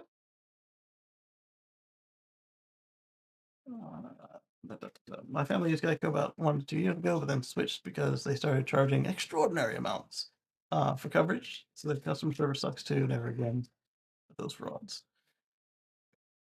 I'm sure the person who can solve this has been let go at Tesla. It's sad but true, and ironically funny. Hence my laughing at something sad. Yes, baby. What's up? You have a pinwheel? Okay. Well, what do I need a pinwheel for? I'm using my hands. Oh, don't touch my food. My noodles are getting cold anyway. Oh boy. Oh, they're so cold. They're stuck together. You want some noodles? They're spicy. No. Okay. He doesn't like spicy or sour. I eat lemons like some people eat oranges, and like, you want a piece of lemon? She said, no, lemon.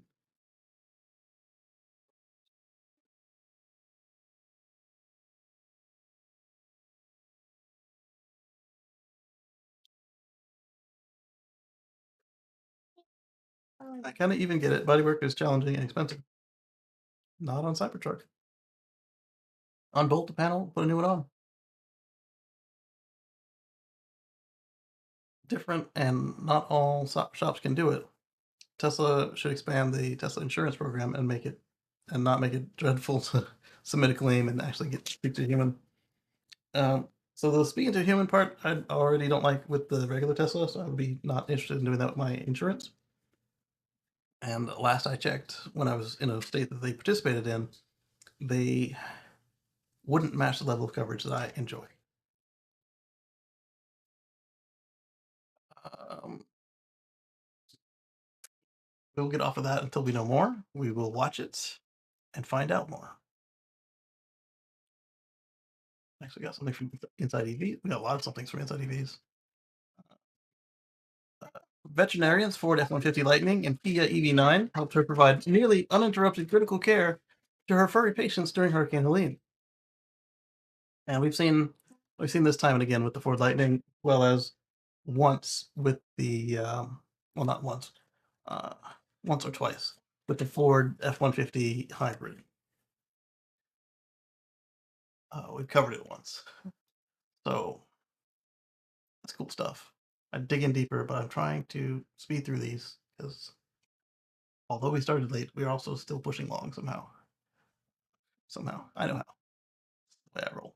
Tesla Uber self-driving, blah blah. We talked about that.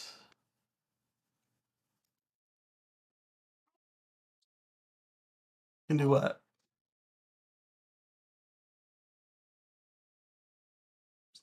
Holding ginger baby. uh, a lounge, bathrooms, coffee, Wi-Fi, and covered parking. Both Tesla and CCS plugs. What's not to love? So this is the Iona station. The Iona is the name that they came up with for the network that Stellantis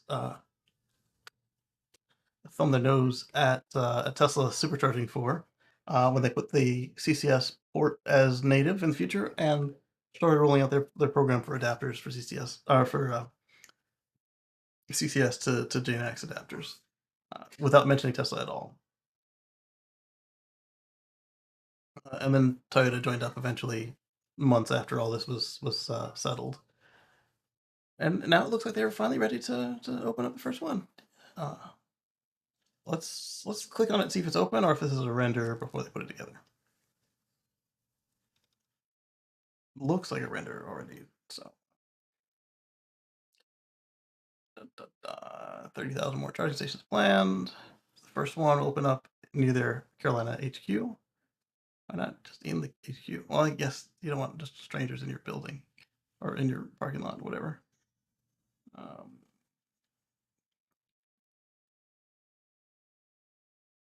Especially if a lot of your employees drive gas. So it's got a Honda, who else? BMW, Mercedes, GM, and others as rendering cross between a Sonic drive-through and a Starbucks. Hopefully, it has better bathrooms than either of them. Oh, this one I think we already got. We're going to cover it anyway. EV has a max charging rate. Here's why it might not be so fast. That's 101. It's labeled. Turns out charging stations are cash cows for nearby businesses. Yes, like I keep saying, captive customers. EV charging is finally improving in America's worst city for EV driving. I'm talking about New York City and Revel. All right, so the Rivian electric van can't use the superchargers. Access to the expansive DC fast charging network is reserved for retail vehicles, such as the R1S and R1T. Now, I wonder if that's coming from Tesla or coming from Rivian.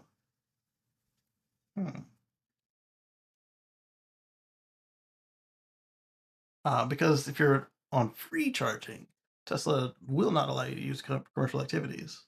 But if you're on paid charging, they don't care. So this sounds like a Rivian thing. It says nope. But I'm also wondering if it also has something to do with the size of the Rivian van. It's much bigger than anything else that's already allowed on the network, other than a Model S, Model Y, Model X, or Cybertruck towing something.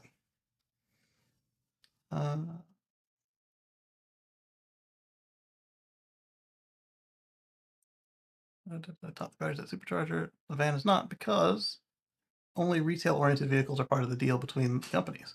So that could also explain why Stellantis was so weird about their announcement. Because at the time that they made their announcement, only the Ram ProMaster EV was something they were making that had a plug on it. That was worth talking about. So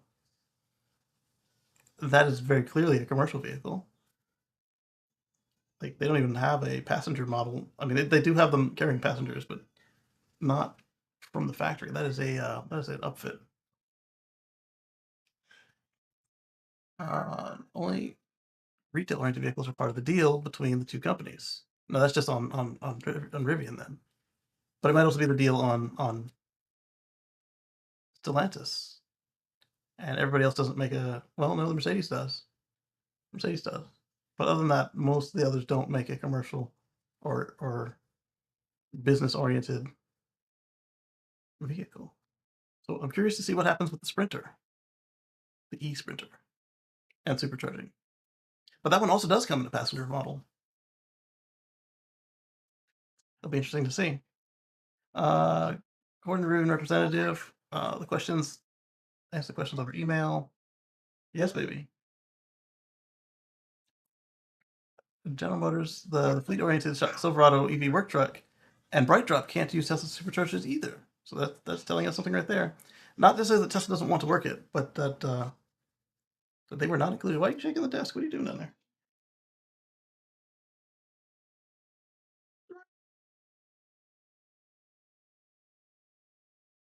Okay, so the work truck and the BrightDrop can't use it either. Interesting. But again, that's just the agreement, not the cheap Chevy Silverado EV you want from Hertz can't use Tesla superchargers. Another argument. Interesting. That balloon is old, baby. Yeah, 3-month-old air-filled balloon that.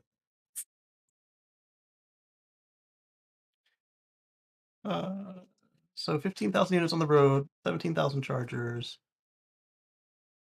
Now I'm wondering if that just means you can't use it the same way, like seamless ease that you get with the commercial with the retail vehicles. 161 on charge. It makes sense to have chargers at the depot. Electric commercial van, which is Rivian commercial van. We forgot the error. The issue seems to be the GM fleet. GM fleet smartphone application. Okay, so that's why. Because the commercial vehicles on GM and probably Rivian don't use the same app as the consumers. Interesting. Others have disclosed that registering it as a non-Tesla in the Tesla app allows charging as usual. Okay, so that's exactly what I was thinking. I said, um, there's nothing wrong with the car, with the van, the truck. It's that it's that their apps aren't ready yet. They got stupid apps. Okay, so it's not as big a deal. Uh, Retail, do you mean consumer? Consumer retail? Yeah. In insurance terminology, retail vehicle is one used by retailers in the. Oh, okay. Coming from somebody who sells insurance. That would make the Amazon vehicle a retail vehicle. No, it would not. It would make the Amazon vehicle a services vehicle. In the automotive world, retail means intended to be sold to consumers and not businesses.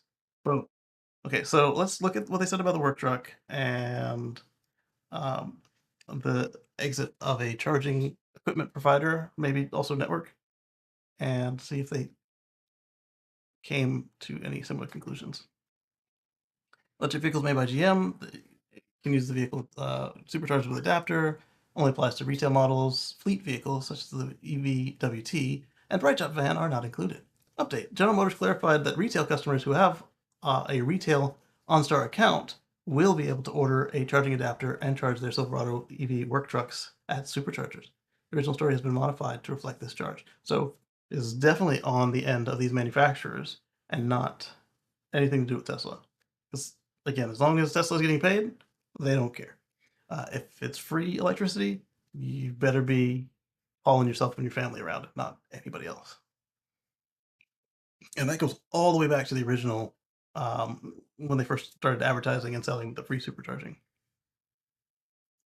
And same goes for your like free supercharger mile promotions, that sort of thing.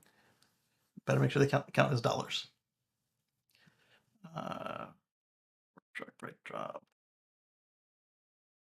doesn't affect the retail. Also doesn't affect people with the retail app on their work truck. The adapter is account specific, which means that you are a retail customer with an OnStar account. Your Chevrolet work truck, you can order an adapter, and so you can't get it from them with the commercial account. But if you use that same either third party adapter or over the counter purchase, you can use the Tesla app because it's just a Chevy. Um, Zevo might still be different though if it still calls itself Zevo in the computer instead of calling itself Chevrolet. Hopefully, it calls itself Chevrolet. And why does that matter? Because it does still have the power line communication. Interesting. Takeaway here, Kyle says that his Silverado EV work truck testing using EA stations seems to be this cavalier consideration to just charge up overnight at home. That leaves EA charge stations and other CCS1 ports at the consideration for charging the work trucks. Ford and Rivian are looking for their Tesla approved manufactured CCS1 to NACS adapters. Navy rules as originally written required at least one CCS plug, which would be the magic dock. There was news last year when all this NACS information came out that the feds were looking to revise it to include NACS, but we haven't heard anything more about it after everybody else joined up. Wouldn't make sense for automakers to support multiple supply chains for both CCS equipment and NACS equipment and manufacturing complexity of both on a given model. Interesting. I don't think there's much more to watch on this one. If it comes up again, I'll point it out. XL or NLX way juice box customers are cut off and left in the dark.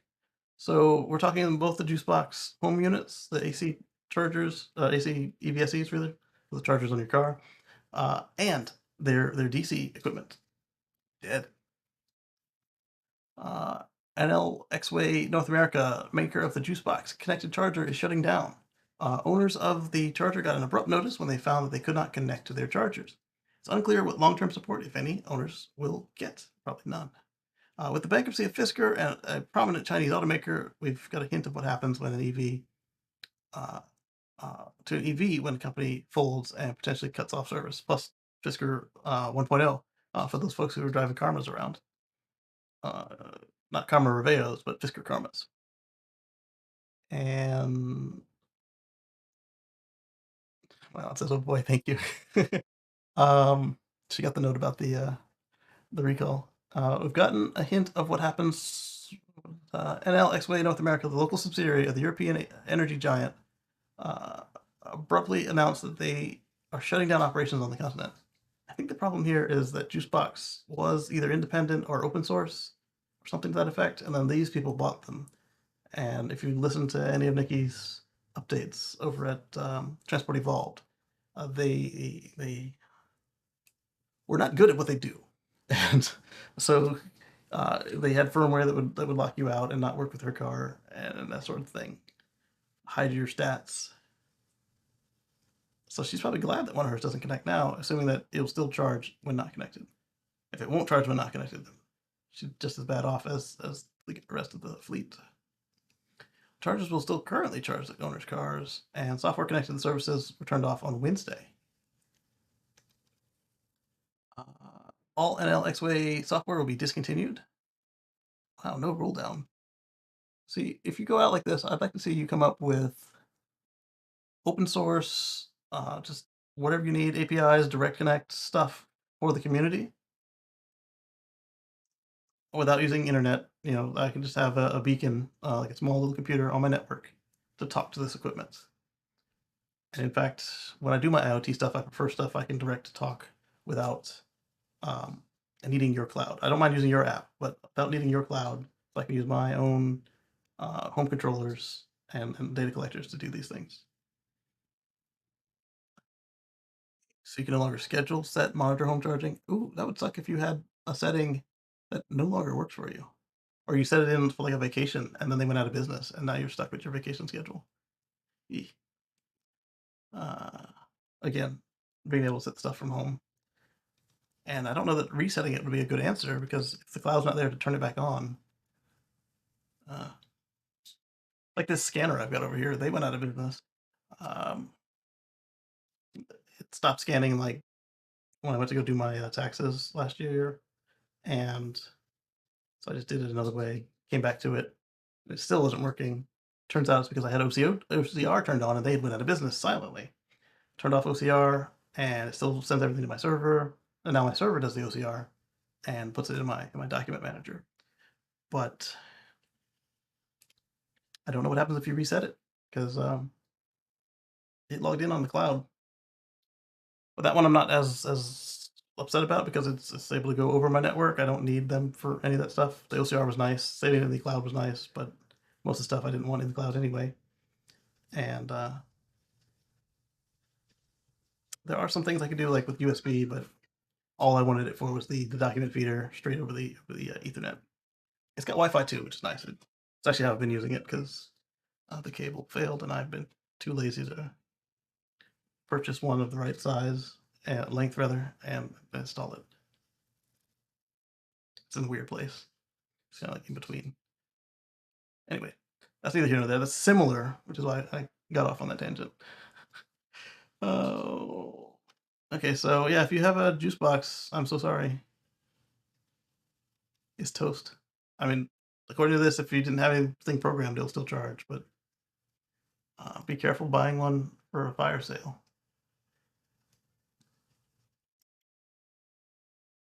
Does double click work? Double click did not work. Triple click. The leaf.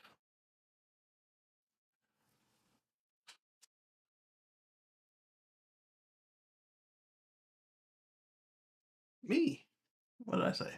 Excellent. I'm looking forward to seeing this operate at scale so we can evaluate it properly, not just based on knee jerk reactions or criticism, because it's not a real train. Plus, it'll be interesting to see uh, when it's paying customers, not just captive riders avoiding the desert heat. I tell you the test life on that. So what this is the boring loop is expanding. Update the Boring Company, Vegas Loop, Embassy Suites across from Paradise Road from the Virgin. Uh, Today, there's a crew working here digging out a hole. Last time I covered this, there were no workers, so this is progress at the site. Clever. So this is going to be interesting to watch and ride at some point when I make my way to Vegas. Yep, somebody had a little conversation on it. Uh, Sawyer says something. I think what I'm going to do here is if the paste doesn't work, I'm just going to copy the tweet into my notebook so I can see the tweet. It'll also help if they delete the tweets because we've run into that before too. Tesla recently reduced the Megapack starting price by just under 1%. Prices are now at a new all-time low. They're still super expensive. We're looking at Megapacks at 1.9 megawatts and 3.9 megawatt hours. Is that the Megapack small or the Megapack large? That looks like the Megapack small. In California, Q3 of 25, so a year from now, it will set you back $1 million, $1,030,680. Yes, and annual maintenance will be $8,800. Due today, a $1,000 swipe. It's getting closer to the realm of reality. Have one in your compound.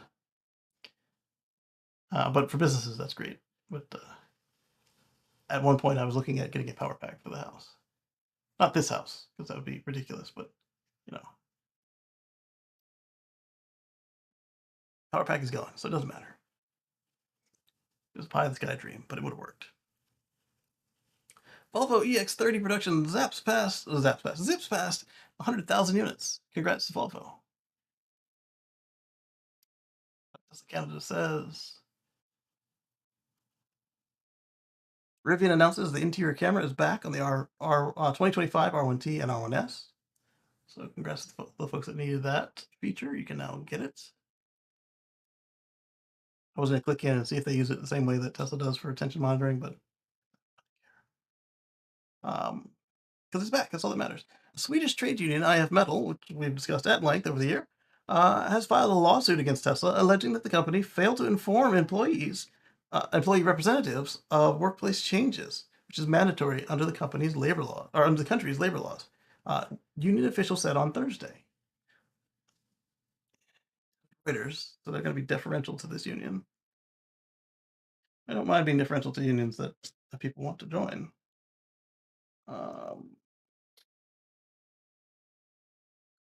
IF Metal filed lawsuit. It was IF's second lawsuit this year, alleging that U.S. electric vehicle maker wasn't. Why not the German electric vehicle maker? Did that too? Because it sounds more imperialistic if it's us than the Germans. It's in breach of the Sweden's Co-Determination Act that stipulates the companies must inform labor unions of major changes. Like what? That's all I care about here.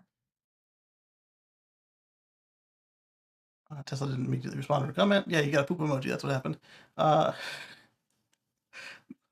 Maybe they didn't even try. The automakers said it offers good or better terms than those demanded by the union.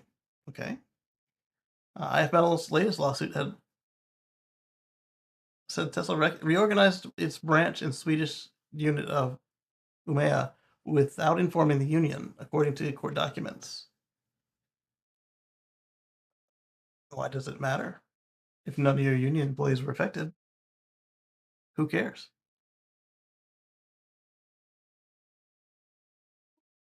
They're not a union shop. So if you don't have any employees, it is really a moot point.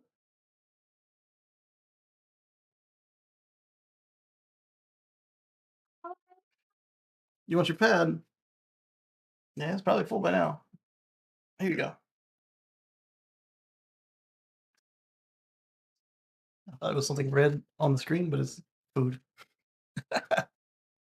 um. So yeah, so they if none of their employees were affected, then I don't see how it's any of their business. That might get thrown out pretty quick, even in Sweden. Phased out, according to IF Metal, Tesla phased out its entire sales organization without informing the union, and also outsourced their other parts. Okay, so this union was covering mechanics and manufacturing. and Tesla doesn't manufacture in Sweden, and mechanics don't sell the cars. This I don't know how standing works in Sweden, but it does sound like they have filed a nuisance lawsuit, which could end poorly for them. So we already talked about the sympathy action, so we're not going to worry about that. The service center in EMEA has, I'm sure I'm saying it wrong, I'm sorry, has had one of the largest numbers of striking workers, according to the union officials, but sales staff did not take part because there are no sales employees in the union. They've got, what did we say, 3 or 13 total um, union employees in the repair bay total for the country. Tesla Service Center has had one of the highest numbers. Yeah, yeah, okay. So we are now fully up to date on that thing. Let's close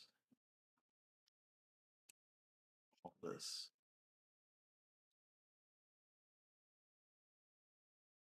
Okay, next. Got Electric Co. and SJV Tesla. So it is. What? What? I don't know how to play it. You'd have to show me. You'd be helping me.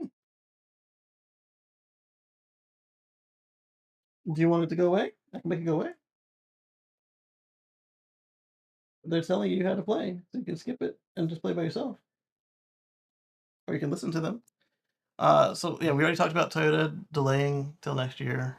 SJV Tesla. Sawyer says after this one, 30,000 Cybertrucks is crazy.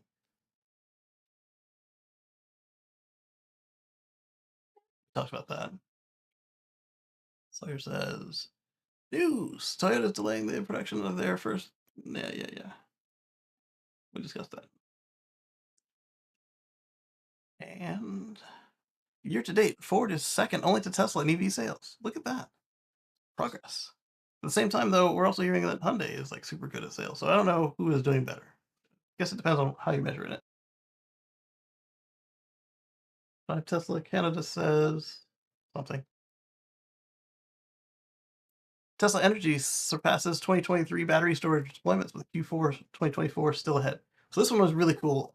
As of the Q3 numbers that they gave us, they had already finished all of 2023's numbers and continued on.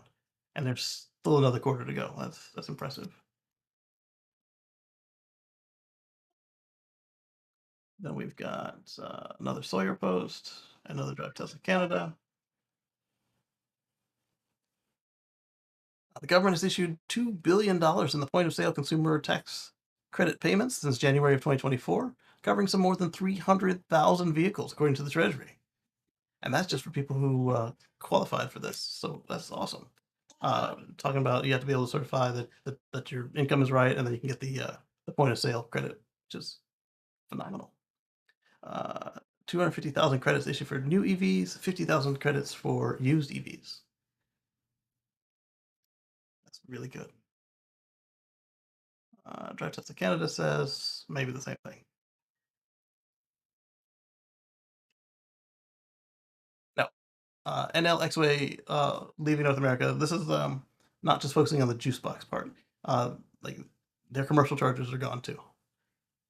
Good luck with that if you were a business customer. Hopefully your contracts had some sort of way to get at a bankrupt company. Get you some support. If you recently purchased a juice box, same thing. Then we've got one that's got like a split level. Why is it a split post? They are two different posts. I'm guessing that one was lower down in the thread. I wanted to make sure I didn't lose it.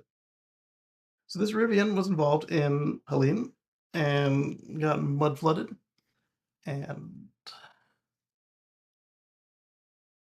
the owner story is here. They're talking about how they came back to just a mud bomb and they thought that it was totaled. But then their friend with them saw that the door handles popped out, were ready to go, suggested get in, give it a try. They found out that that when they got into it, the interior was spotless, untouched.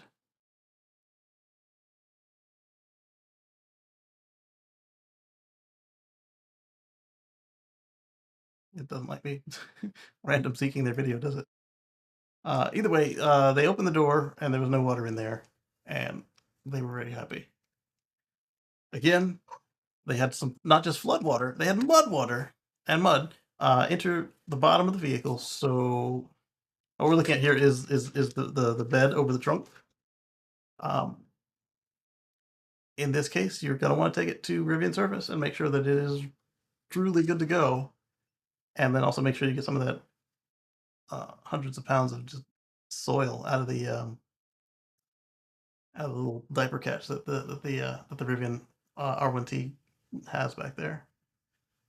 Q3 delivered, rise over 6 years. Carwell says something else here. What does Carwell say? I think it's mad at us. I got so many windows open again. Reveal the new Skoda Elrock. So for our European viewers here, we got the Skoda Elrock. It's soon going to be gracing your stage, and it looks pretty sweet. Rate the design out of 10. I don't know. It's affordable. Starts at £31,000. Gets up to 360 miles of range from the top model, and plenty of space and simply clever design. Debuts Skoda's latest styling language. Doesn't look bad. And then we've got more. Sawyer says something. Inside EV says something. Tesla Life says something else. All right, the Porsche. Porsche has begun deliveries of the first ever all-electric Macan EV, starting at $75,000 or $105,000 for the turbo, fully loaded. $150,000 fully loaded. EPA range of 308 miles or 388 miles for the Macan Turbo. I say just, it's more than my car ever had new. On sticker, it's one less than my car had new. 0 to 60 in as little as 3.1 seconds, so slow as hell. That's fast, but mine is 6 years old. Why is your new performance car slower than a 6-year-old car? Come on now. 100 kilowatt hour battery, so the same as mine. 270 kilowatts max charging speed, so just a skosh better. 800 volts. Rear wheel steering. I love that. Roughly the size of a Model Y. I don't know that you need rear wheel steering on a car that small, but who do you? More options. Porsche's king at optioning you to death. Yes, they are. I tried it a couple times just to look, and it was a mess. All right, I said Inside EVs is next.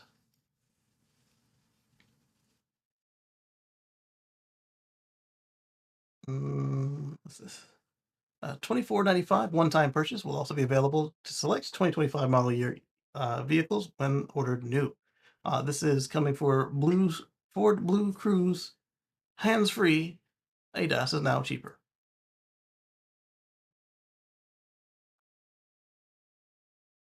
And I don't know what the server's doing back there. It's racking up a storm. It must still be backing up from last night.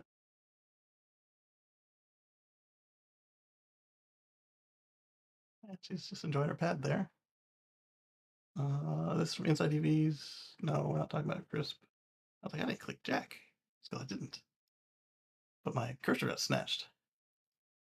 All right, this one's from Electrek. Quick Trip is installing DC fast chargers across the Midwest. Always a good thing.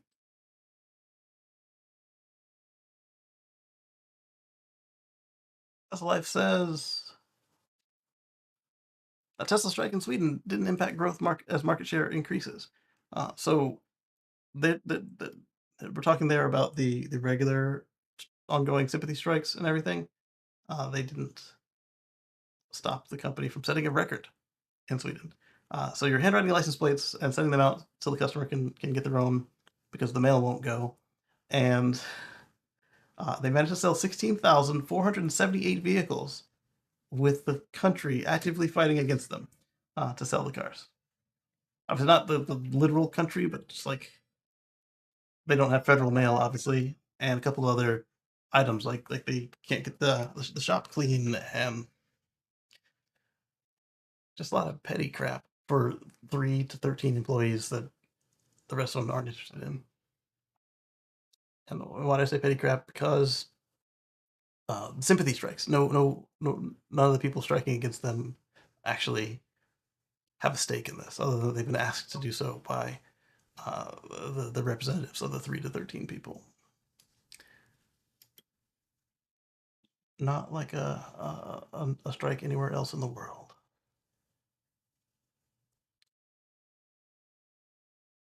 Here we've got, starting today, part of the Ford Power Promise. This is coming from Jim Farley. New retail customers that buy or lease a Ford electric truck, SUV, or van can receive a complimentary home charger with standard installation included. So as long as you don't have a weirdo installation, they will install it at your place of sleep. That's pretty cool. Excited for more people to experience the convenience of filling up at home, which is the only way to enjoy an EV. Having to go a place to get more range is a pain in the butt. I should know. Sawyer says something here, and then something else, and then something else, and then something else. That means that Tesla now no longer sells any cars in the US that use a Chinese LFP battery. We talked about this. This is because the Biden administration raised tariffs on Chinese EVs imported to the US to 100% from 25%, and on lithium-ion batteries and parts from 25% to 25%. Excuse me, up from 7.5%. And Canada did something similar, obviously. Otherwise, they would have kept doing it longer there rather than the couple of days they were running it. While the Model 3 rear-wheel drive was built in California, it used a Chinese LFP battery, so it didn't qualify for the $7,500 federal tax credit. The 363-mile range Model 3 long-range rear-wheel drive did, so most people likely opted for that trim instead. Combine these two factors and this is likely why Tesla discontinued the Model 3 rear-wheel drive. Yep.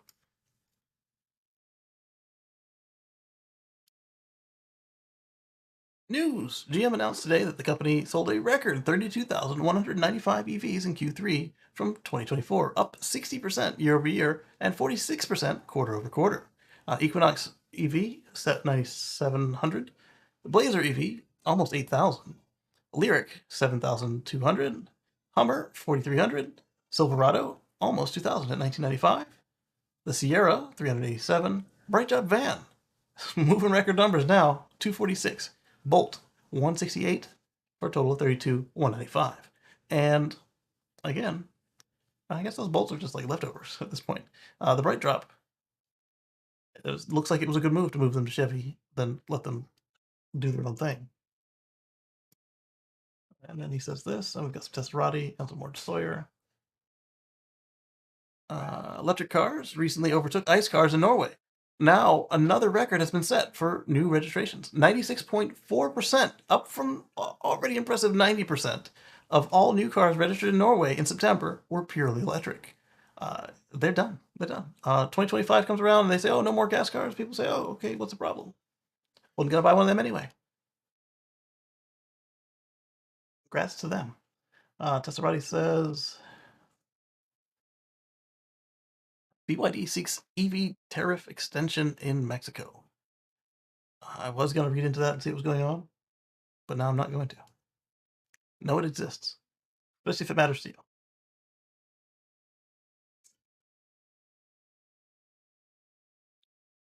You're going for a walk? Enjoy your walk, baby. Tesla Sweden team initiates dedicated creative Q3 delivery push. Tesla Sweden team continues to work around the ongoing union strikes from the company. So here you can see in the photo that they have to handwrite their plates now. That has been approved by the actual government. So I guess they're just picking up blanks from somewhere. Or maybe they're being shipped with blanks. I don't know. Let's click into it and see. Like I said, I support the workers. I do not support whatever the hell this is. Interesting. That's the second copy of this article I've opened. Sweden's most registered car. That's charging or delivery. Either way, looks really cool. Had to swing by Tesla delivery center and see the activity. 30 plus employees work to work until midnight and deliver a record quarter. All the employees I spoke with were on fire. Obviously not literally. Uh, and no one had to work there that late, but they wanted to. Everybody said they loved their job, the EV advocate noted. Nicholas says it's impossible to stop Tesla. Handwritten license plates on delivery-ready Teslas at the delivery center in Stockholm. I think that's right over there by Anders. The union has blocked the mail and license plates for Tesla, but they get some of them, and if not, they have to handwrite the numbers. We'll look into the rest of that tweet in a minute. That's pretty cool. The union will now block crayon pens delivered to Tesla. They sure will, too. Oh.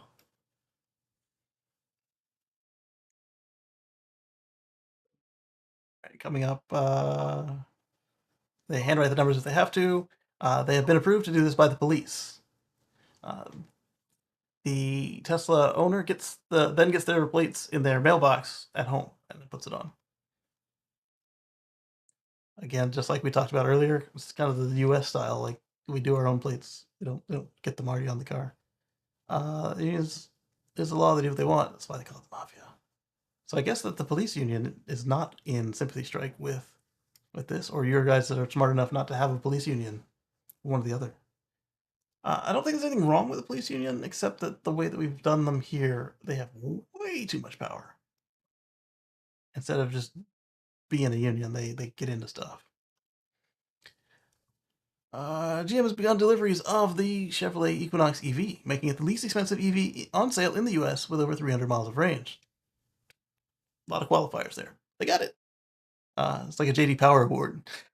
The best small SUV under $400,000, blah, blah, blah. Starting price of $27,495, which is not bad, including the $7,500 tax credits. Not as good. Still nice. Range of 319 miles. Okay, they just slide in there. Front wheel drive. 150 kilowatt peak charging rate.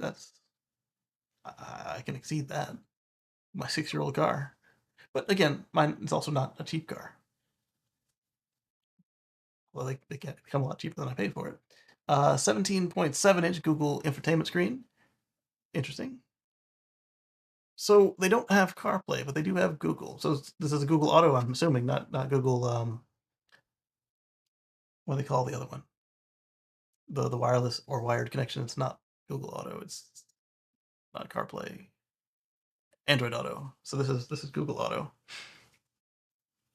or Google Android for Auto, but not on your phone. 11-inch gauge cluster. That's not bad.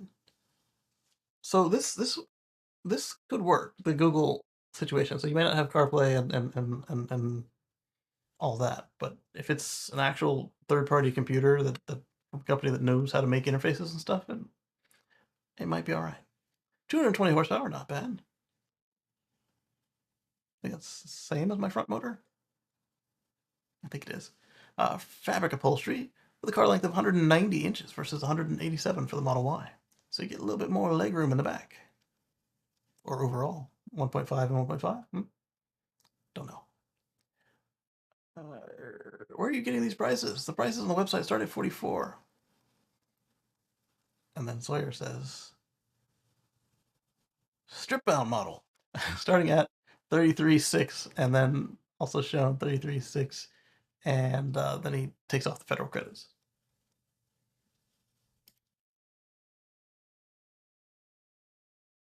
This trim comes with black cloth seats only. So he's talking about the cheapest one. Did you think you were getting options for the cheapest one in the nation? To add the same features as Tesla Model 3, you need to add this $8,300 package as the features come standard on the Tesla. If you could afford a Tesla or wanted to buy a Tesla, then you would have the $8,000, wouldn't you? Although the Tesla costs less than that overall because of volumes of scale and all that. The base price increases to $35,795 after the $7,500 tax credit before additional options. This is more than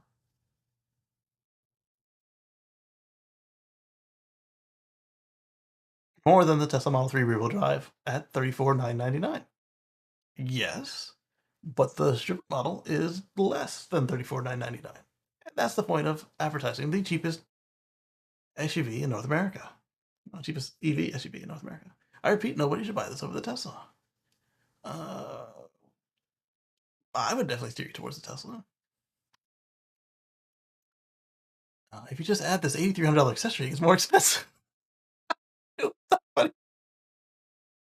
The goal is obviously to offer you a very cheap car for people who don't care about it being cloth or black cloth. Oh, I wanted gray cloth. Well, gotta spend more. Uh, Elon said that the only relevant thing is the price, but I totally disagree if you follow his logic. GM is doing the right thing. And do you actually understand what you're getting for $8,300? Obviously. But that's not the point of this article. Yes, some people buy lower trim cars because they can't afford $8,000 in options. Are you going to give them $8,000 out of your account? $8,000 gets you a power driver's seat, heated driver and passenger seats, heated steering wheel. If you live in California, do you care about that? I mean, it might be nice, but if you don't have the $8,000 and somebody offers you something without heated seats and power, I mean, if you're the only driver, you don't ever really need to adjust the seats. So yes, the Tesla is a better deal and has more features, but that's not what the point of this article. Let's see. It also includes some type of camera system that identifies traffic signs. I don't think most people would need that if they were on a budget. I like the safety feature being standard on the Tesla. I like that. That is intentional bundling to get the power seat controls. One would have to take this package, which has those, and costs $8,300. Yep. This is the norm with Legacy Auto. They have packages and bundles, and you have to buy the whole thing, even if you only want the one thing. Yeah, I hate that about having to get my custom cars together. I suspect it makes it easier than having custom-made vehicles. Yeah, that's true. Because if it was piece by piece, that would be harder on them. Versus they had chunks of them that just had what you want. You could argue that at least they have options unlike Tesla. Yeah, you could argue that, but you can add the bulk of that for $2,000 rather than $8,000. If you're comparing across segments, there's more passenger room. Max cargo room is 57 cubic feet compared to under 20 on the Model 3. Rear pedestrian alert, HD surround vision, traffic sign recognition, and then you get the comfort package includes 8-way power driver seat, lumbar control, a heated driver seat, and front passenger seats, heated steering wheel, wrapped steering wheel, rear pedestrian alert, HD surround vision, traffic sign recognition. Yeah, you get enough of that stuff without the 8,000. What do you get for the rest of the 8,000? If you add the missing driver console and an indicator stock and horn button to the Tesla, the price goes up. Oh wait, they're not available from Tesla. Elon parody. Most people would prefer a Ferrari over a Toyota Corolla, but they don't cost the same, and that matters a lot. This is true. Some people prefer cloth seats, not me. I don't mind either way. It's easier to clean the non-cloth seats, and the cloth seats don't hurt you in the summertime if you're wearing shorts. And in the wintertime, you're not sitting on an icicle. Well, no. Yeah. In the wintertime, you're not sitting on an icicle, so the cloth has those. Tesla should remove those off of the Model Y for less. Dumb point. Oh boy. Slow acceleration, but good value prop. Yep. 70 kilowatt hours for 250 miles, or 80 kilowatt hours for 300 miles. 0 to 60 in 6 to 7 seconds. Who would buy this instead of the Model 3? Anybody looking for a crossover? This guy is interesting. A friend of mine sold his 2018 Model 3 and got the Equinox. He likes it. Especially, remember, Trev used to run Model 3 Owners Club. He likes it, and especially now that he can use superchargers. But the sound system is terrible. The software is very subpar to what he was used to. And in any case, the more choices, the merrier. That's what I keep saying. Made in Mexico. Yes, it is. Oshawa, Mexico. A paltry 150 kilowatt max speed. Gross. I will give you that. Where is it built? Mexico. Continuing on, because we've still got more to chew through. We're almost done. Working it in reverse. Okay, let me click on some stuff. And then I've got one labeled private group.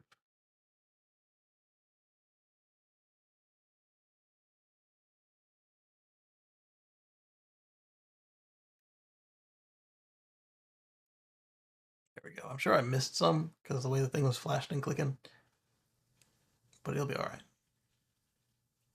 Local coal station in the UK is shut down, bringing the coal era to an end after 143 years. Bravo to the UK. Stellantis recalls plug-in hybrids over fire concerns. We talked about that.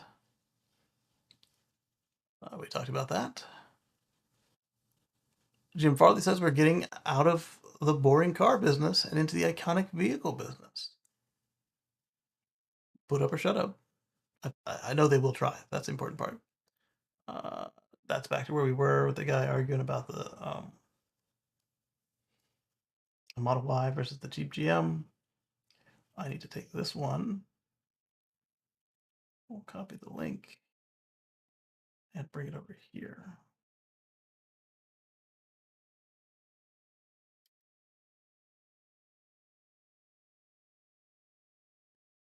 This one should be over here with you guys. Move tab to the Sawyer post. And this one I might want to keep. Another one I definitely want to keep.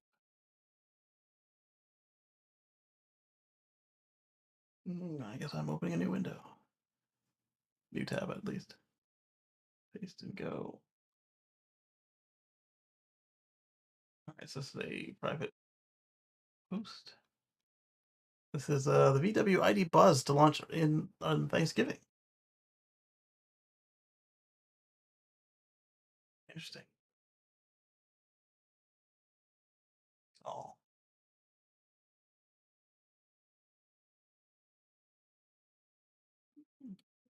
One of my friends changed their name. Instead of a husband and wife account, it's just the husband's account. And the widow of one of my friends from work has unfriended me or closed her account.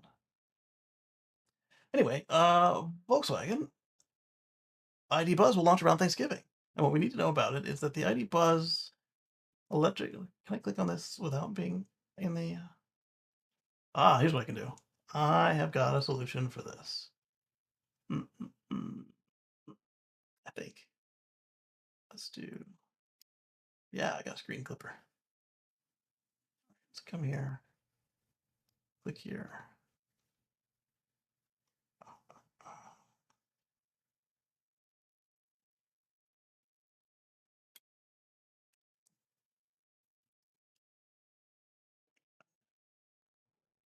Copy, I guess. No, I didn't want to copy. I wanted to mark it up. Then I could save it. Do that again. Go here.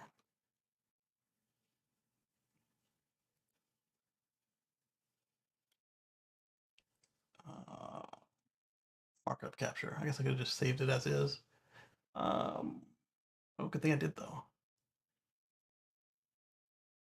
Draw. I don't want to draw. I want shapes. I guess I gotta draw.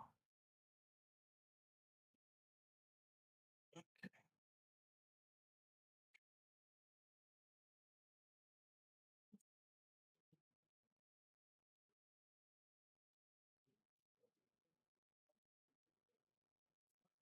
Good enough. And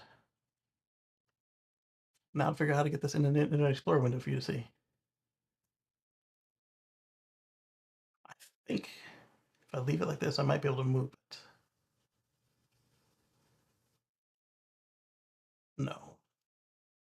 That will not do what I think it's going to do. Let's be safe and save this. And then open it again. No, save as.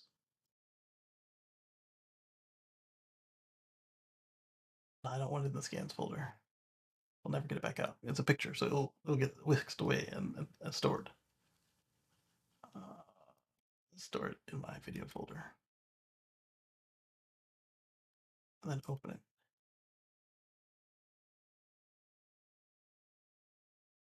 I didn't know what I wanted. I was hoping it would open the file in the browser, and I could just shuffle the tab over to you guys. Share.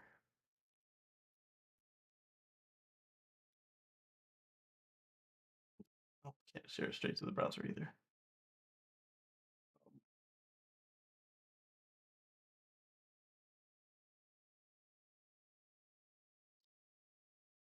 That's the camera. I don't want the camera. I mean, I want the camera to work, but I don't want to look at the camera. I want to open file, copy download link, blue file.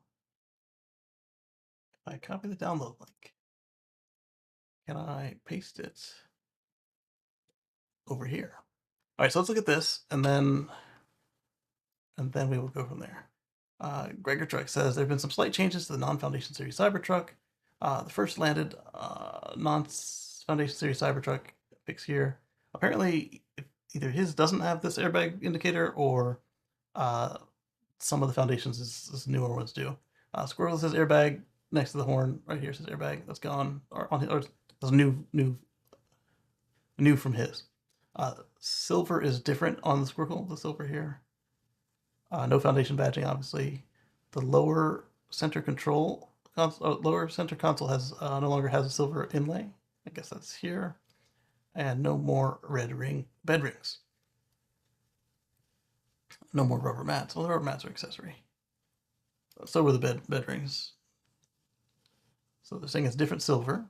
And then right here on the side of the horn, underneath the buttons there, it says airbag on the right. It says that the silver is different. You still get the pedal recall on the new cars with the rivet. No Foundation Series. And your bed rings are now an optional accessory. And the window isn't deleted. They just took the picture in the middle of the tonneau cover, wrapping itself up under the seat. And I'll see if I can paste that link to my file system. I cannot.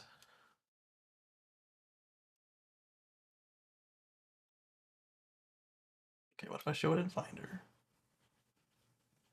And then drag it into... Yes! Haha! Alright, so now, let's make it bigger. The Volkswagen ID Buzz to launch in the US at around Thanksgiving. Let me close that Facebook before it starts beeping and booping on me.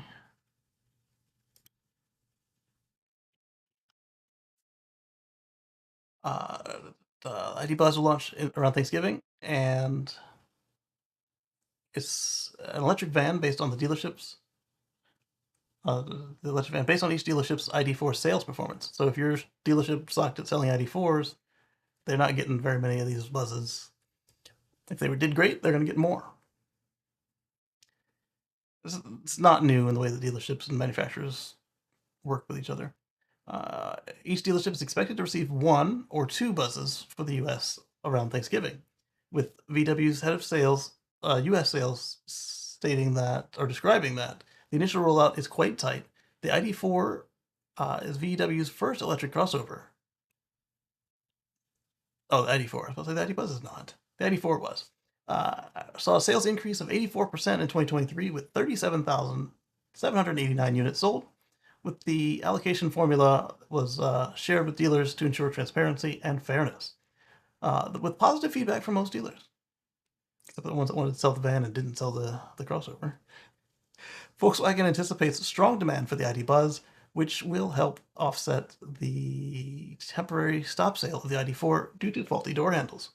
VW's US sales have risen 26% over the first half of 2024, reaching 82,713 units.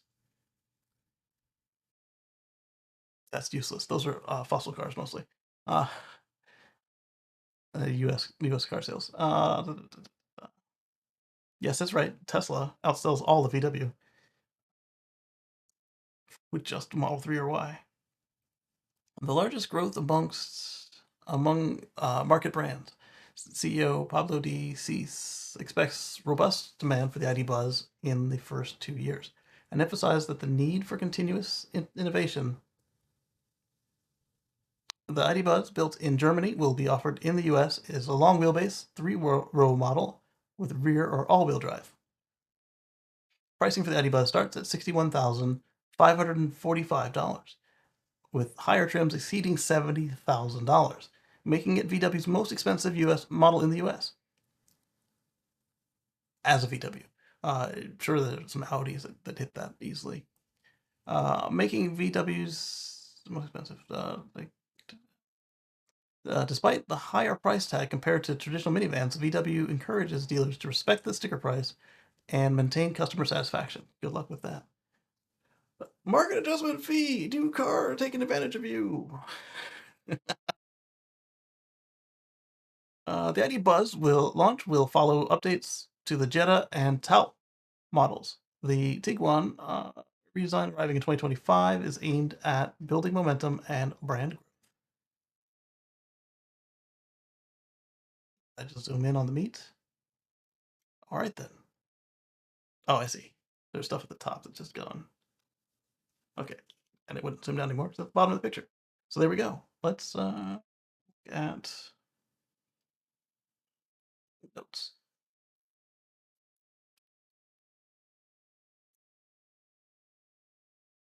Oh, private group and electric.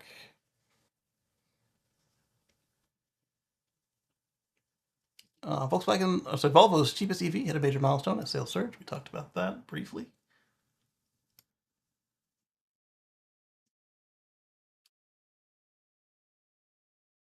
It will be for all trucks. Oh, this one is awesome, and I'm glad I finally hooked up the audio. I'm gonna also turn on my audio, I guess, to see if it works. No, don't want to do that.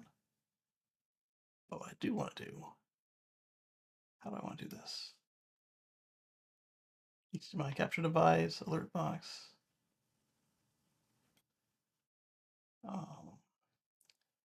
Window capture. Show shadow, show boxes.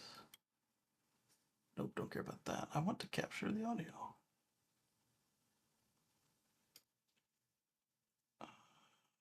Box capture window. Microphone.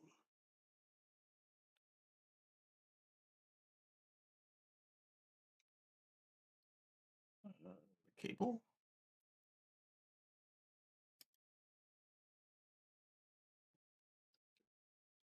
Here we go. I can turn on desktop audio. Nope, not Teams. Yeah, main mic. Auxiliary mic. Auxiliary mic will be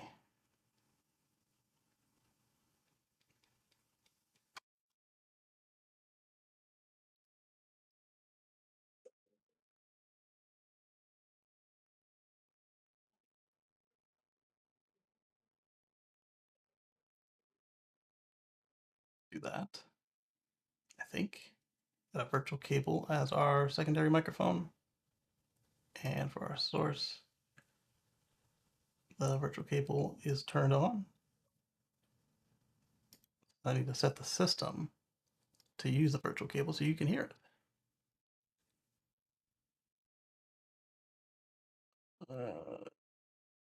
Yep. All right, so this is on new Cybertrucks and some old ones. They got a firmware update. All right, now I can't hear it.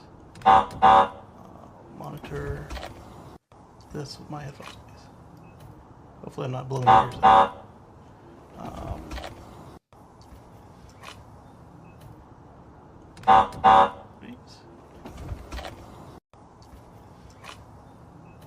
Down mixed monitor off.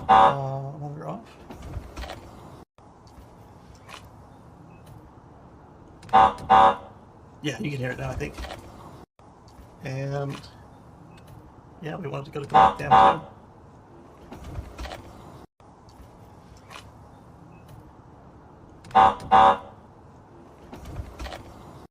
think that's Moto. She is obsessed with doorbells.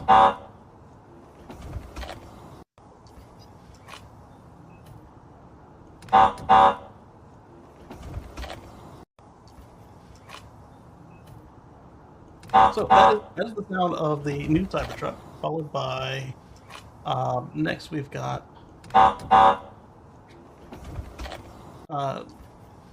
so it's actually going to be for all trucks, but all trucks don't have it now. And there's a follow-up that I missed somehow. How did I miss the follow-up? Because I came back and did it later.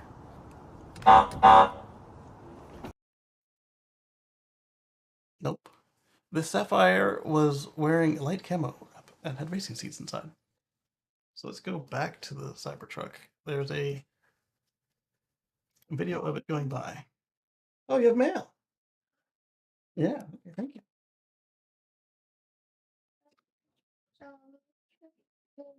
Cookie? Well, cookies aren't in here. You could ask mommy for cookies.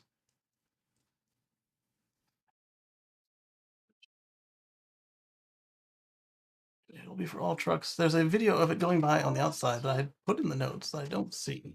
They should be right underneath it. And since we started backwards, it should be coming another way. Thank you, baby.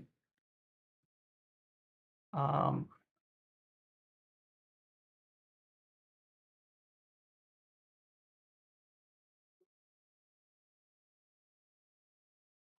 I kind of want a cookie too.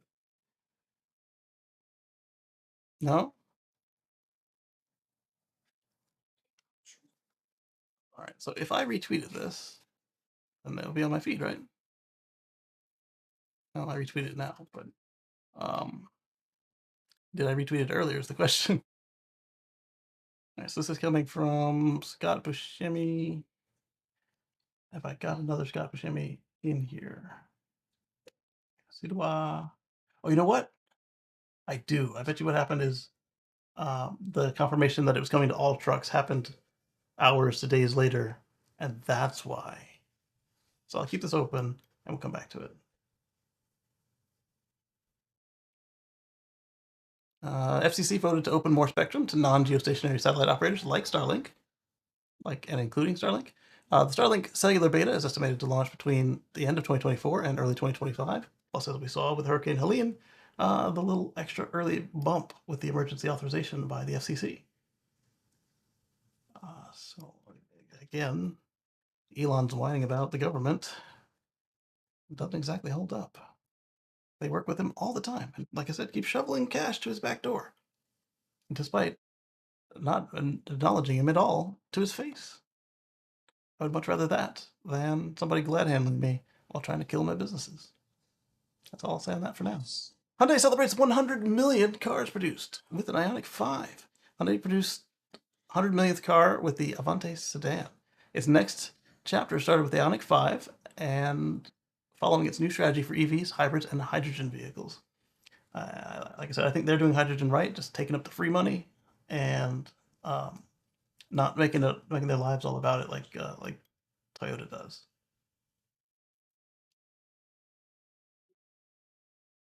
Long wait's over. Cybertruck with FSD version 12.5.5 is ready, including end-to-end highway, which is not a thing on anything else at the moment. It's a little dark in here, so it's now that I know where studio is hiding. I can just find this, turn it on, and go back to you guys. Almost done. We've gotta find that Cybertruck. Cybertruck Helene, which is in the wrong window now because I had to click on the fan because I'm doofus. Switch to over here. There we go. This one is different than my advice about the hurricanes. If you before you get to the water, if you enable wade mode, you can get water up to the bottom of the vehicle standing water up to the bottom of the vehicle, and it will pressurize the battery pack so that air is leaving and water is not able to get in, and you can get 30 minutes of water fording in the Cybertruck in off-road mode with wade mode turned on when it says wade mode ready. Yes, baby. Adora. You went for a walk? Where's Daddy's cookie? No? Okay. Did you have a good walk? Like, you made me get my own cookie. No cookie for you. So yeah, you can use wade mode. Be careful. Just because the car can handle it doesn't mean that there will be ground for you to drive on. Here we see Cybertruck in wade mode traveling the town. What, baby? What? What? Why are you crying? What? What are you scared of? Help me Help me what? control. You want to what? Turn off. Turn off what? Turn off. What do you want to turn off, baby? Turn off what, baby? She was freaking out like she saw a bug or something. I don't know. Why is this size off so badly? I was doing fine. Maybe it's just this site. Oh, come back. Maybe it's just this site. Whoa, everything is flipping and dipping. Come back. What the heck? What? Nobody asked for party lights? I don't even have party lights. Okay. Back to this. Shrink it just a little bit. A little bit. There we go. What? No? Okay. No, we don't play with the printer. So yeah, just be careful out there. Watch what you do. And Cybertruck is pretty much the only one I'd say consider it in. Storms past Central Florida. Here we see another person use the Cybertruck in blade mode.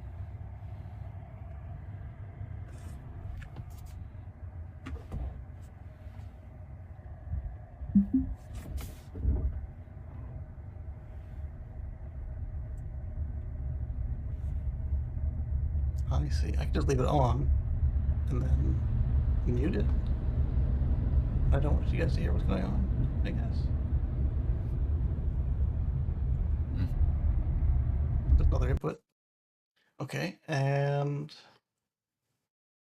if I don't see the other one, I'll try to find it. I know it's on my feed. I wrote about the horn and put them both in there. Got a Sawyer post. But how did I not get my own post in my notebook? That's the question. Here are the tires. Tesla, the new winter tires for the Cybertruck. Very aggressive tread. The company's winter tire package costs $3,000, so same as the others. Fair price. The question now: these look like the larger Cyber wheels. So what do the smaller Cyber wheels winter package look like?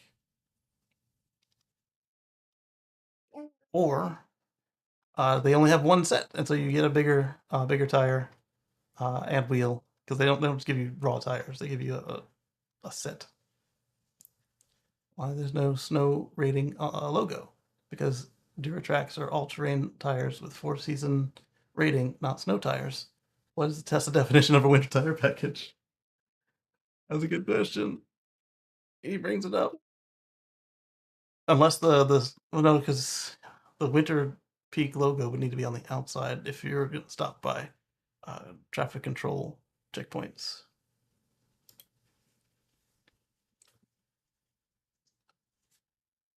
Okay, this one.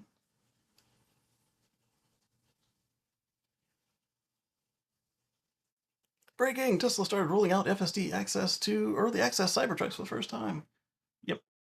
And it's continuing to grow wider as the days go on and people get firmware updates.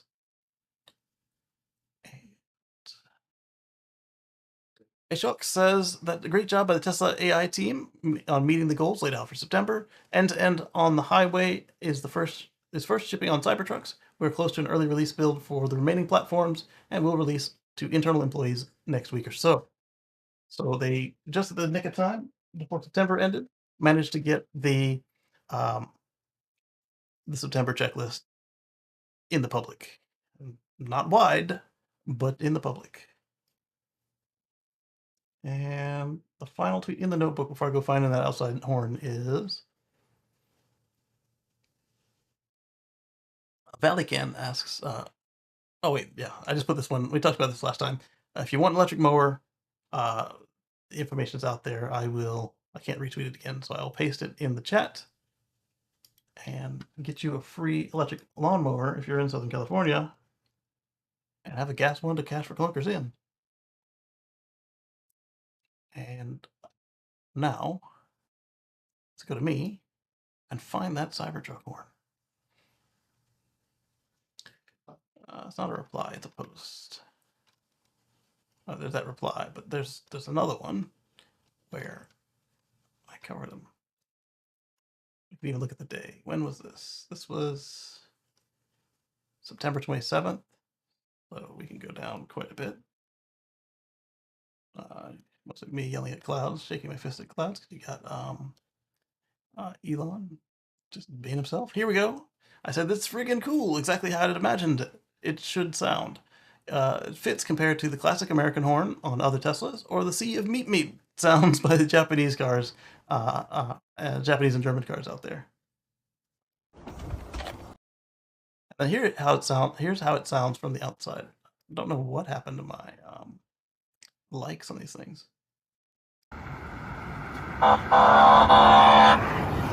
Fire truck.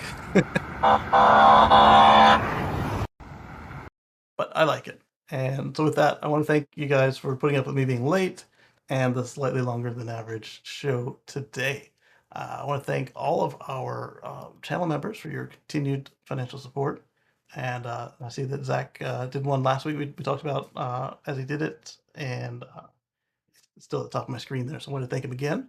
And with that, I'll catch you on the flip side. We will be on the Tesla Life Express on Monday, and keep an eye on the Tesla Life social, probably on X most likely, to see what our actual schedule is going to be. We're going to have the live show and the Express shows, but the live show is going to be geared towards the